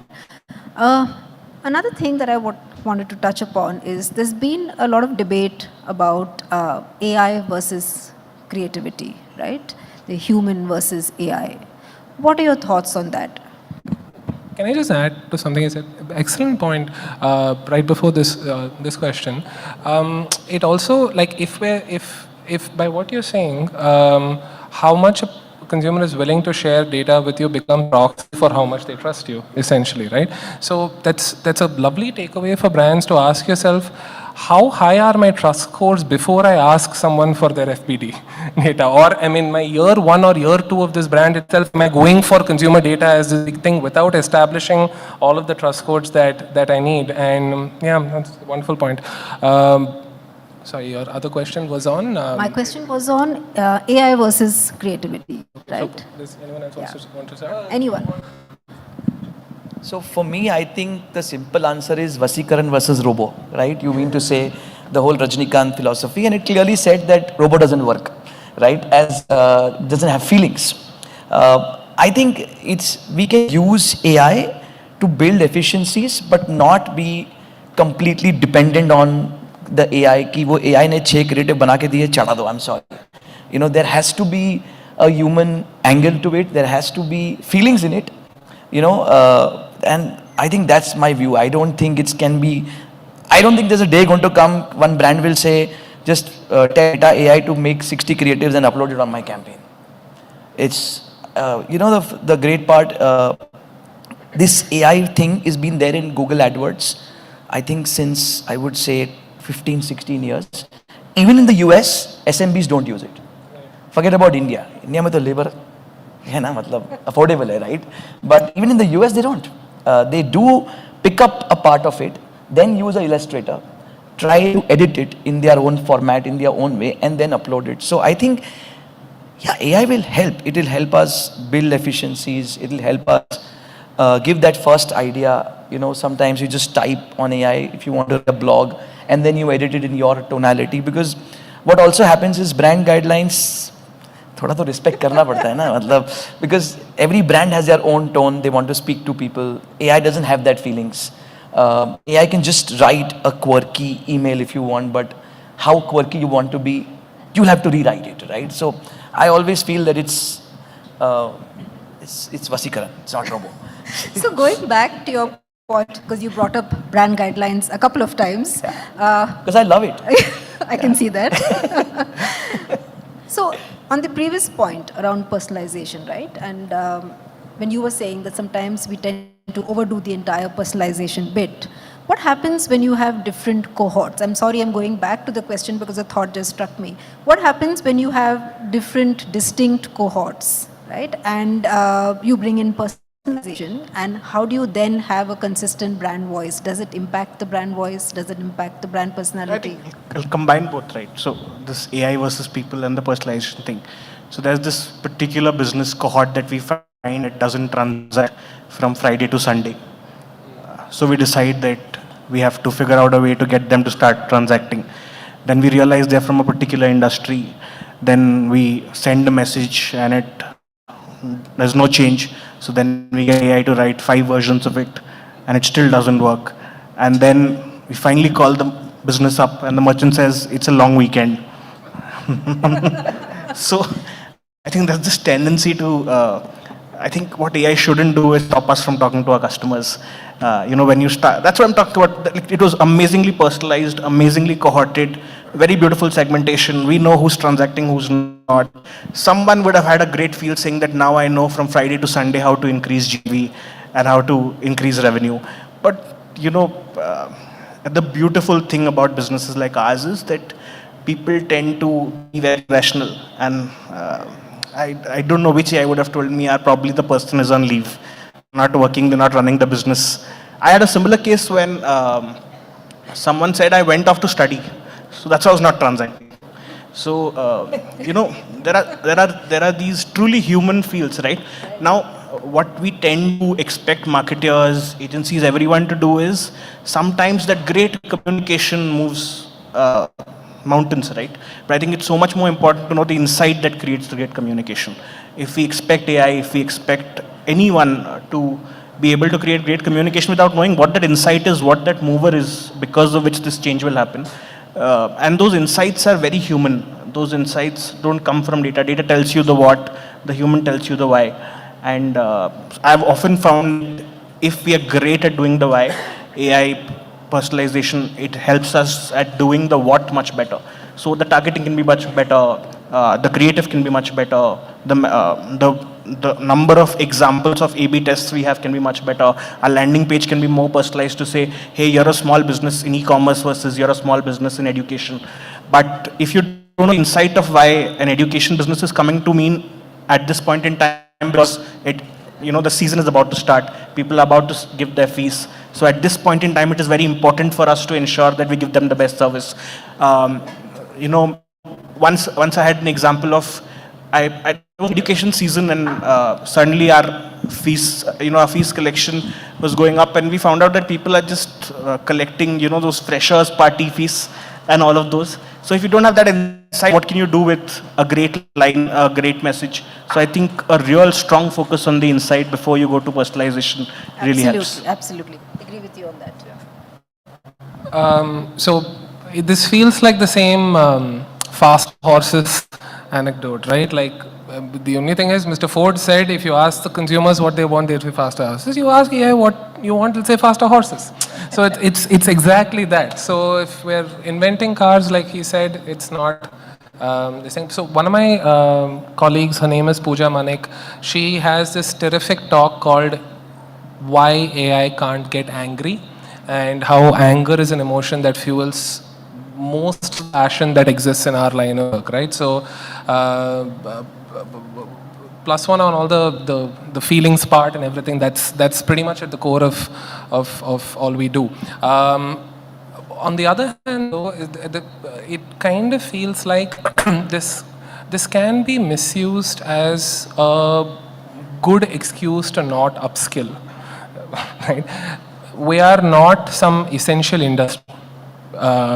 We're not going to unionize anytime soon and like tell each other that, oh, this is otherwise whatever.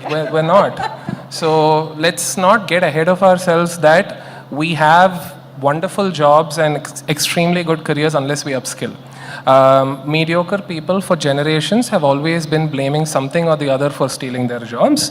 It used to be immigrants are stealing my jobs. Then when women entered the workforce, women are stealing my jobs. Now there's a new piece of tech and the tech is stealing my job, right? So let's call out mediocre folks who are not willing to upskill as a cohort in themselves, and then those of us who don't identify as part of that cohort, I think we'll enjoy learning it. Nice, lovely point. Yes. Personalize the content for them. Lovely, thank you so much. Anything from you? I couldn't agree more. I think when you come into, if you look at the state at which AI is right now and the kind of creatives that are being generated, at best what AI is doing is not replacing the talented who don't consider themselves in the mediocre cohort. What it is doing is giving you what 20 interns can do, right? But just because you can hire 200 interns doesn't mean that you're not going to have a head of creative or a head of brand or marketing or design, right?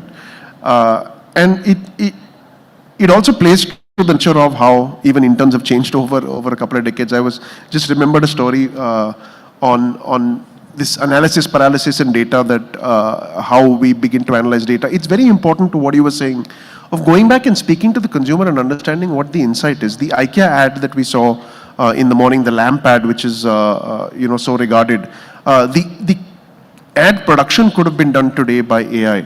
But the insight of feeling bad for the old lamp is not something that you will get from an AI, because it doesn't understand what that feeling of being attached to an inanimate object is. The story that I was recalling was Harit Nagpal, the CEO of Tata Play, was talking about an intern from one of the IIMs who was with Unilever and was stationed in Bombay, for those of you familiar with that. And what they'd done is they put these ice cream fridges in different retail outlets, across 70 different retail outlets, and he was looking after that region of those outlets. But sales, for whatever reason, were not going up, and you did whatever amount of performance marketing and point of sale purchase and all of that. And Harit asked him, saying, you're looking at 70 stores, and how many times have you gone to the store? And he said, I've not been to the stores. I've been analyzing the point of sale data from all the stores. And he said, you go to the store and you'll see that the fridge that you've installed over there has got Vadilal ice cream in it, right?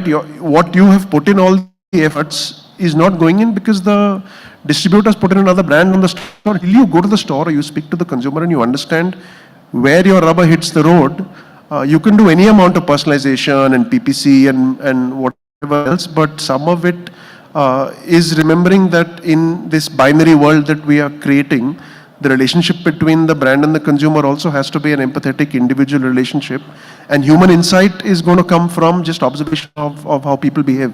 That's not going away, because the people who are spending the money is still not AI. It is still human beings trying to fulfill some innate need of theirs. Absolutely. There's absolutely no substitute for an interaction with your consumer directly, talking to your consumer, right? And AI can never do that for us. Thank you so much. Now, I just want one last question before we go to my rapid fire. Of course, I have no coffee hamper to give away, but we're still having the rapid fire. Where will you absolutely not use AI in your respective fields, in the respective industries? Giving feedback to team members.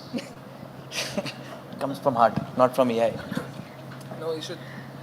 It's so funny you say that, because it's exactly the opposite in our thing. So some of my colleagues ended up building a small bot that would mimic my feedback. It was brilliantly That's done. very inventive. And I was like, hey, okay, if you want to kind of know what PG might think of this idea, here's the PG bot, so to speak, right? And I think it was actually pretty nice for the first 1 week. But what is it like? I mean, it was slightly basic level customized. Like it'll say "machan" at the end of every sentence. Okay, it'll be like, no machan, this doesn't work. So it can talk like you a little bit. Also animated.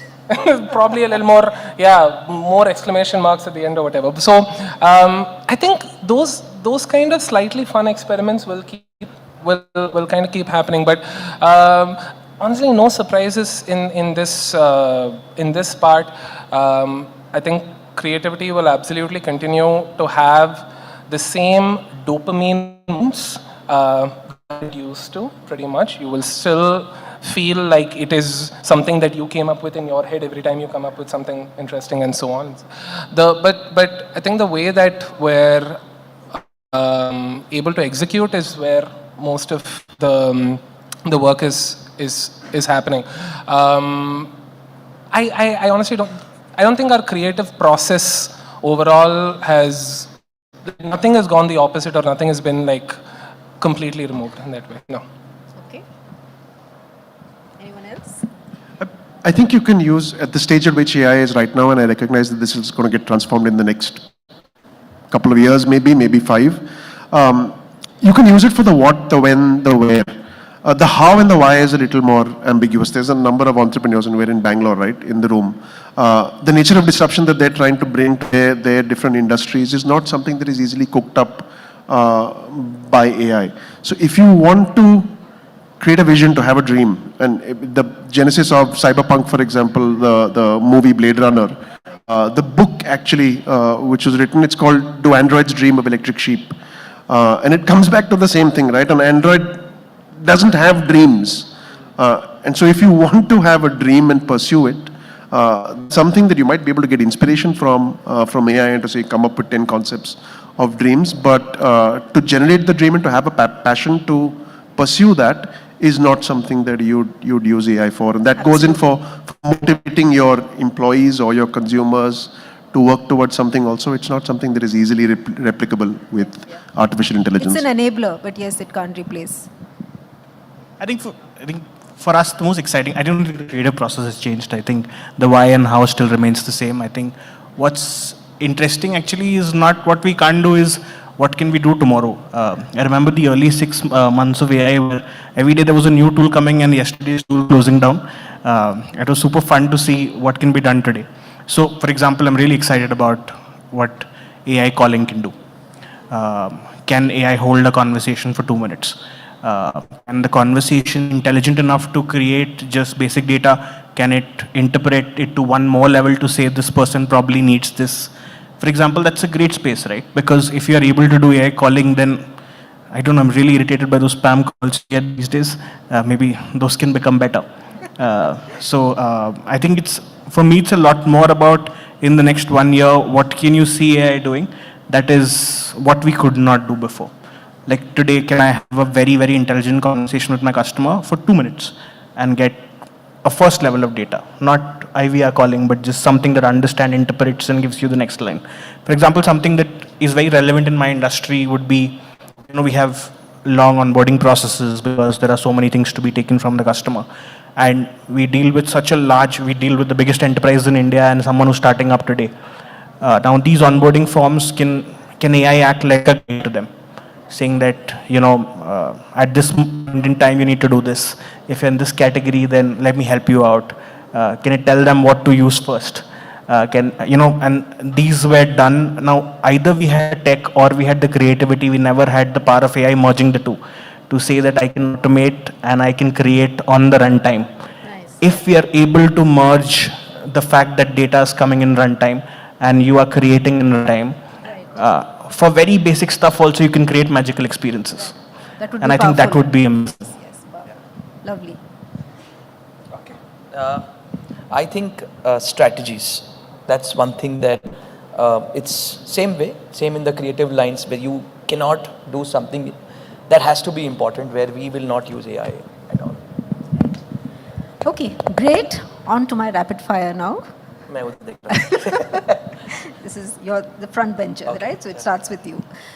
If there's one thing, and if AI was a genie, and if there was one thing that you would have AI do for you, anything, what would that be? You have 10 seconds. If one thing AI was there, it was genie, and I wanted one wish. What would you have AI do for you? I want to just be Mukesh Ambani's neighbor. Mukesh Ambani's neighbor. Same question? Yeah. It's a long list. Are you lucky? You have just 10 seconds. Do something that I as a human can't do, lose weight. Lovely. No, fix the world, fix everything. Fix everything.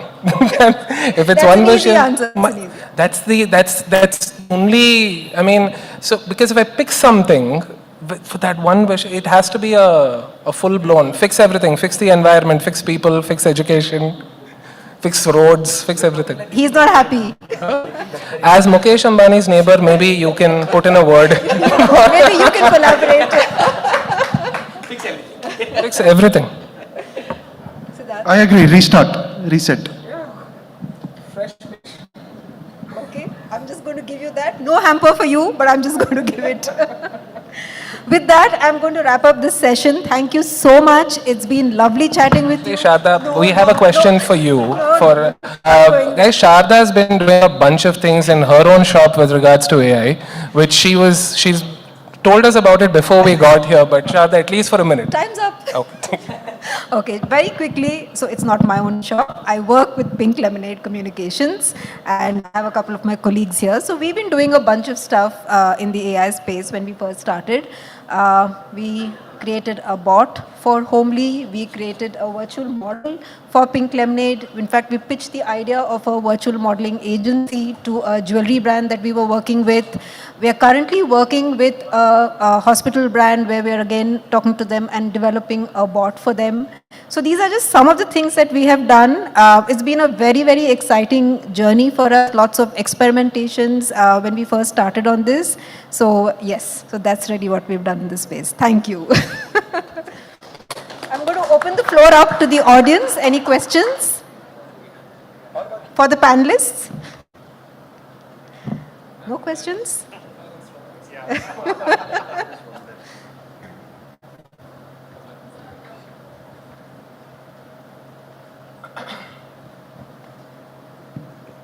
Hi, I'm Arvind. I work for Diageo. Two related questions actually. One is, I think somewhere you touched upon this part of AI and ethics, right? So a little bit of elaboration on that because that's a very sensitive area. AI and ethics, right? And the related question is, at least I believe that you can never replicate a human brain, irrespective of what AI does. There's something that the context that we deal with. MAY is a month and may I do something, that's easy to interpret. But the tone of MAY is very difficult to interpret. So the panelists can please add some light on it. Just before I answer your question, I just want to give a small sales pitch. We are an agency and Meta has just opened up advertising for alcohol brands. So there are people. There are Indian bureaucrats who are going to Meta and talking anyway. It just opened up yesterday. So yeah, sorry. No, Sid and I were just joking about this. Buddy, if you work for Diageo, you should be very careful about AI and ethics, yes.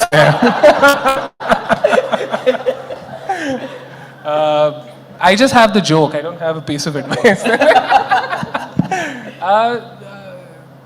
Your question is, how careful should we be? Ethically, etc. Yes, we should be very careful. Let's not please lose our sense of decency as human beings as we embrace this new piece of tech. Let's not do things that will make us sick to the stomach, but make a lot of money. And I think that threshold, the same threshold that we've had for a lot of emerging tech for the last 20, 30 years, a lot of times when innovation comes through, the fundamentals are the last thing that you think about, right? But just a reminder of fundamentals every time we have an innovation that hits us is the balance that we need. So I don't think there is a change, or rather we don't need to look at ethics like a subject we've never discussed before. We've been discussing marketing ethics way before AI. And whoever has not cared about the ethics will be the first to misuse AI. And those of us who cared about ethics in the past will continue to care about ethics for this as well. I think ethics stands at number one for whatever we do. So, of course, we should never misuse the power that we have got with AI and try to mislead anybody or anything of that sort. I think we should be clear. I don't want to scare the room, but there's two things which I keep in mind. I mean, all the technology that we use today, whether it's Google Maps or whatever, the first industries where these technologies have been adopted has been the defense industry. It's governments around the world, and trust me, there are governments with enough interests to not have the same kind of ethical barriers that marketeers have on using AI for a variety of different things that they would want to, right? And the other data point I'd put out there is about a month and a half ago, I was sitting in the room of very senior AI researchers at the cutting edge from Palo Alto and the Bay Area. Every one of them has a safe word that they use when they call their family members on FaceTime. So that's the degree to where AI has already been able to reach, and it's something worth considering. So while we like to be at the forefront of saying we're breaking ethical codes as marketers, but there are many other areas of concern before it hits us. While we don't need to be careful, there's larger worries out there. Yeah, sure, thanks. Thank you so much to our panelists, and of course, thank you to the audience for the questions as well. And talking about fixing everything, you gave us our fix for humor today, and of course, with ethics as well. So it's all kind of rhyming together. Thank you so very much to our panelists, and of course, Ms. Pillai for moderating this discussion. A big, big round of applause. And can I please call on Mr. Nachiket Diole, Head of Sales India, Double Verify, to please felicitate our panelists today. A big, big round of applause. That was an excellent session. Thank you so much to our AI panel.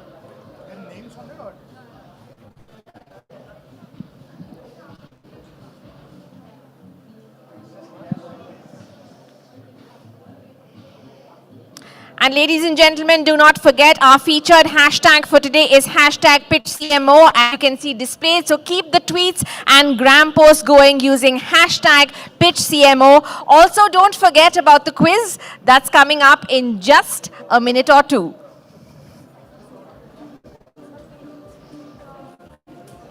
Thank you so very much once again to our panelists, and of course, Mr. Diole, thank you so very much. And from using our funny bone a lot in the previous panel, it is now time to get the grey cells going with that quiz that I've been mentioning all throughout the day. So is everyone ready to do a little thinking? You don't have to do too much thinking. It's actually pretty simple. Is everyone ready, yes or no? Otherwise, no prizes. One person is saying yes. Okay, only that one. Yes, sir. I will make sure you get all 3 prizes. Thank you so much. So we're all ready to start the quiz at the moment. So let me ask for the first question to please be put on the screen. Which company is bringing cigarettes after sex to India? A. Lakshya Media Group. B. Hyperlink. C. Wizcraft. D. DNA Network. Who's going to answer this first and correctly? Anyone? Yes, sir. Please stand up. The gentleman in the white shirt. Correct. And we have one winner. Sir, can I ask you to please join us on stage? We have a prize for you. He's looking very doubtful. Don't worry. It's a good thing. Can we please give him a clap? He sprung to his feet so fast. And can we also call Mr. Satyapata Das, Chief Alliance Officer, Lakshya Media Group, to please join us on stage to felicitate our first winner of the quiz. A bigger round of applause, ladies and gentlemen. Hello, sir. Thank you so much. Please do join us. Yes. I'd like to call Saju. Is he there? He's the project lead for CAS in Bangalore. We are sold out here. Can you come, Saju, for a moment here? Sir, can you tell us your name and where you're from? Congratulations. Thank you. I am from Rohit. I'm Rohit. I'm from BMEG. So, how did you know this? This is something which has been passed on. Congratulations so much, Rohit. A big, big round of applause. Our first prize for the day. I think everyone is jealous of Rohit. That's why they're not clapping. So, yeah. See? Anyways, yes, sure. See you all in January in Bangalore. We're doing it on 26th. Yeah, why didn't you say the same? Hi. So I think Bangalore has been missing a lot of international acts which have been coming to our country. And, I come back from almost 25 years plus of the live business. And my journey started with Bangalore because any international artist used to be Bangalore first and then the rest of the country. Right? And then Bombay, and now a lot of things happen in Gurgaon. So I think it was time for Bangalore to get its due. So we are coming here on 28th January, and I'm sure a lot of more artists are as well coming here as well. So looking forward to seeing you guys for an excellent concert experience on the 28th of January. And enjoy the evening. That is certainly music to our ears in more ways than one, absolutely. Because you're absolutely right about that. It used to be the first place where everyone used to come. I couldn't agree more with you. And we are now moving on to our next question. Could we have the next question on stage, please? Yes, Lakshya Media Group has recently acquired an airport. Which airport is this? A. Indira Gandhi International Airport, Delhi. B. Chandigarh Airport. C. Jewar Airport, Noida. Or D. Jaipur International Airport. Anyone? Yes, sir, please. Stand up. Yes, the gentleman with... No, I'm afraid that, but thank you for trying, but I'm afraid that's the wrong answer. But thank you for trying, we appreciate it. No, hands up first. Thank you for your response, but no, come on, now it's easy. Yes, ma'am, in the black. In the black, yes, stand up. So stand up, yeah. No, I'm sorry, there's only one option left. Gentleman in the front. Gentleman in the front with the blue shirt who's laughing. How did you guess, sir? Wow! What a genius! So smart. You have to scrap this question actually, and then get into a new question maybe. Give it to him. Mainly for his laughter. Please come up, please. He's not from your team. Please come up, it's all right. Everyone, please clap for this gentleman who by some miracle figured it out. Is Shashi there? Shashi, CEO of Noida Airport? Yeah? No. Okay. Could we have your name and how you figured it out? The secret, please tell us. No, my name is Naveen. I'm the Chief Operating Officer of Brandcom. It was my first guess because I felt I'd seen it at the Delhi airport, but I left others to answer and... No, actually, no. I think we got it wrong. Yeah, you got it wrong. You have to give it to the guy who said Noida, Jayur Airport. Who is the guy? Please come up. I'm so sorry. It's not Delhi. Delhi is with the Times of India. Sorry for that. Okay, I'm feeling like I'm at the Oscars many years ago. Congratulations. Hey, congratulations. Can we have your name, please? Sorry? Can we have your name? Myself, Kalim from Times OH. You weren't expecting We're competitors. All right. Thank you so very much and a big round of congratulations and quite a twist in the quiz, I must say. Thank you so very much. We'll be back with some more quiz questions, so people bring your A game. And, I was so excited about the quiz, I almost forgot about the next discussion. So, what happens when brands and creators actually come together? Magic, of course. Our next panel will delve into how partnerships and collaborations can supercharge your brand's growth. Whether it's finding the perfect influencer or crafting a viral campaign, these experts have the playbook. Let's give a big hand to our panelists and session chair for growth through partnerships, leveraging the right collabs and creators for your brand. Please welcome on stage our session chair, Prateek Gaur, co-founder Footprint, and our panelists, Aditya Krishna, Director Marketing and Sales, McCain Foods India, Nitin Khanna, Vice President Marketing, ACO, Ragini Hariharan, Marketing Director, Beauty and Personal Care, Himalaya, Sean Chandy, Chief Marketing Officer, Paragon Footwear, Soumitra Chaube, Associate Director, Brand Marketing, Misho. A very warm welcome to all of you. The floor is yours.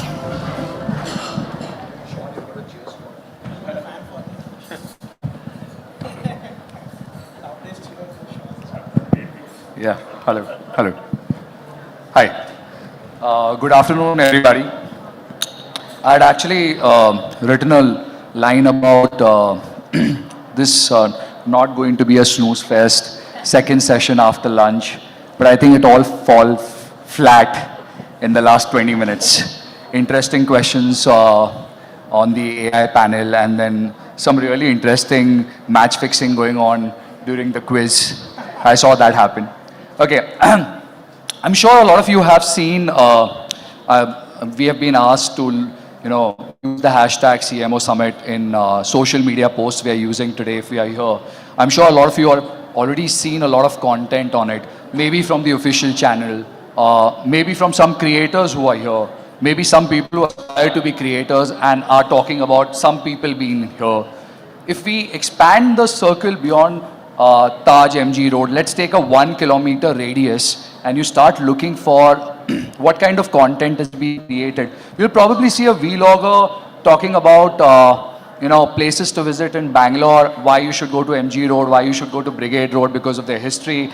You'll probably see a food blogger talking about what places to eat at. You'll probably see a couple creating cringe content. They did ban TikTok in India, but the soul of TikTok still lies somewhere in some Instagram reels. So you will see content all the time. And everybody aspires to be a content creator, cheap internet, ever improving technology on our devices.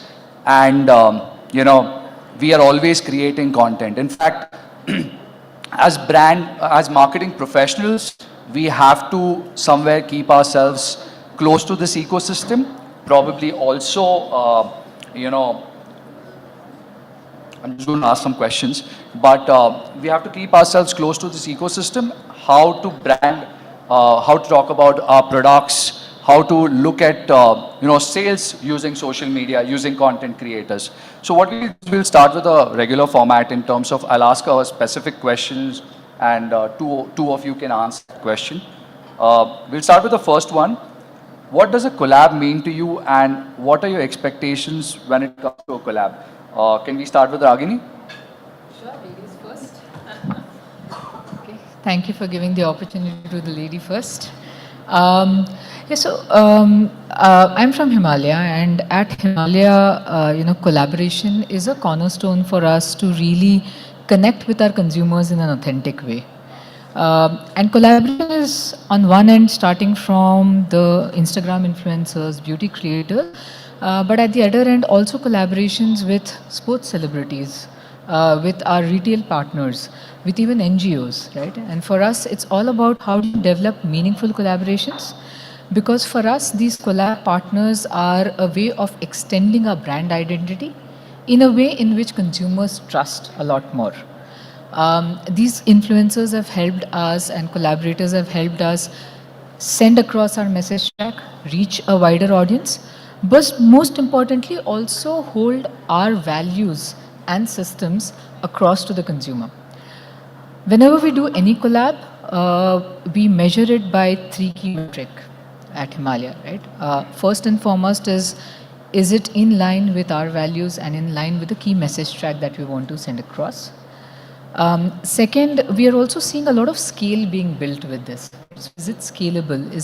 Are we able to scale it across consumer touchpoints, whether online or offline? And the third, like you said rightly, how do we measure it? Right? So is it moving that needle on brand recall? Is it moving that needle on the brand message track being understood by the consumer? One of the best examples that I can give is our recently launched turmeric serum, where we collaborated with hundreds of beauty creators, right? And these hundreds of beauty creators, one of course helped us reach our message track in an authentic way, but more importantly, they gave us a lot of understanding of consumer preferences and trends. An interesting fact we saw is most of these creators, most of these consumers who were coming for serum were first-time serum buyers. There were people who were skeptical and a little bit on the fence on using all these chemicals and actives. But once the trust of Himalaya came in, once the trust of the effectiveness of our products came in, got them the confidence to move when the message was delivered through these authentic influencers who used the product themselves. So this is a trust that we hold quite responsibly, and we also spread it across to our collaborators. So our collaborators are, again, whether it's NGO or it's a beauty creator, they understand this trust of Himalaya and they carry forward this trust across to the consumer for us. Sean, what does a collab mean to you? And what is your expectation when it comes to collab? You can answer beyond matrix also, like beyond matrix, what do you think it does to your brand? Yeah, so in the era of social media is like a rakshas which is always hungry for content, and you got to keep feeding this animal, and all of us have been through that. So for any brand, the biggest challenge is how much content can you actually create. How much, it's not about just budgets or investments, but there is a limit to what can be achieved to content creation through regular routes of creative agencies, etc. So collabs with influencers is something that has worked well for us over a period of, I've been here since Jan 23 and we've been really driving this and with a regional flavor. So our brand is, we focus on certain markets like Maharashtra, Karnataka, Telangana, whatever. And we are a very mass brand. We have to connect with the grassroots, with the kind of price points and the products that we sell. So, talking in the language of our consumer has really worked for us. There are certain challenges that we face with Instagram or any kind of social media where, most people in this room think of it as English first, whereas for us, it's more of a language first, a regional language first, a vernacular first medium where we strive to, I'm not saying we get it right all the time, but we strive to, connect with our audiences through these regional collaborations. And like, I'm just giving an example. Recently, there was we did an event for one of our brands, and the influencer he was speaking in some, he was struggling with it. English was not his first language. He was struggling with it. And I told my team that, why are we forcing this guy to speak in English? Let him speak in Kannada. Let him speak in whatever he's comfortable in. Because our audiences connect with that. It's not about being elitist. We can't to be with the brand and the products that we sell. Yeah, we have seen it in our campaigns as well, that regional influencers work really well. They take it to an extent, they take it to geographical areas we have never imagined. And they have following even in extremely rural areas. If you remember, there was something called a Kiki challenge some years back. There were these two guys from Telangana who did it with a buffalo, or from Karnataka, I don't remember which place, but they did it in a rice field. Ragini did mention that they choose influencers or creators on the basis of value sets, whether it matches their brand. Aditya, how do you, for your brand, select influencers or creators for collaborations? Yeah, thanks. I'm with McCain, a foods company, frozen foods company. A lot of you would know Smiles, which is one of our products. So, apart from the standard metrics. As Sean mentioned, Chakna for the older people. Chakna for the evening, a unique one. So, apart from the standard metrics of engagement, reach, etc., what we look at is 2 or 3 things. First is, do we have synergies with the influencer or not? Do the values, as Ragini mentioned as well, do the influencers' values align with ours or not? Are they authentic? Since food is our category, it needs to be super authentic and a part of everyone's daily life. So that's metric 1. 2 is, does it add to brand trust or not? In categories like ours, which is frozen foods, one of the challenges that we face is that there's a lot of noise around frozen foods as a category. People think that frozen foods have preservatives in them. A lot of noise around that. But frozen foods actually, or our products have 0 preservatives in them. And so we had an influencer on board, who launched one of our new products back in October. And when she launched it, she got trolled by the rakshasas of social media that, how can you influence a brand, which has preservatives in it? Kaise kar sakte ho?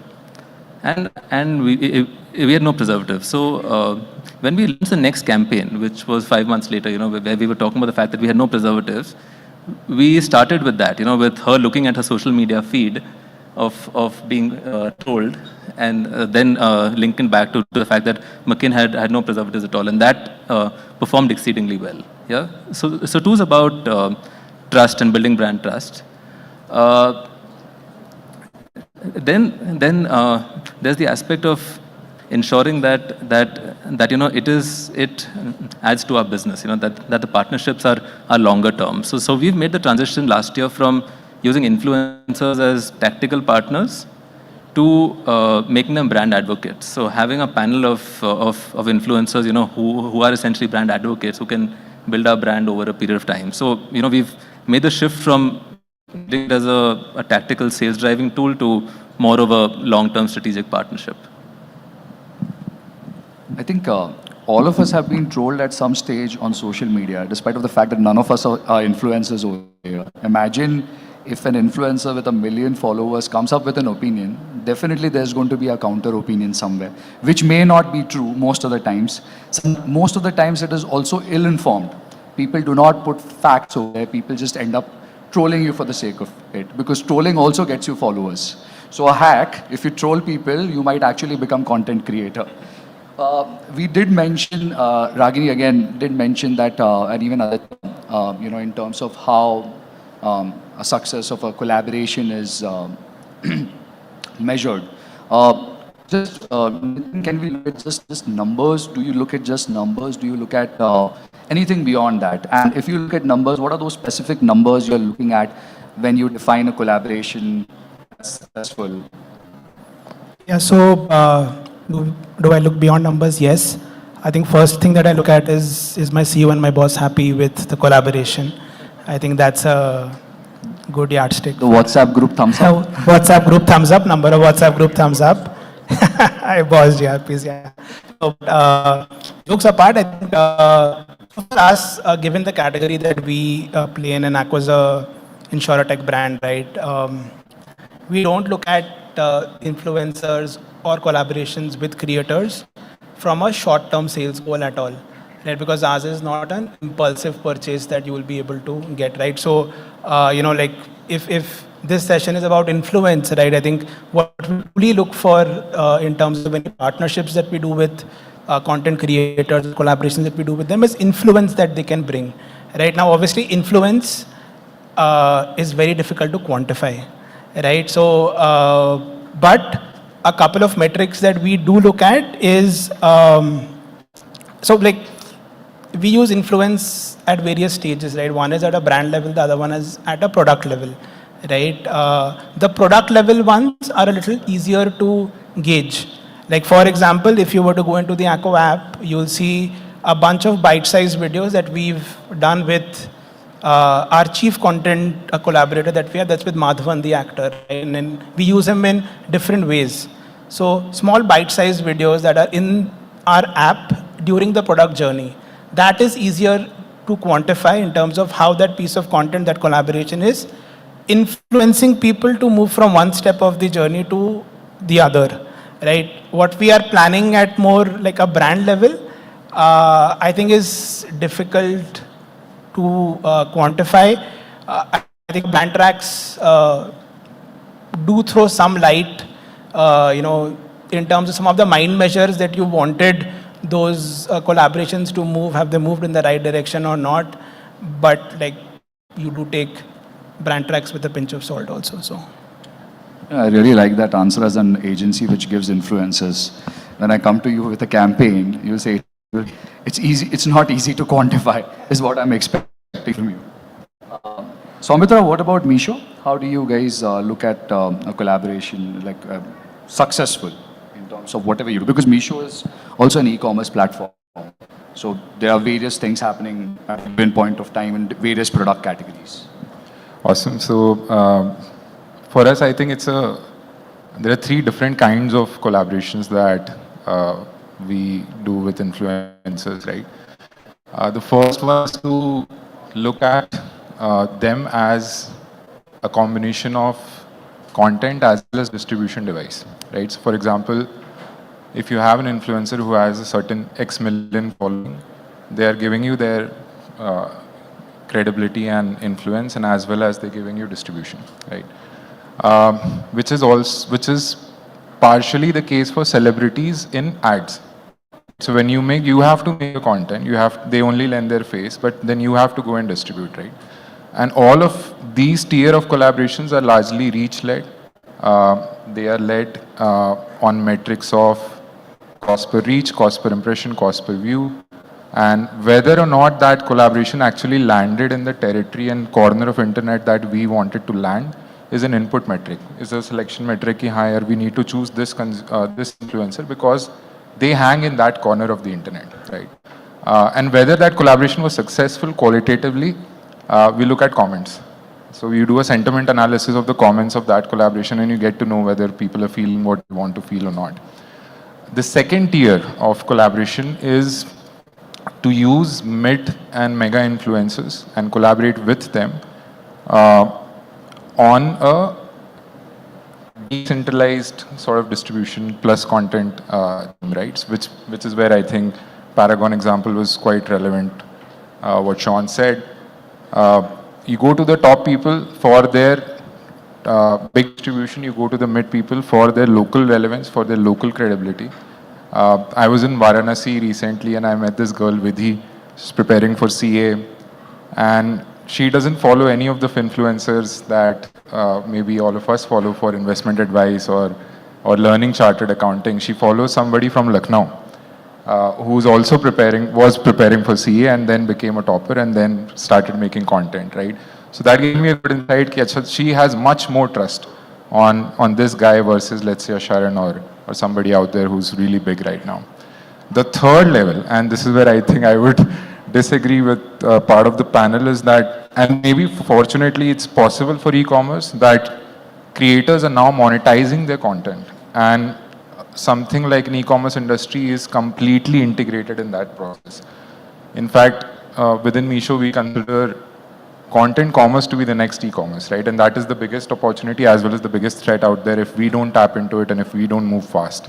So at any month, we have micro influencers who are making content, acting as the sales machinery of Meesho, bringing certain X percentage revenue to Meesho. And for that service, they are by design and rightfully taking a commission based on the content that they make, and that's how they're monetizing. Like today we have influencers who have as low as 2,000, 3,000 following, making great Meesho hauls and Meesho finds content, and they're just putting a link, or they have automated this, that if you just go and comment link in the DM, you'll get the link of the product, which is a Meesho link in your Instagram DM, right? So that's how 3 different levels and 3 different types of measurements. The chartered accountant girl you met, she shouldn't be on social media. She will not be able to clear CA. I'm a chartered accountant, I know this. She actually shouldn't be on social media. If you're in touch with her, just call her up and say, stop following everybody on social media. Maybe she's a CA with aspirations to become a content creator. Yeah. You never know. Ragini, would you like to talk about any specific campaigns by Himalaya where you were able to differentiate, yourselves, like your brand, and like give us maybe we can talk a little bit about the collaborations, like what kind of influences we used over there and what kind of content was created around that. Quite a few collaborations that we do with, if you were to talk about the one where we've done an extensive collaboration, right? Like the way I was talking, we collaborate with all sorts of people, influencers and beauty creators being one, but the other is also a lot of organizations and NGOs, etc. And this You one mentioned example NGOs, is, just like a little light on that, because I've never heard this before, being in this industry. Is it? So there are, I'll give you 2 examples. One where we've been collaborating for quite a few years with an NGO called Smile Train. This is for an initiative which we call Muskan. We do operations, surgeries for kids with cleft lip, and our intent is to bring smile on every kid's face. Right, so this is before the word influencer and collaboration, etc. became popular, and we've been doing it year on year, and we've while it's usually people call it CSR, for us it's much beyond that, right? For us and for Smile Train as a partner and a collaborator, it's really our ethos and how we are bringing a little bit of smile in everybody's face. So that's how we've continued some of the long-term collaboration. One of the other good examples of something which is turning out to be a long-term collaboration and has really helped us differentiate ourselves in the market is when we collaborated with the women's IPL. So we collaborated with RCB, the women's RCB team, for a campaign called Take My Spot. And this was a 2nd year of collaboration.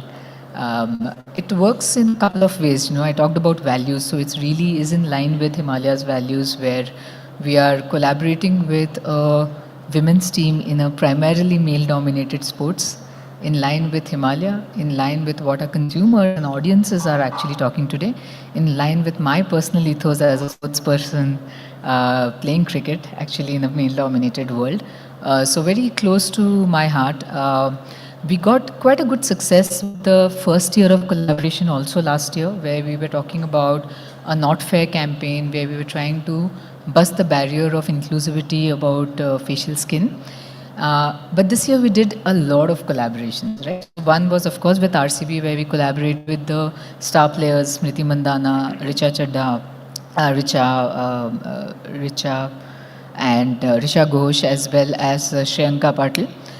But this time we also collaborated with a content creator, Danish Seth.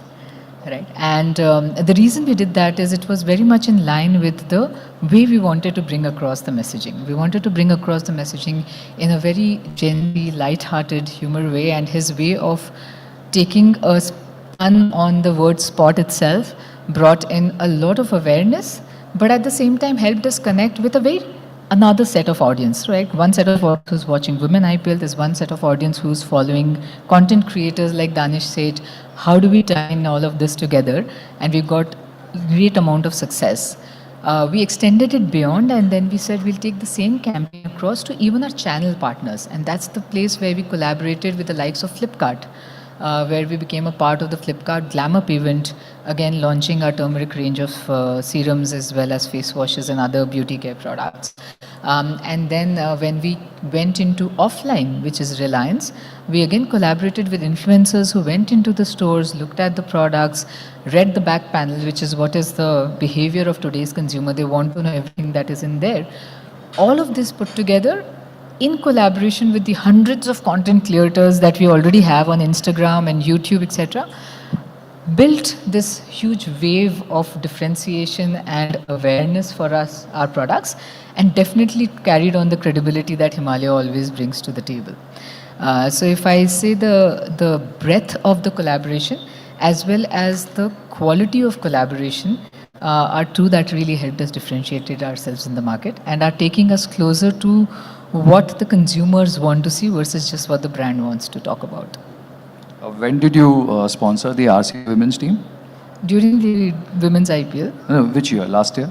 Last year and this year. Maybe you should also sponsor the men's RCB men's so that team. they win. Probably.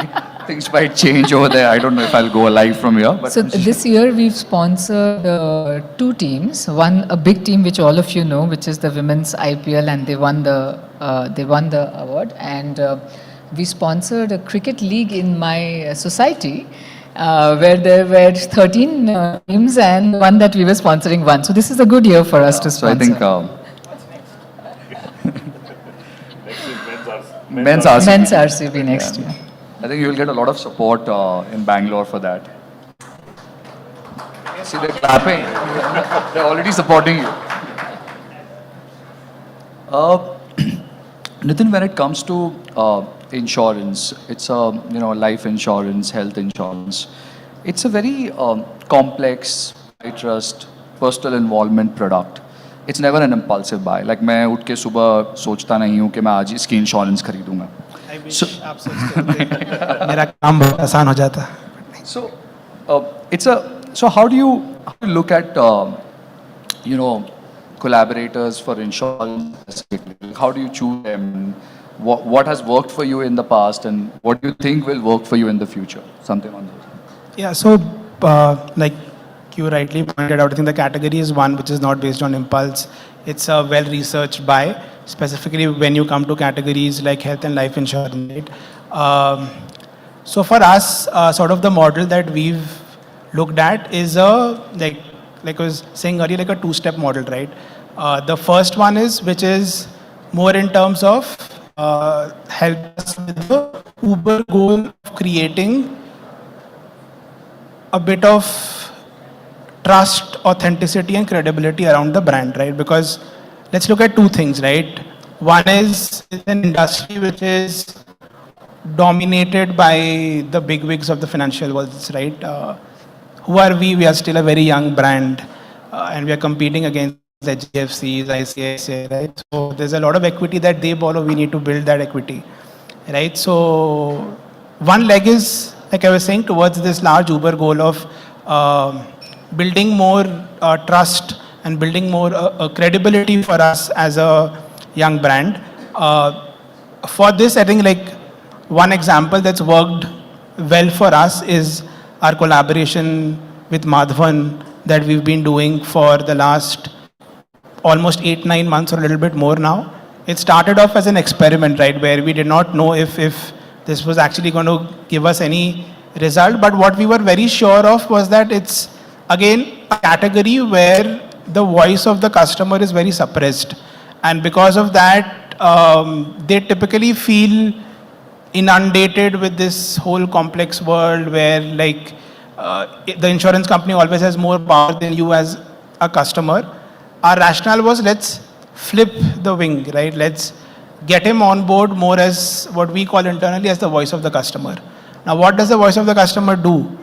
All the things that you wish you could ask or you could get a clarity on, he represents that voice and he gets it straight to us as an insurance company, right?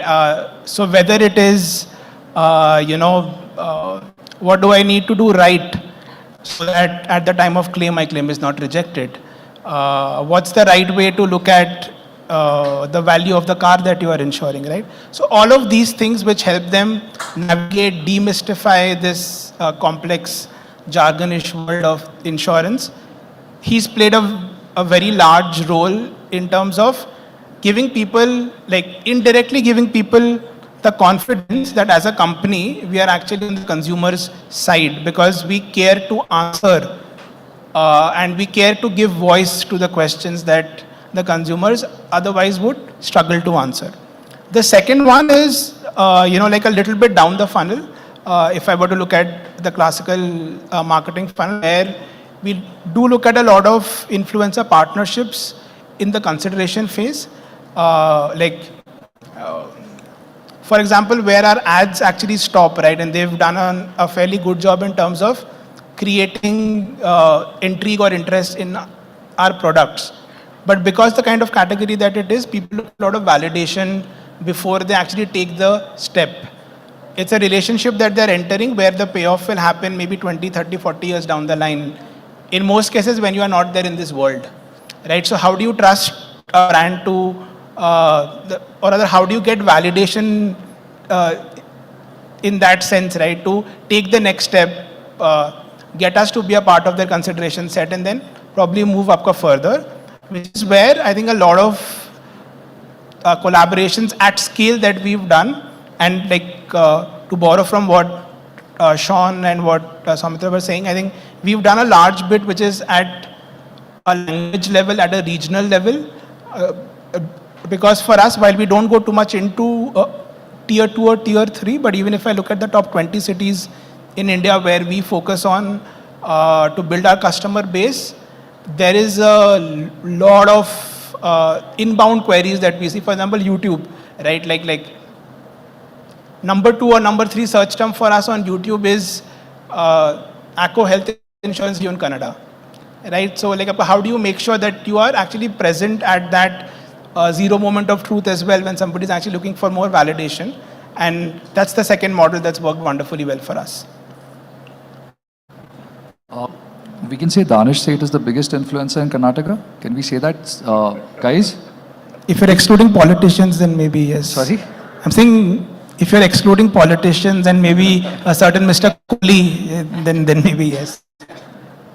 How many of you know Sam Samir? Students are sitting here. Other than, he's a very big influencer in Kannada. I just thought I would ask.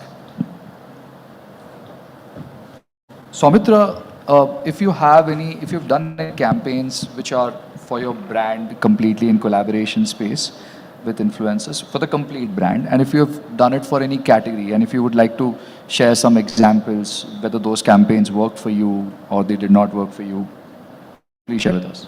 Good. I'll actually share a very different kind of model that we use, which in itself is a campaign.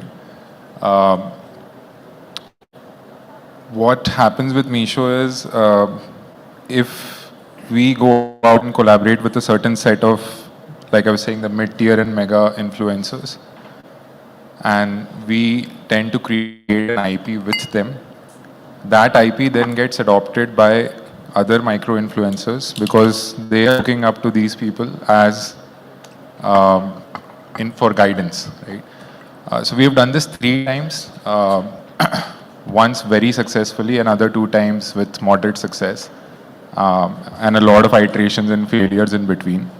But if you go on YouTube and just type #Meesho you will see, and if you just go to the back end of YouTube and see that data, every month there is at least more than 10,000 videos getting made on that one hashtag, which is people ordering a bunch of things from Meesho and then making t-shirts under 500, kurtis under 700 का पूरा एक showcase just changing, and it's a long format video that keeps happening, right?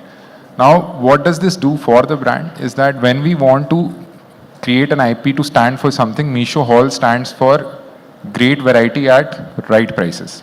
So many t-shirts at X number of price. And that was by design the content that was seeded upfront and paid for, partly based on content deals and partly on commissions.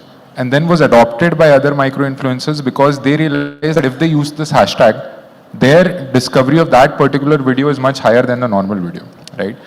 And then we came back and did it again with something called Meesho Finds. And because we were coming up with home decor as a category and that is growing. And we wanted to create an IP for that. So if you go and search for Meesho Finds on YouTube or Instagram, you'll find a lot of quirky products that you can use either for home decorations or cleaning or kitchen tools or some appliances tools and so on. All of which are in this life hack sort of territory. So the content that worked for that was that, hey, trouble cleaning two-sided windows, here's the mop that does it. And that kind of content, started becoming viral with the sort of like the mega influencers. Then that flywheel got created, right? So similarly, let's say if tomorrow we have a challenge, today we have a challenge of being more relevant and more resonating with Gen Zs as an audience, make Meesho the preferred e-commerce destination for them. We're developing an IP called Meesho Trends, which showcases latest trends at the right prices, and we're following a similar model. So I think that is something that fantastically work for us. Seed and then withdraw, and then see the flywheel rotate by itself. Interestingly, a lot of organic content is also made on that, which is not related to Meesho. Yes. Where people a store in Thane is like 50 ka maal hai, leke jao, and they start using that content. I've seen it recently, and people have millions of views on it, on Instagram, on YouTube. Yeah. People are creating organic content because it gets searched, and then you go, if you are from Thane or if you are, say, from some specific part of the city, you will start looking for those stores as well. So you're helping small businesses. That could be a tagline. That is the mission of Meesho. Yeah. Recently, I was on the McCann page and I saw a collaboration with another brand, Wingreens. Like it was a food brand again. I don't know if it's necessarily a competitor, but how do you think that has worked for you, Aditya? Is it the way for other brands to go where you collaborate with other brands, maybe not in the same space, because that possibly is not going to happen, but when two brands collaborate with each other on a common goal, on a common festival or something, does that work for the brands? As most marketers say, it depends. But, just talking about McCain's context and what McCain has been through, see, we're a small category. Frozen foods is a very nascent category in the country, and the adoption is moving up. So before COVID, the only kind of brand collab that we used to do was with the mithai wala frying French fries outside the shop and sampling it to people, because that behavior didn't exist. Now what happened after COVID was that everyone became a chef, right, in COVID, and category adoption suddenly moved up. And after that now, what we're looking at, is that if we find synergies with brands where, we can enter into households together and have win-win propositions that exist, then the partnership makes a lot of sense for us. So complementary brands across the food and beverage category, like the brand that you mentioned over here, and a lot of other brands that we partner with as well. Recently, we as part of our marketing strategy, we pick certain occasions and activate them. We recently activated the monsoon occasion because apparently chai and pakoda is a big thing, right, across some parts of the country. So Chai and McCain was the partnership you were talking about, and we got some brand banter going and lots of reach which came through from that. So that's the online piece. We also do a lot of offline partnerships with complementary category brands like Wingreens and a lot of others, and also brands which operate in the space of the kitchen. So appliances brands, which can help us enter into new households and help those brands enter into new households. We keep looking for opportunities and keep activating those. This was a very specific question with the regional influencers. I think Paragon has done a lot of work with regional influencers. You did mention that it is easier to connect with the audiences? And can you give us examples of campaigns which you've done in various parts of the country with different languages and different creators, and how it has worked for you, and what product categories you were trying to sell through that, like trying to brand through that? You know, it's a biggest nightmare for a marketeer to derive the ROI for this influencer marketing bit, and we've all, I'm sure everyone on the stage has struggled with it. How do you justify it? Maybe Misho can, but the rest of us are in a quandary most of the time. The most unique example, and while everyone was sharing, I just thought of this example. Quite a few months back, there was some guy made a video in Kerala. Okay, I'm forgetting which town of Kerala, but made a video with a pair of white slippers. White chappals is kind of was mostly used during the rains. I don't know what made it go viral. We were all scratching our heads, but we sold out that slippers in Kerala, in that market. We sold it out. It was a non-moving stock, and it became such a nightmare for me. You should have just taken credit for it. Said, "Maine hi karwaya." I mean, no. So I mean, maybe I'm too honest or whatever. My boss actually sent to me. My director sent to me like, "Who did this?" And he said like, "Make more of these." Like, "Aisa banao." You know, like in every market we should do this. I said, but you don't know what will go viral and what won't. You know. And you mentioned something about Thane, and so we have several retailers who have their own Insta handles and Facebook pages, mostly Insta. They make these random videos. कि ये बिक रहा है, आओ खरीदो, some crap like that, and ये चप्पल टूटेगी नहीं, कुछ करो. And when we wonder यार क्या है, there's no strategy, nothing behind it, and it just goes. They get crazy response. The engagement is through the roof. Like you can't pay enough for that kind of engagement, and they actually do good business. So I mean, I think we are all grappling with the fact that what works and what doesn't work, and this is from my entire experience as a marketer from the time we've been doing digital marketing. This whole concept of, I hate this sentence when anybody says, "Ek viral video banao." That's the brief we get most of the time. I feel like throwing something at people who say that, "Ek viral video banao." क्या होता है viral video? What the hell is a viral video? Exactly. Maybe if I throw that and वो हाथ चप्पल फेंकूंगा, like that happened to George Bush at one point. There is no such thing as a viral video. I mean, there's content which goes viral and most of us don't even know why it happens. And some really, sorry to use the word, shitty content gets viral. We don't know why. And something it doesn't. The best of creatives don't go viral. So, I mean, we are all grappling with the same problems. So, we try and, so these are two examples. Yeah, I mean, coming to a planned campaign, these are all unplanned stuff, but planned campaign like we're doing, and we're currently in talks with a media house in West Bengal to do something for Durga Puja. We've done this last year successfully, and that's fair bit of money, but using regional influencers in various parts of the country to talk about the connect with the brand. We have campaigns. Our brand positioning is Zid Chalte Rehne Ki. And how do we connect to them with their personal experiences, their life journeys? So that's something that we did last year very successfully, and this year we are planning to repeat it in starting with Durga Puja, probably Kerala for Onam, Ganesh Chaturthi, various these festivals which bring people together, and how the brand message can actually taken forward, imbibed into the life journey of these influencers.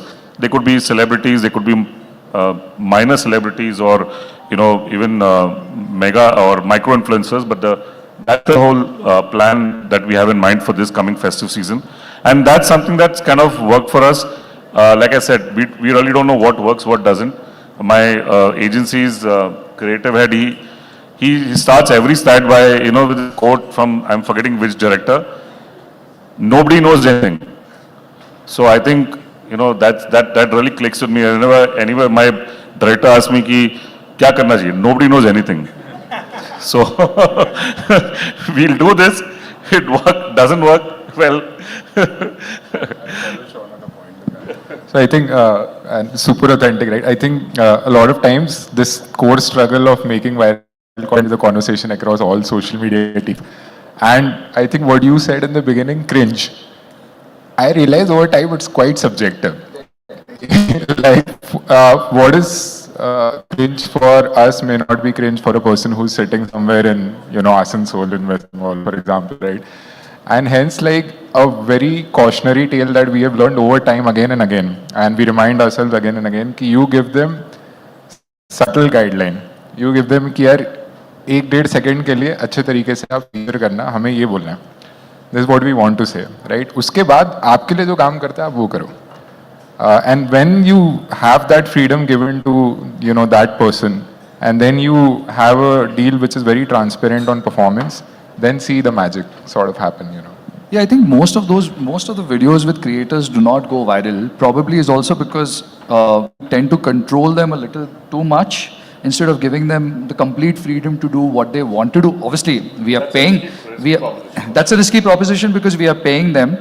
That's one of the reasons that we want the brand to come in, because if we are, there's a commercial transaction involved over there. So I think we will conclude like in.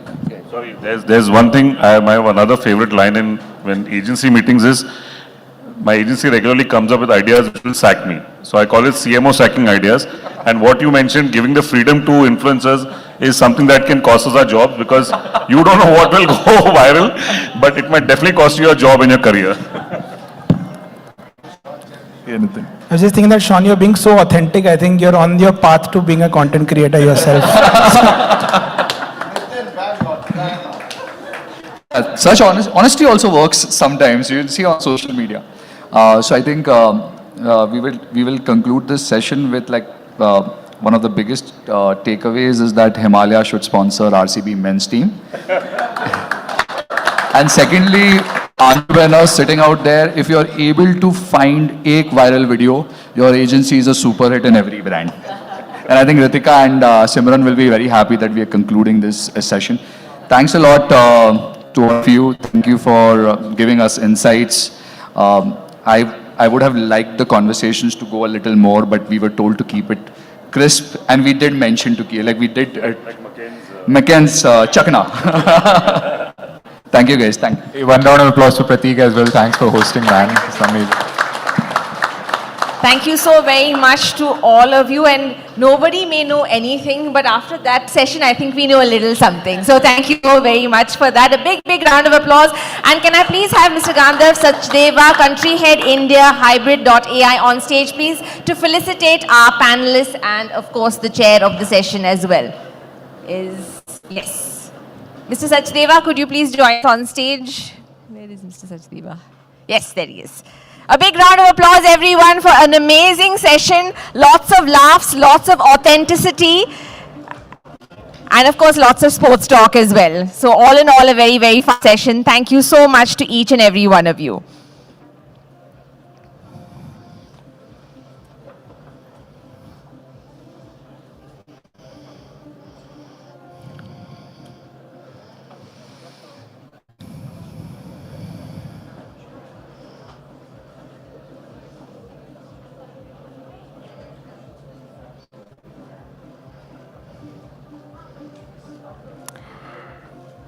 And I hope all of you are helping us to maintain the lively buzz on social media by sharing your thoughts and posts using hashtag #PitchCMO.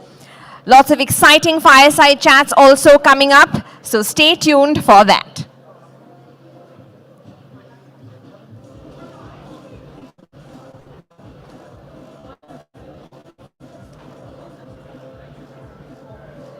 Thank you very much. And if we can have a group picture, please, of all of you. Thank you.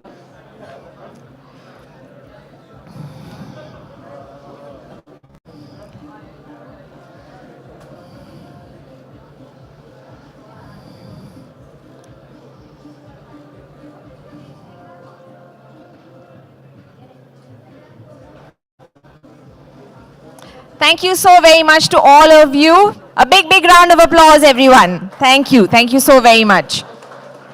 Thank you for wielding your influence on all of us here today. All right, next up, Are you guys ready for a little bit more quizzing? Yes or no? There'll be no match fixing this time, I think. I hope. So basically, we have our final question. It's going to be very tough. I'm actually wondering whether we should throw this to you guys or not. Do you think you're up for the challenge? Because it's a really, really tough question. Yes or no? Only one person is saying yes. It's really tough. But anyway, I have faith in all of you. So can we have the question on the screen, please? All right, it's a really tough one, I told you. Which organization holds the advertising rights for the airports in Hyderabad, Kochi and Noida? A. Lakshya Media Group, B. Jagran Engage, C. GCD and D. Times Group. It's so tough, I just don't know how you're going to answer this question. The lady in the middle there, yes. Wow, excellent! Wow, there are so many geniuses in the audience today. I just can't get over it. Please do join us on stage to collect your member. Mr. Das, could you please join us on stage? Mr. Satyabrata Das, the Chief Alliance Officer at Lakshya Media Group. Ladies and gentlemen, a big round of applause. She didn't even have to think for a second to answer that one. Let me introduce Shashi. Shashi heads airport at Lakshya Media Group. Yeah. Hi, congratulations. Thank you so much. My name is Shruti Singh and I'm from State Street. Oh, so nice. Thank you so much. And thank you so much to the Lakshya Media Group for bringing a lot of fun into the event today. Thank you so very much. Yeah. And keeping us all on our feet as well. And here's, oh, she wants to go away without her prize. Just the fame is enough for her. Thank you so much. Thank you so much and congratulations. Come on, ladies and gentlemen, you can do better than that. So we've run out of quiz questions for today. And we have a very, very exciting fireside chat. I've been personally looking forward to this all day. Building a brand is one thing, but making it agile and resilient, that's a whole new ball game. Our next fireside chat is here to show you how to navigate the twists and turns of today's market without breaking a sweat. Whether you're facing challenges or seizing opportunities, this session has the playbook for success. Please welcome Ms. Becky Sharing, Chief Marketing Officer at Tanishq, and Ms. Abrajita Biswas, Head of Marketing at the Hindu Group. Thank you. I like that. Very good, sir. On building agile and resilient brands, let's make them feel at home, everyone.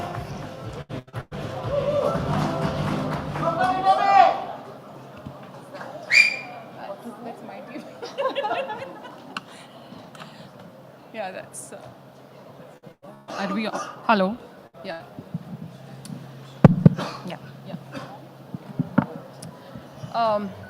Good evening, everyone, and welcome to this session where we will be diving into an interesting and ever-relevant topic of building agile and resilient brands.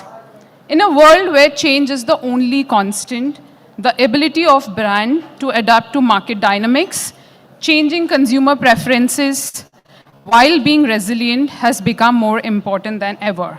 And we are fortunate enough to have Becky sharing with us, sharing her insights and experiences with us. Having worked with many iconic brands and some of which are known for their agility and resilience, this conversation is going to be very interesting and I'm so looking forward to have a chat with you. But something which is more interesting than this is that Becky is not only successfully navigating the current of marketing and brand management, but she's also exploring the depths of the ocean. And Becky, as an amateur scuba diver, I am very curious and I want to ask you this question, that what inspired you to take up scuba diving?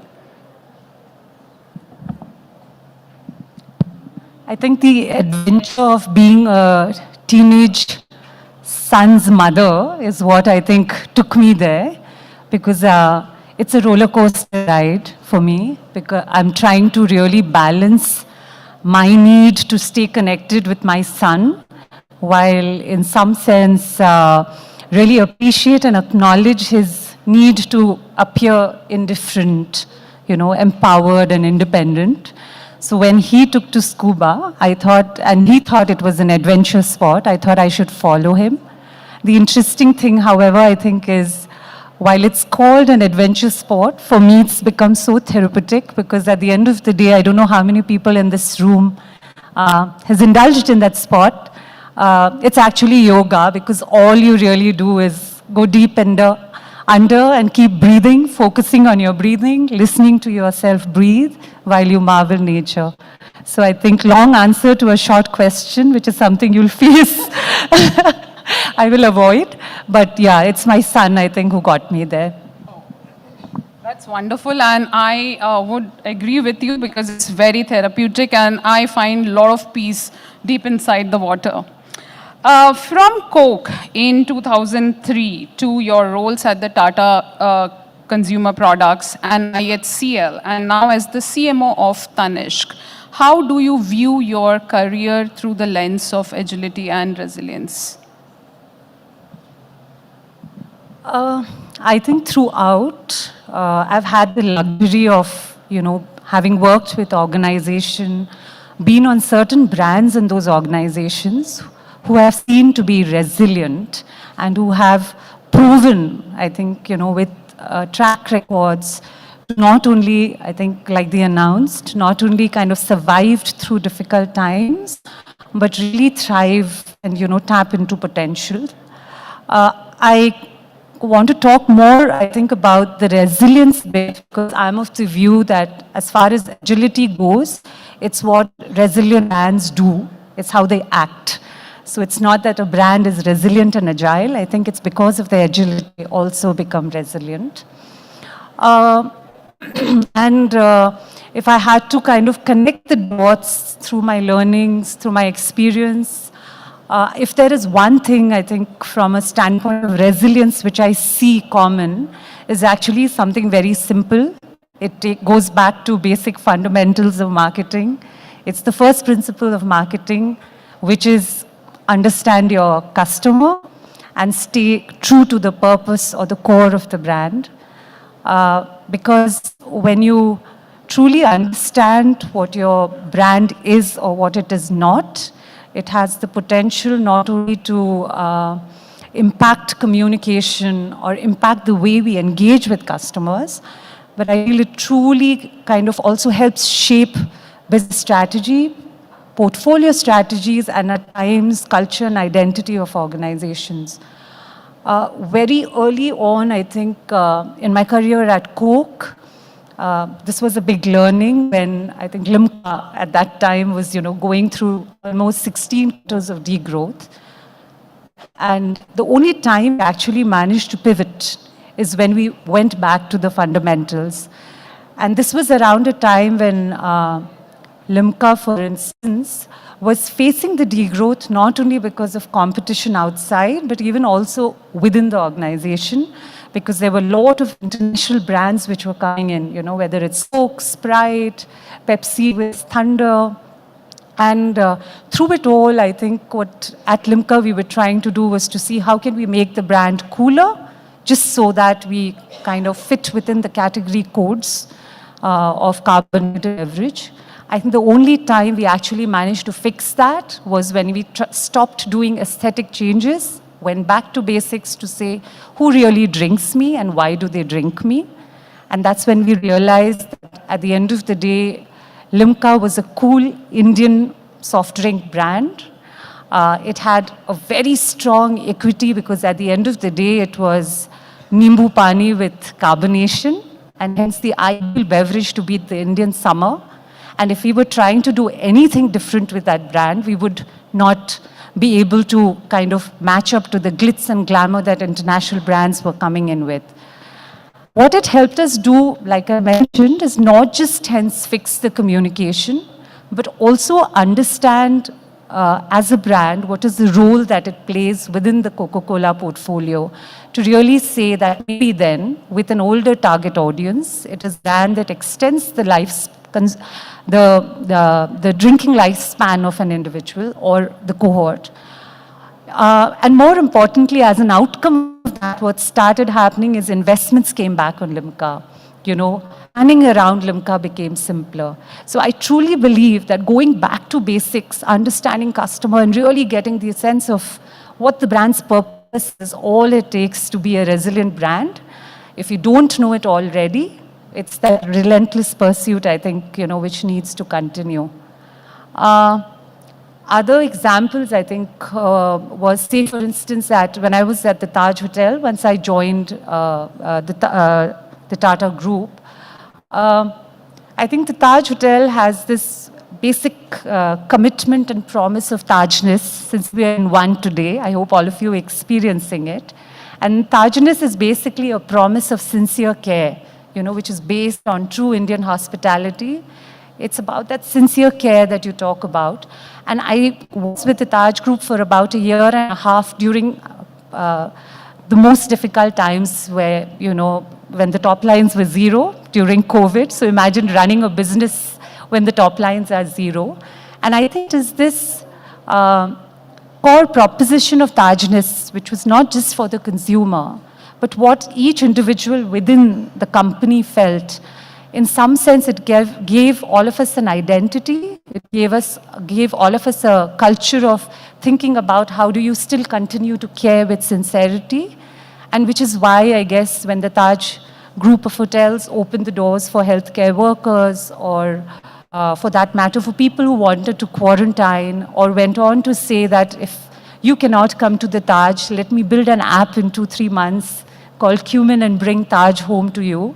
All of this, I think, went back to the, why, which is understanding what the brand core is. And that's what I think really makes brands resilient. And as an outcome of that, that simplicity, what happens, I guess, is it kind of liberates you to kind of quickly pivot, adapt, evolve, as and when circumstances change.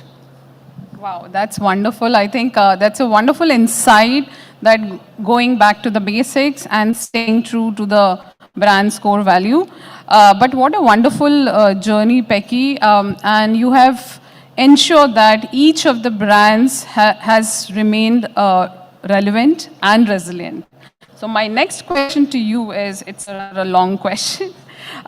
In your experience spanning over 2 decades, have you found that the need for agility and resilience has remained the same, or it has become more than before?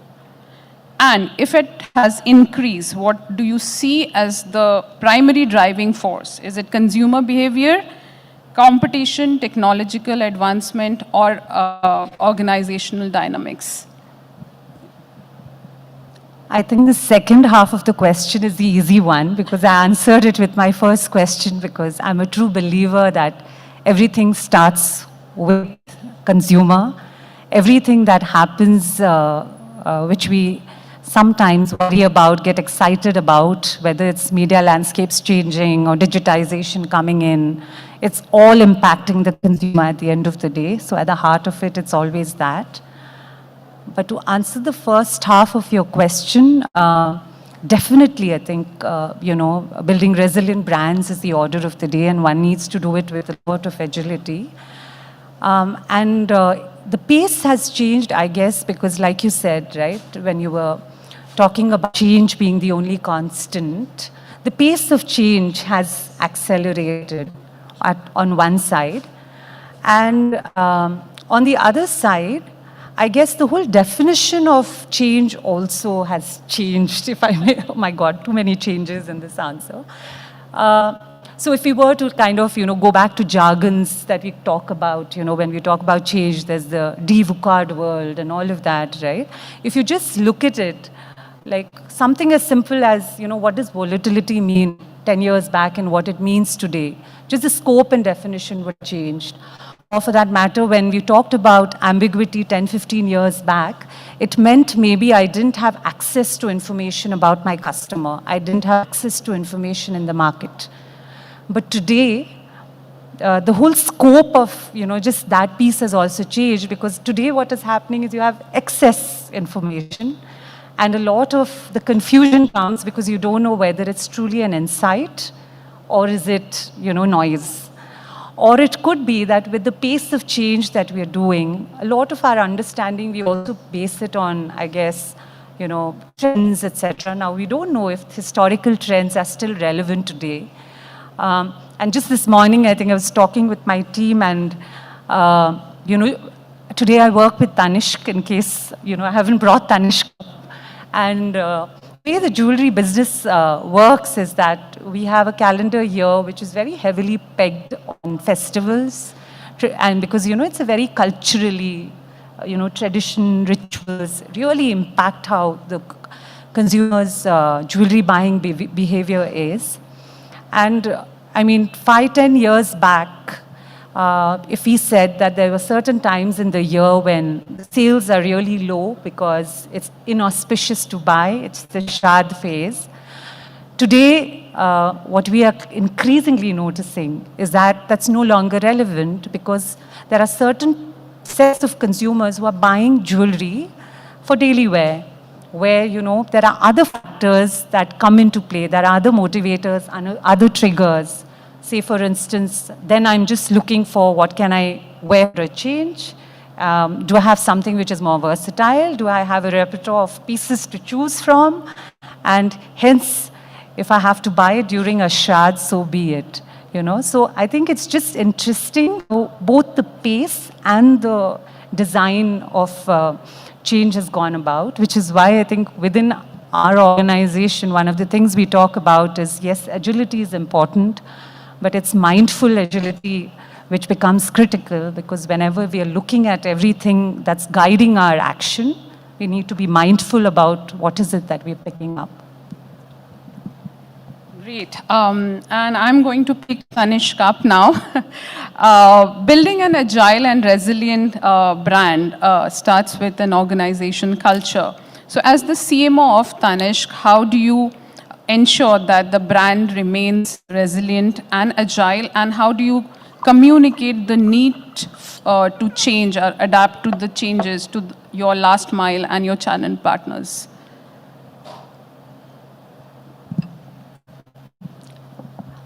First and foremost, I think it's my privilege and honor that I've kind of inherited a legacy brand like Tanishq, because I'm relatively new to the brand.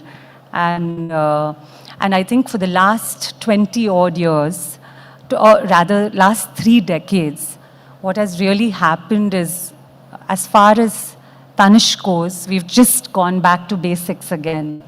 So if we were to kind of very simplistically look at, at Tanishq, when do we think that we've done a good job? And hence, what's the purpose? Very simplistic put.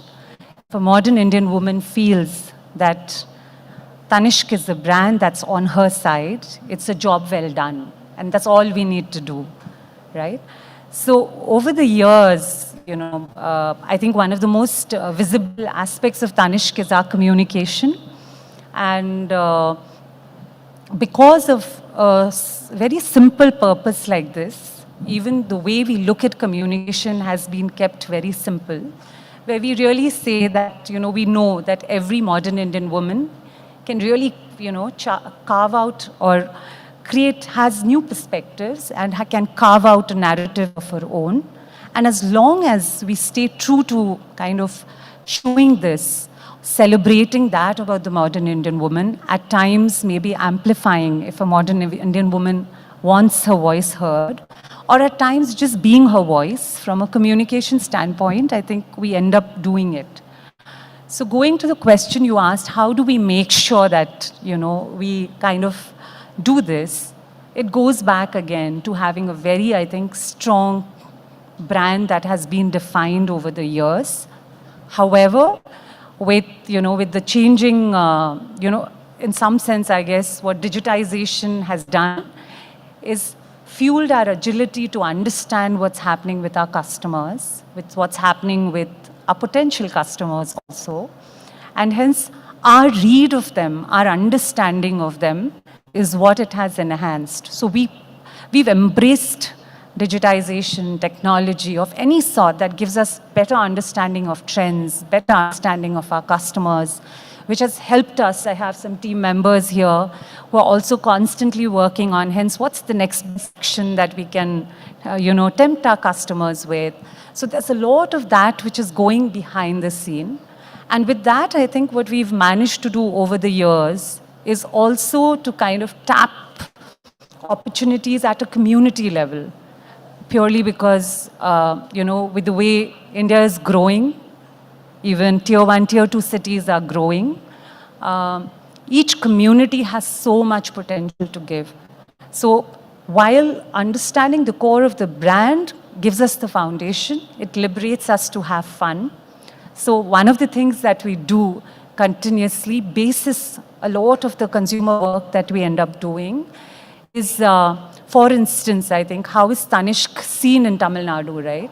So I don't know if any of you have seen our campaign, which we call the Pundumai Pen, which is really a very nuanced, brand campaign, which is anchored in largely, the women of Tamil Nadu, who has this beautiful dual role that they play, which is, as a custodian of the heritage and culture on one side, and on the other side, the change maker. And then if you just kind of run across from Tamil Nadu to West Bengal, the same Tanishq brand is nuanced to kind of really celebrate the Bengali woman. And there, the role of the Bengali woman as an embodiment of Ma Durga is one, who has a lot of strength, who has a lot of courage, in some sense, to not only stand for what is right, but also take care or take responsibility for future generations.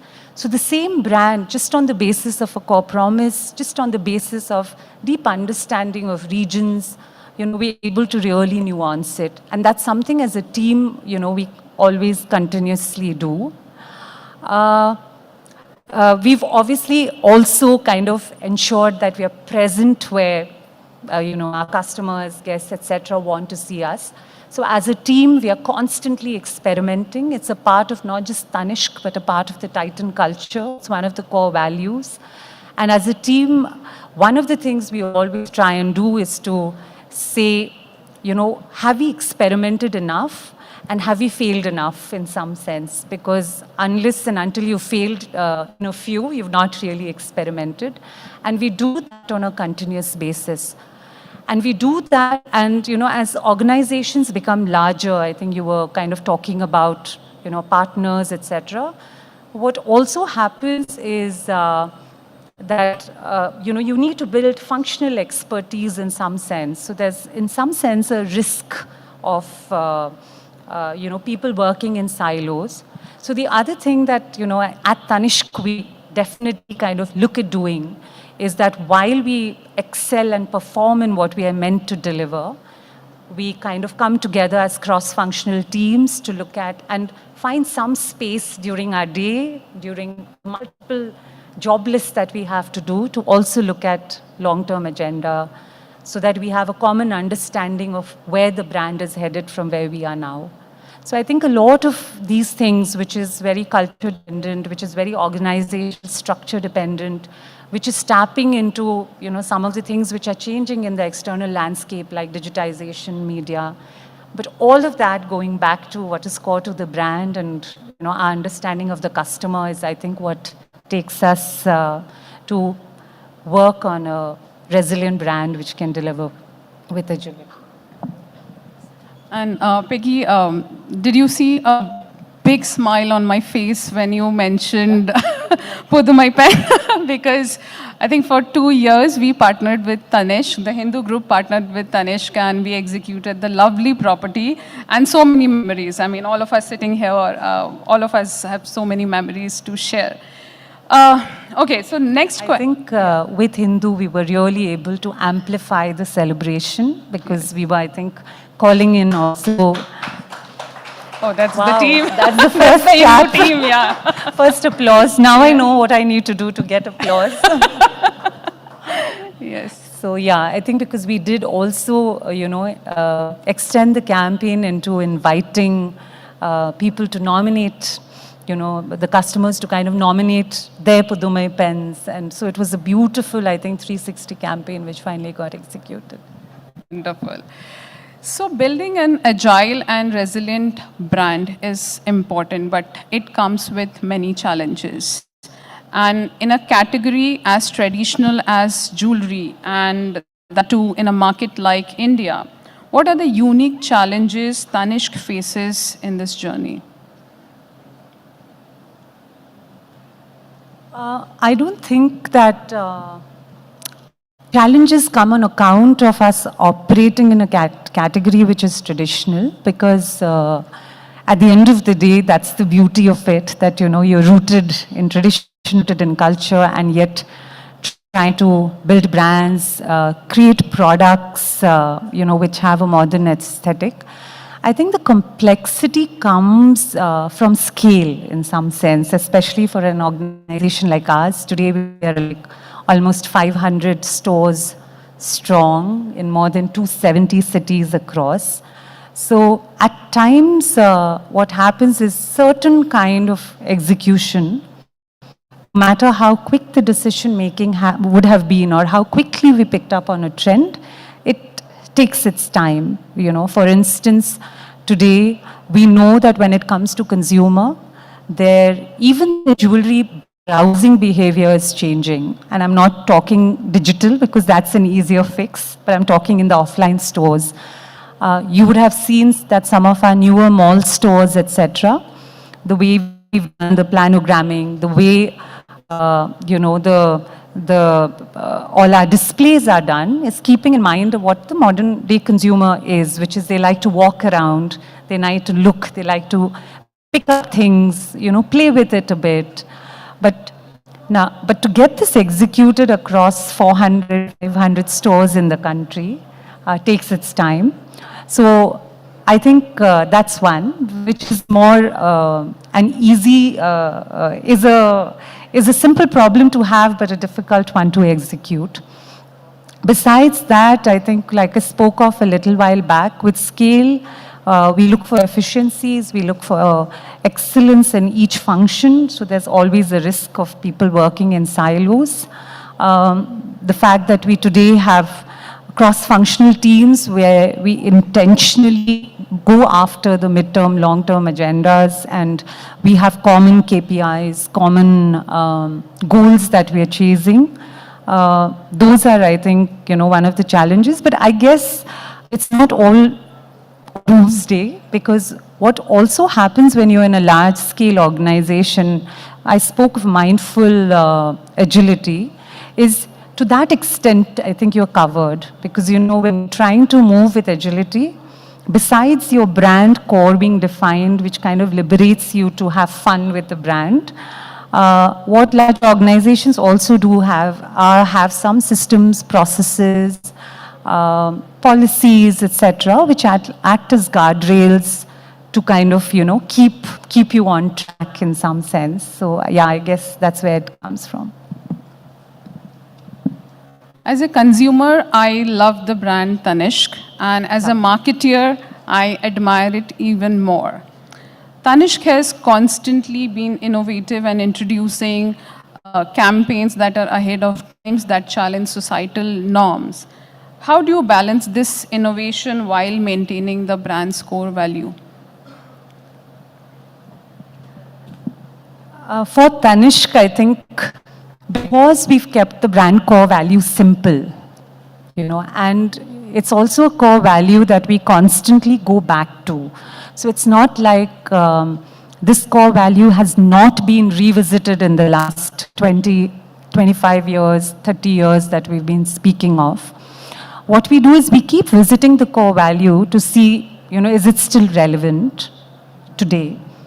And over a period of time, we've realized is women being celebrated for their perspective, for women narratives being showcased to the world is here to stay. Bringing in fresh perspective is here to stay. And it's a long-term cultural trend, if I may call it that. What does change, I think, is the context in which she operates. So maybe 20 years back, we were talking about narratives that included her relationship with her husband, her family, her friends, And hence, beautiful campaigns like Tales of Tradition, I think which was done 20 years back, or The Second Marriage, which happened in 2013, one of my favorite campaigns when, I was also not at Tanishq. To today, when the woman is multifaceted, and in some sense, the context in which she brings in, she's a change maker, the context in which she brings in the fresh perspective has changed, which is why today we do, for example, stories which we did recently, like we did on Father's Day, or we did on Women's Day, where we really called out saying that today when you talk about a woman being a superwoman, because she's a mother, she's a daughter-in-law, she's a housewife, she's a wife, she's herself, and then she's of course a working woman, and we really say that, wow, you're a superwoman. Is that really a compliment or an expectation? So as a brand, the core of saying that I understand the woman, the modern Indian woman, I'm on her side, holds. But the context in which we say has been changing. And we make sure that every now and then, continuously going back, I think it's a very at an organizational cultural level, what we end up doing is really meeting consumers quite regularly, being in the market. The advantage is we have our own stores, so we get to interact. More than 55% of our customers are repeat customers. Some of them have been with the brand for 20, 24 years. They feel they are more brand custodians than any of us youngsters who have been with the brand for the last 2-3 years. So that really keeps us on our toes, that keeps us relevant, and I think, yeah, that's where it is. Time's up. Earlier, I just said that, as a consumer, I love the brand, and as a marketer, I admire the brand. And as a person from the newspaper industry, I cherish the romance you have with print. Now, given the rapid shift to the digital platform, how does print fit into your brand strategy? And I was compelled to ask this question. So. Now I'm not going to get an applause from this side of the room for sure. So I think with print, it's the jewelry category, right, which has been evolving in some sense. And from what we understand, in fact, I think I was reading an article that the World Gold Council kind of published 2-3 days back, where they were saying that today in India, when people buy jewelry, almost 45% is for adornment, 55% continues to remain investments. This number was, I'm told, a 30-70 till a few years back. And hence, print as a response medium, print as a medium through which you educate customers when it comes to anything where the entire, your buying unit is the family. So while the choice on design, the choice on, does it look good on me, stays largely with the woman, the final decision to buy is a joint decision. So print, I think, will remain an integral part of it. Also, print allows us in some sense to kind of do targeted communication across, purely because of, kind of show big impact overnight, because the reader, if nothing else, the people reading that print paper would have seen the advertisement. And given that jewelry is a very community-based product, this whole, kind of media being segmented is easier. I think the good news with all print mediums is, how actively you've also embraced the digital world. So in a lot of conversations that we end up having with you and all your other partners, I think we see the association continuing. Yeah. Wow, that's so good to hear, and I am sure that the team sitting there is very, very happy. It looks like that we are running, out of time, but before we open the floor to audience question, I have this last question of my own. Do you think that CMOs, and especially women's CMOs, make good CEOs? I think, you know, I'm taking it back to Tanish the brand because we clearly believe that women, by pure virtue of just being who they are, bring in a perspective which is very different, which is empathetic. And as long as we're not measured by the guardrails of what makes a successful CMO or a successful CEO from a standpoint of personality type or archetype, forget CMO, CEO. Women could rock in any profession. Why not the board and why not the MDs? Wow, so I have a very bright future and all the marketeers sitting there. So I think we can take up a few audience questions. Can we open the floor? Yeah? Okay, okay. No problem. Sorry. I take a long time to explain things, so I'm No, sorry if I've just kind of extended things, but it was lovely. Yeah. Thank you for taking out time to listen to us. Yeah, and I think it was a very, very interesting chat, and thank you so much for being a lovely audience, and thank you so much, Becky, for sharing your journey with us, and we wish you the best, and we see that, you know, Tanish, we are looking forward to see that Tanish continue to thrive under your leadership. So all the very best. Thank you so much. Thank you. Thank you, everybody. That was really a gem of a conversation, I think, in more ways than one. Thank you so very much. And please remain on stage because could I call Mr. Brijesh Munyal, co-founder and CEO of Ethenos, to please join us on stage to felicitate his sharing. And I love what you said about Superwoman. Is it a compliment or an expectation? I think that's something that will remain with all of us. A big, big round of applause for what was truly such a wonderful conversation.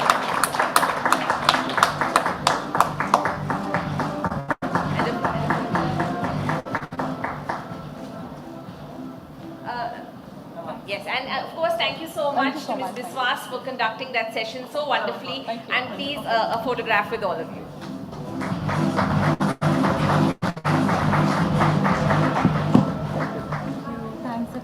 Thank you so much. And it is now time for our final session. In the digital first world, it's all about hacking the growth engine, and these founders have cracked the code. They're here to share how they've turned startups into success stories and scaled their brands to new heights. This is the ultimate insider's guide to digital growth, straight from the experts themselves. Let's dive into hacking the growth engine, learnings from brands driven by digital, with Ms. Rasika Prashant, co-founder and chief marketing officer at Tata Consumer Soulful, and Mr. Ramakant Kaushik, Chief Business Officer, Govo. With our guide for the session, Ms. Althea Vanderveen from Truecaller. Please put your hands together and give them a huge round of applause for the Leaders Connect powered by Truecaller. Our final session of the day, ladies and gentlemen, a big, big round of applause. You want to come and come? That'll be easy for you. Yeah.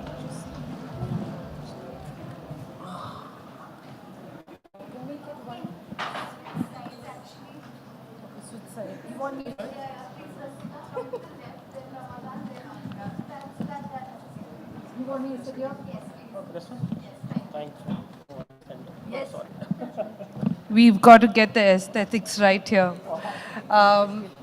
Good evening and welcome everyone. Like Beverly said, this is the last session. So we promise to keep it crisp and insightful though.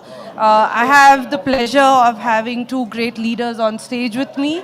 And there's no doubt we need to give it time. I wish we had more, but 30 minutes is what we will take. So welcome everyone to today's panel discussion of Leaders Connect, Hacking the Growth Engine, Learnings from Brands Driven by Digital. So I'm thrilled to be hosting this conversation with promises to offer deep insights into strategies, challenges, and innovations that have helped our panelists build successful brands.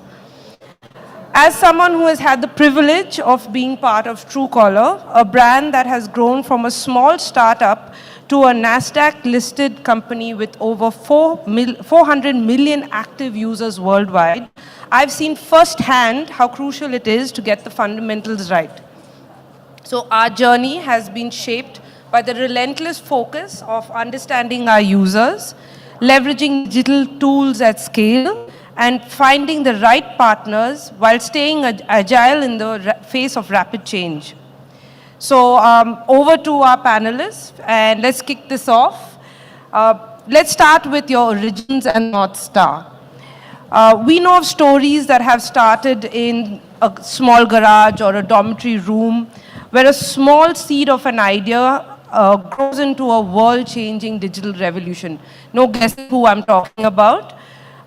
So to both of you all here, what has been the inspiration behind the creation of your brand? Primary challenges faced and the pivotal moments contributing to driving you forward. Okay. Thank you so much, Althea, for this opportunity. We started Govo in 2021. I think that was the time when COVID was probably that wave was very strong, and all of us were indoors, right? In fact, we saw people consuming a lot of content, watching a lot of OTT content. In fact, they were finishing up a web series every night, right? And on top of that, there was IPL, people consuming IPL content, a lot of movies. In fact, we realized that, okay, we are consuming a lot of content, we want theater quality content, right? But while we had big TVs, big screens, I think we did not have great sound, right? I think the TVs were not able to produce that kind of sound. So we thought, okay, how can we complement and enhance the quality of sound, make it theater-like? This is where probably we thought, okay, let us get a sound bar. In fact, I was thinking of getting a sound bar. But we realized the options, right? The options in the market were not very, very budget-friendly, right?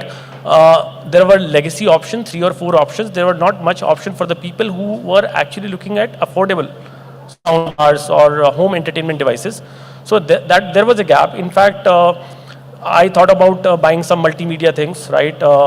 But those were old-fashioned with a lot of wires and probably making your home a bit cluttered, right? So we thought, okay, let's get something which is aesthetically beautiful, right? So that was thing. And probably when we evaluated the options, right, the options were not so good. So then we thought, okay, let us get some sound bar, some home entertainment product made for India, right, which can actually appeal to the larger consumer base that we have in India, right? So traditional option of soundbar starting from 20,000 rupees, we thought, okay, let us try to make them affordable. Let us get great quality products and make them in India. I think that's where the journey of Govo started. And happy to probably report that in last 2.5 years, we are almost in high double-digit market share on Amazon and Flipkart. Nice.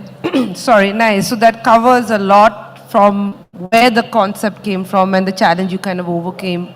And it's great to hear the fact that you actually solved that problem and you've grown and seen the reaps of it. Over to you, Rasika.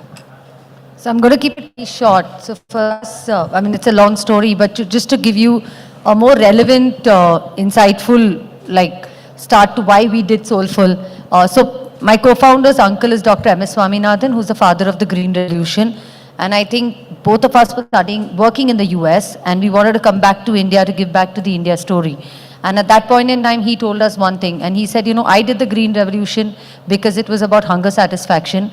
And today, India needs nutrition satisfaction. And he said, in 8 years from now, we will not have any groundwater. So if you don't make a difference either to roti, kapda or makan, then we are going to be in a developing country, developing rapidly on other things, but not meeting the basics.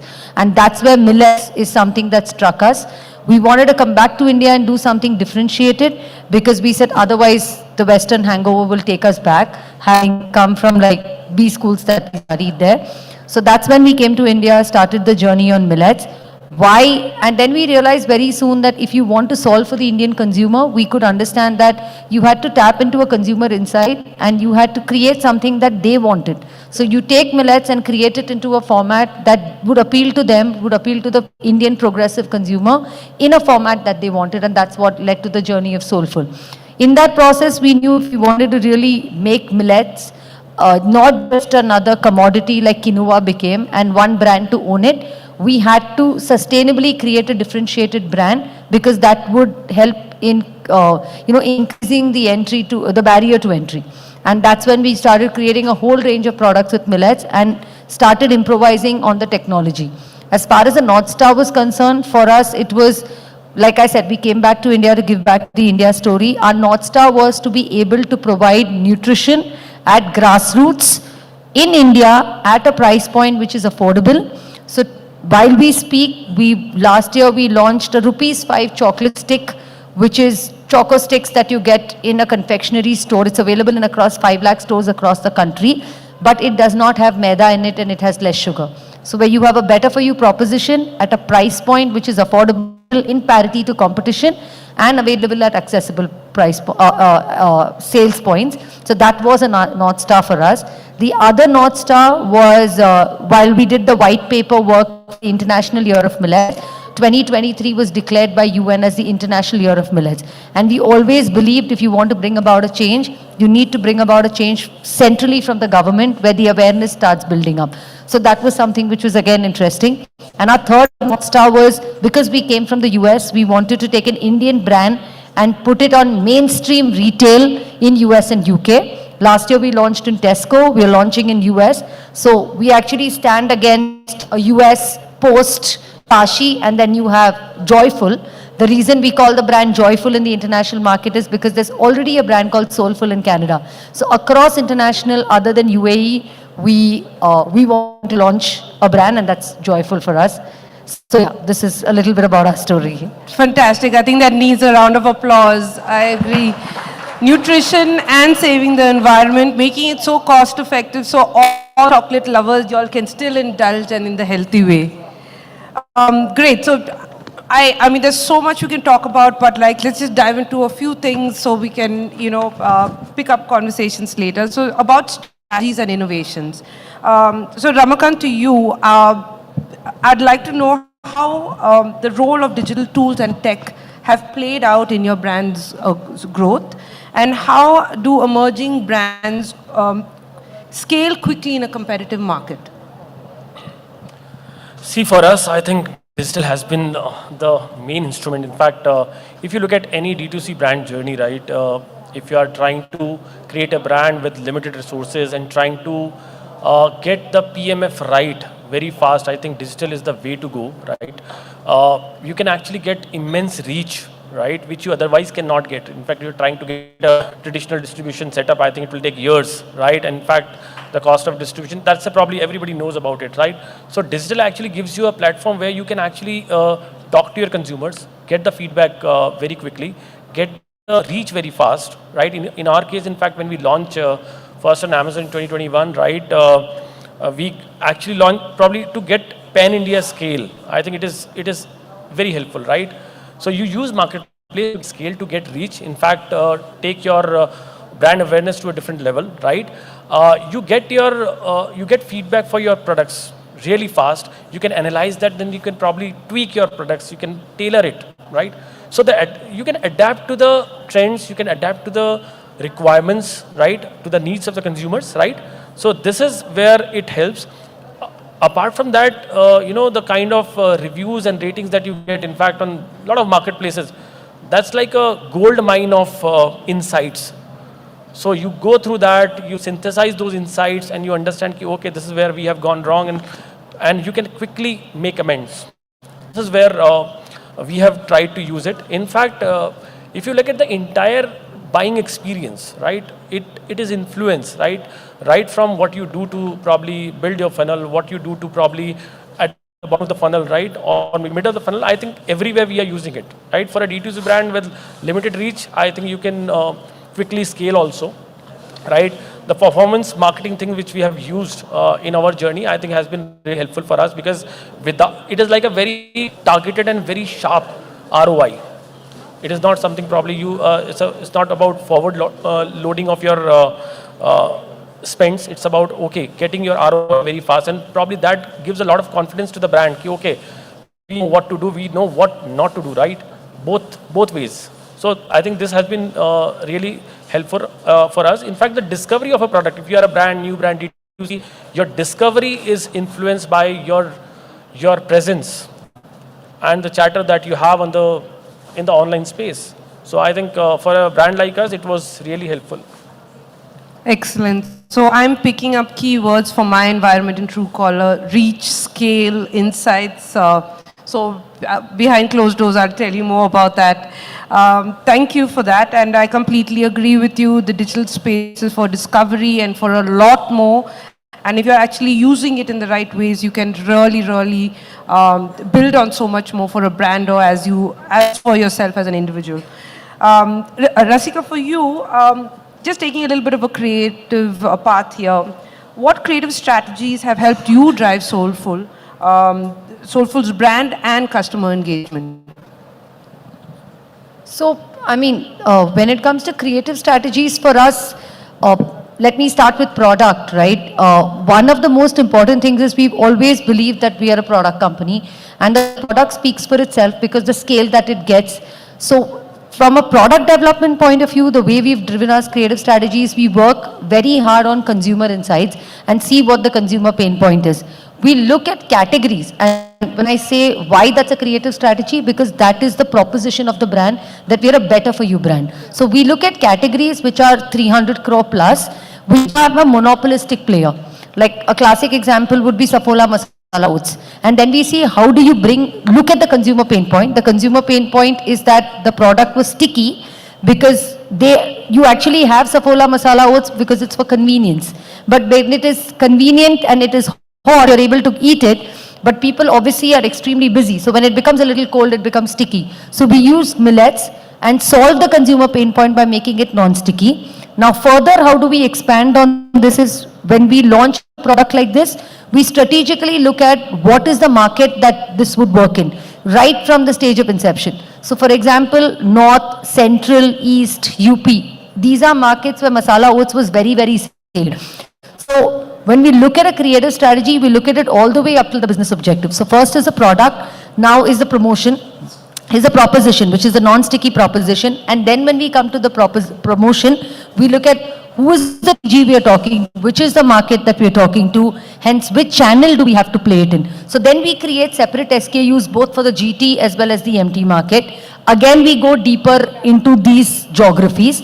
Then we start looking at what is the category size and where the saliency sits, do promotions which is tailored to these markets, and most importantly, create a communication which does not dial up the word millet. It strategically talks about the consumer pain point, while the RTB or the reason to believe is the millet. So very soon, as you launch multiple products whose benefits come from millets, consumer starts latently believing in millets. But it's not on the forefront. You're not bringing the consumer in. You're bringing the consumer in through their pain point. So, like I gave you an example of Saffola Masala Oats. We launched Saffola Masala Oats. We launched our Masala Oats with millets. The pain point it solved was non-sticky. The flavors we went with was what was category salient. The colors of the pack was category salient. We took the largest markets looking at the Nielsen data, and we dialed it up with like digital marketing, but with the proposition saying non-sticky must taste zabardast. So while if you look at our muesli, it'll have better crunch, wholesome munch. But because this is masala oats, the TG is NCCS B+, AA+. The pack size is 15 rupees, mainly for GT. You're looking at 70% of your sales coming from there. That becomes your recruiter pack, and your communication is a middle class couple, wherein you talk about non-sticky must taste. So the strategy goes all the way through.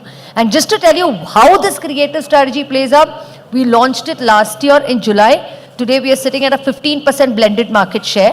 If you look at just modern trade alone, we are at an 18% market share versus Saffola.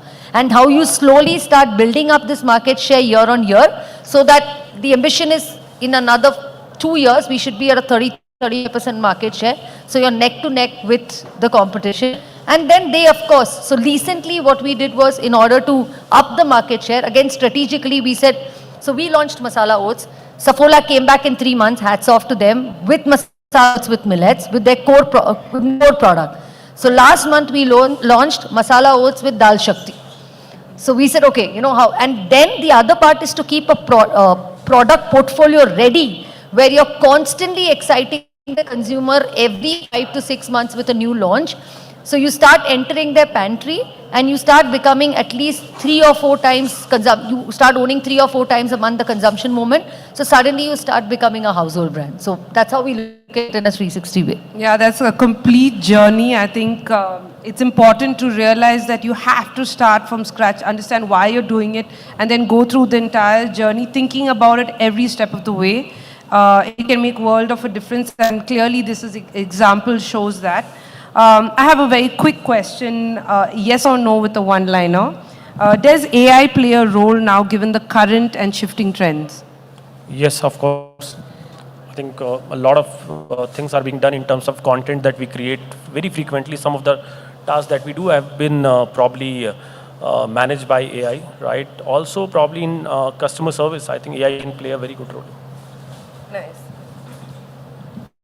Yes, of course, we do use AI. We use AI in 2 ways. One is we use AI for our larger marketing interventions, where we do at least 1 or 2 campaigns in a year, which is generative AI, wherein we collect FPD data, we create contextual marketing, and then we kind of load it onto our Adobe stack, because we're preparing for the cookieless world. So how you create your entire data stack for you to be able to leverage on it, well, that's a much longer story.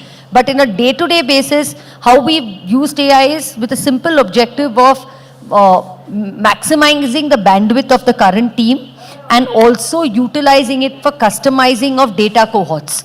So we use AI, like as simple as our CRM executives use AI in order to do customer responses. We use AI cohorting for our audience sets and our digital campaigns. We use AI, before we used to get in agencies to do concept cards when we used to launch new products. But now we use AI in order to create concept cards, and we, save the time which it actually takes. The largest time that it takes when you do concept testing in a research for a new product is to be able to create concept cards. So now that happens in 3 days time. So how do you optimize time using AI and a lot of tools? So that's what we do on a day-to-day basis. Fantastic. So efficiency is key and AI is kind of supporting that. So you all have led me to my next part, which is about customers and their insights. So the customer is no doubt the heart of everything we do. Being in the utility space, Truecaller understands customer feedback and helps us not only give them a good experience with product, but also a good experience with our advertising partners.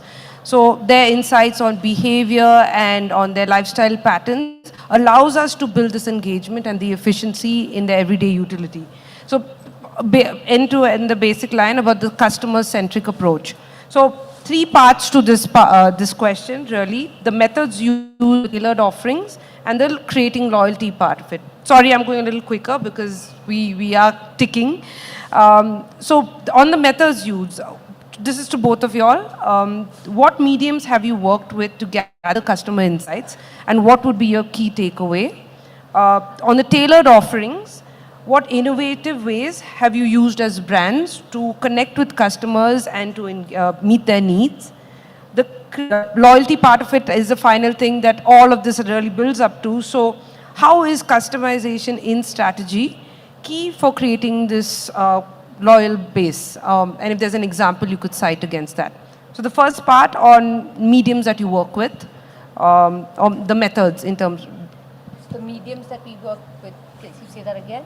So the mediums that you've worked with to gather customer insights, and what would be your key takeaways? So I can go first. So we use, so in an FMCG brand, D2C doesn't play a very high revenue role. But the reason we keep our D2C alive is in order to test our new products on the platform and look and take like, real-time customer feedback, wherein, for example, when we launch a product, we actually would send 200 packs to our loyal customers, and we would write a note to them saying that, you have been a part of the Soulful family. We want you to taste it. your opinion matters. So if you have a muesli consumer, we'll send them a masala muesli and say, can you tell us how you like the product? This makes the customer feel special, and then when they come back with their insight, they're already a part of the Soulful franchise. So that's something that we do. Another way that we do customer insighting is we visit a lot, like it's a mandate within the Soulful team that every brand team member needs to visit 2 customers every month and speak to 3 customers every month. So we go to their household, we understand, we spend like 6 hours with them, we understand what do they do, what is a part of their life. We also try to understand as to what is it that they store in their fridge, what are the different things that they do at home. So actually customer deep dives. And the third and the most important thing that we do is we partner with a lot of media houses because they like to do cohorting studies, which kind of enriches them. So, and we release like probably yearly reports on just probably, you know, the psyche of kids in the age group of 4 to 8 years. So we do stuff like that. How about you? So at Go, in fact, our inciting has been based on the primary interaction with the consumers, right? We probably access a lot of data that we have from the marketplaces, right? We have data coming in from marketplace like Amazon or Flipkart, which is very detailed. In fact, you can go to at a pin code level, okay, what is happening in which part of the country, right? You can probably have demographic or psychographic, whichever way you want to look at the data, you have that data. So you are making use of that data. Plus, I think the best and most impactful thing that we have been doing is to talk to our consumers. Like Rasika was saying, in fact, we speak to almost 50, 60 consumers every day. So we have been talking to them every day. We have a team which speaks to them. People come to our website, they browse websites, sometimes they bounce or they abandon or they buy, whichever sort of customer it is. We try to speak to them, try to understand if they bought, why they bought, if they did not buy, why they did not buy, right?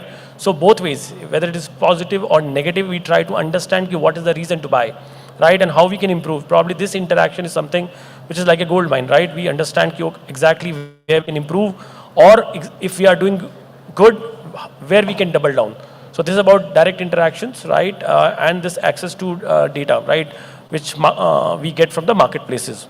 So apart from that, in fact, we do a lot of sentiment analysis. I think there are a lot of tools available for sentiment analysis also. In fact, we try to understand from them if people have been talking negatively about a particular product, why so, and we try to address that. In fact, when we launch a product, the sentiment analysis becomes very important, probably 30 or 40 days from the launch, because this is when you start getting a lot of feedback from the consumers. And last but not the least, again, if you are a brand which is heavily digital, right? We are not that much into distribution currently, though we are into LFRs. But the reviews that you get, in fact, if you look at the customer reviews on Govo products now, I think we are the highest rated in our category. We are actually at par with the leader in the category, in fact, sometimes higher also. So when you read through in fact, those ratings and reviews tells you whether you are doing good or not. If the product is completely battered, you have a review less than 3, that means there's something wrong with the product, and you try to dissect everything, every insight that you get from different mediums, and you try to understand the reason of non-performance of that particular SKU. So I think we try and make use of all available data. Nice. So listen carefully and listen well. Okay, the one last question and part to our discussion is on scaling and growth strategies. So balancing rapid growth with sustainability, effective market expansion strategies, and the role of strategic partnerships are very vital in any brand story. So both your brands have big future goals for growth. You all are already on that trajectory. Congratulations. What is your key media formula that you believe will get you there? And for all of us publishers in the room, what role can we play to add to this objective? I think media is complementary to what we do, right? So see, look at our journey. In fact, first we are trying to get our PMF right. If we try to say how we plan to scale up, okay, we are trying to become a 1,000 crore brand by say 2029, and for that we are trying to probably get everything right. So first is to get your PMF right. Second is to probably understand which media and channel is working well for you. Right? So if I talk about our own journey, we have been heavily indexing upon the performance marketing till now. So maybe a large part of my spends is going towards performance marketing. But if you look at at some point, I need to realize okay, this is where the ceiling is. Okay, beyond this point, the efficiencies have started going down, and at that point, I need to change my media mix, right? So, in journey, we also try to understand okay, what is the point where a particular media start probably responding slow, or probably the returns are getting probably low. At that point in time, so there is no perfect answer to it. What is the right media mix? Probably at different stage of your life cycle, you will have a different media mix. Probably when we started, it was more about low-hanging fruit, bottom of the funnel performance marketing, and then probably as we go along, we had middle of the funnel. You are trying to use a lot of consideration channels. You are using a lot of YouTubes, influencers, etc., to probably build that consideration for the brand. And then probably at some stage, probably we feel now, okay, time is ripe. Okay, we can go for channel which has got bigger reach. In fact, try to broaden the funnel that we have. So I think it depends on the life cycle, and we are also trying to probably change media. Probably, as you said, how you can help us. I think it is about okay, how you can add value to the consumer journey, right? We may have a lot of information, but you guys also have a probably plethora of information as to during the journey. Probably what we have tried to understand is okay, what is the consumer journey? Okay, how the purchase happens on online channels or offline channel, LFRs, etc. Right? But at this journey, how you can do any value add for offline, right? So we are in an LFR store also. We would like to probably understand okay. Generally, we think okay, digital is only for online. No, it is not like this. This actually complements offline efforts as well. What you have in the store, you have to educate those consumers as well, and that happens. 80% of the decisions that we see today are influenced by digital media, right? So customer education, even if you are standing in a store, you are actually browsing, okay, this product is good or not, what are the key features, etc. Is it priced well or not? I think you are comparing. I think in that respect, I think digital plays a very, very vital role. So this is how it is. I think you need to tell us how you can add value at every stage, post-purchase, pre-purchase, or maybe during the purchase. We'll be happy to. Yeah. Thanks. Rasika? No, so for us it's very simple. It's about the channel that you sell on. If you're selling in GT, then TV makes sense. That takes care of your awareness. If you're selling on modern trade and e-commerce, then we use digital. And while we utilize that, we also then dial up the channel that we sell in. And that's where the awareness piece comes into place. Our spend are always a factor of our revenues. So we look at like where is the revenue coming from, where is the consumer congregating, and that's how we make our media mix. Over and above that, while we kind of dial up the consideration piece with the regular tactic stuff, but one thing that we keep in mind is, at least for Soulful, whichever media we are on, we look at building the brand Soulful. We're not trying to build multiple, it's not like a house of multiple brands. It's building one brand Soulful and keeping consistent at that. And most importantly, apportioning a significant amount of budgets to brand building in our A&P spends, and not as much to promos and discounts, because that's what pays off in the long run. So branding tonality there, again music to our ears. So we're done for the day. I do not know if we're opening it up for questions. Do we have at least one? Okay, one question in the house. Anyone? Okay. Okay, then I have a quick one. One mistake learned from and one win you'll never forget.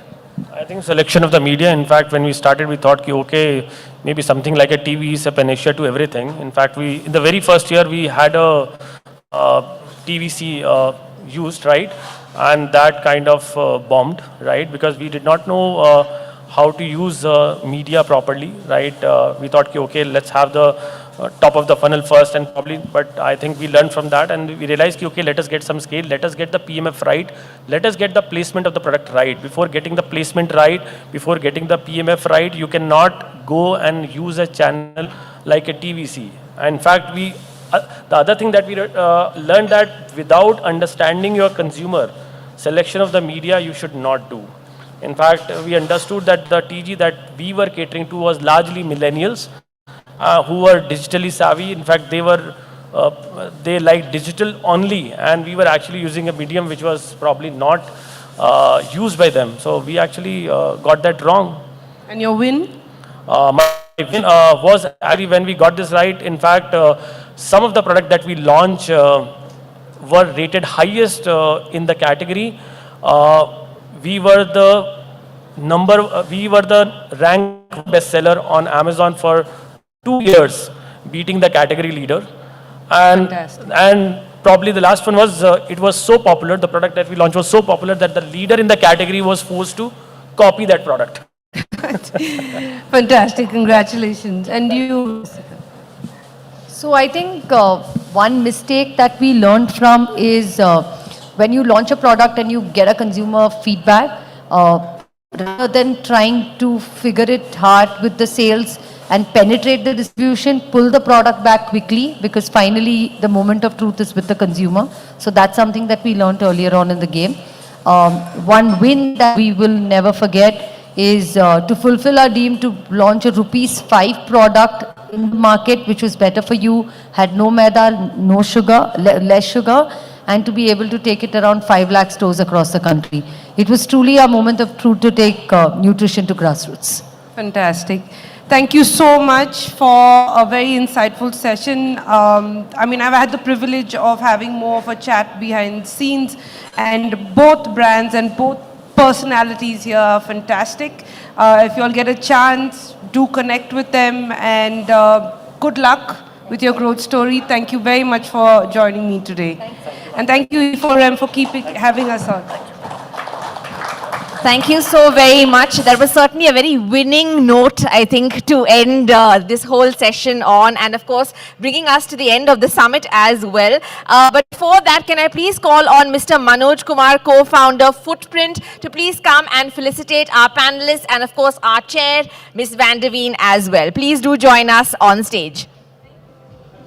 Can we have the mementos, please? A big, big round of applause for our last session of the day. Ladies and gentlemen, we can do better than that. It's our last session for the day. A big, big round of applause for a wonderful, wonderful chat.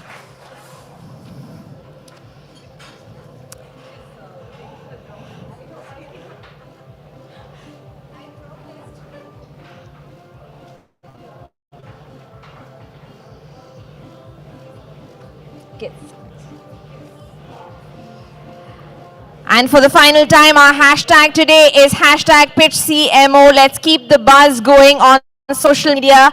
And all of you have been a truly wonderful audience, I would just like to say today. But the excitement doesn't end here. We will be reconvening shortly for the Exchange for Media and Double Verify Impact series, where profound insights and inspiration await. For those of you who actually have the green bands on your hand, we will see you back in the hall. And thank you so very much to our panelists once again. And we will also be unveiling the remarkable winners of the Indian Marketing Awards 2024 South. If you would like to be part of that event as well, please do re-register outside for that event. But for both of these events, we need the hall actually for a little bit of a makeover, for at least 10 to 15 minutes. So I would request you all, if you don't mind, to collect your belongings and reconvene outside. Those of you who have the green bands, we'll of course be seeing you back inside for the Exchange for Media Double Verify Impact series. And we hope to see the rest of you after re-registering for our award ceremony as well. Thank you so very much. You've been a wonderful audience. Thank you.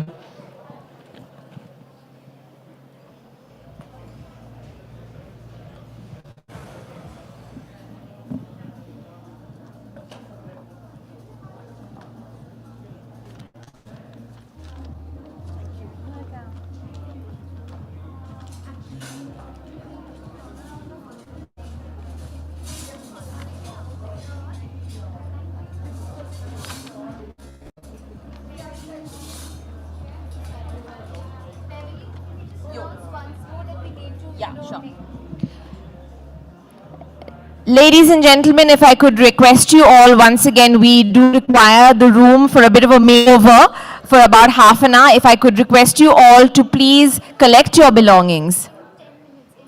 In 10 minutes, actually, you can be back in this room. Once, of course, you've got green bands, those who've got their green bands. If I could request you all to please collect your belongings. Thank you.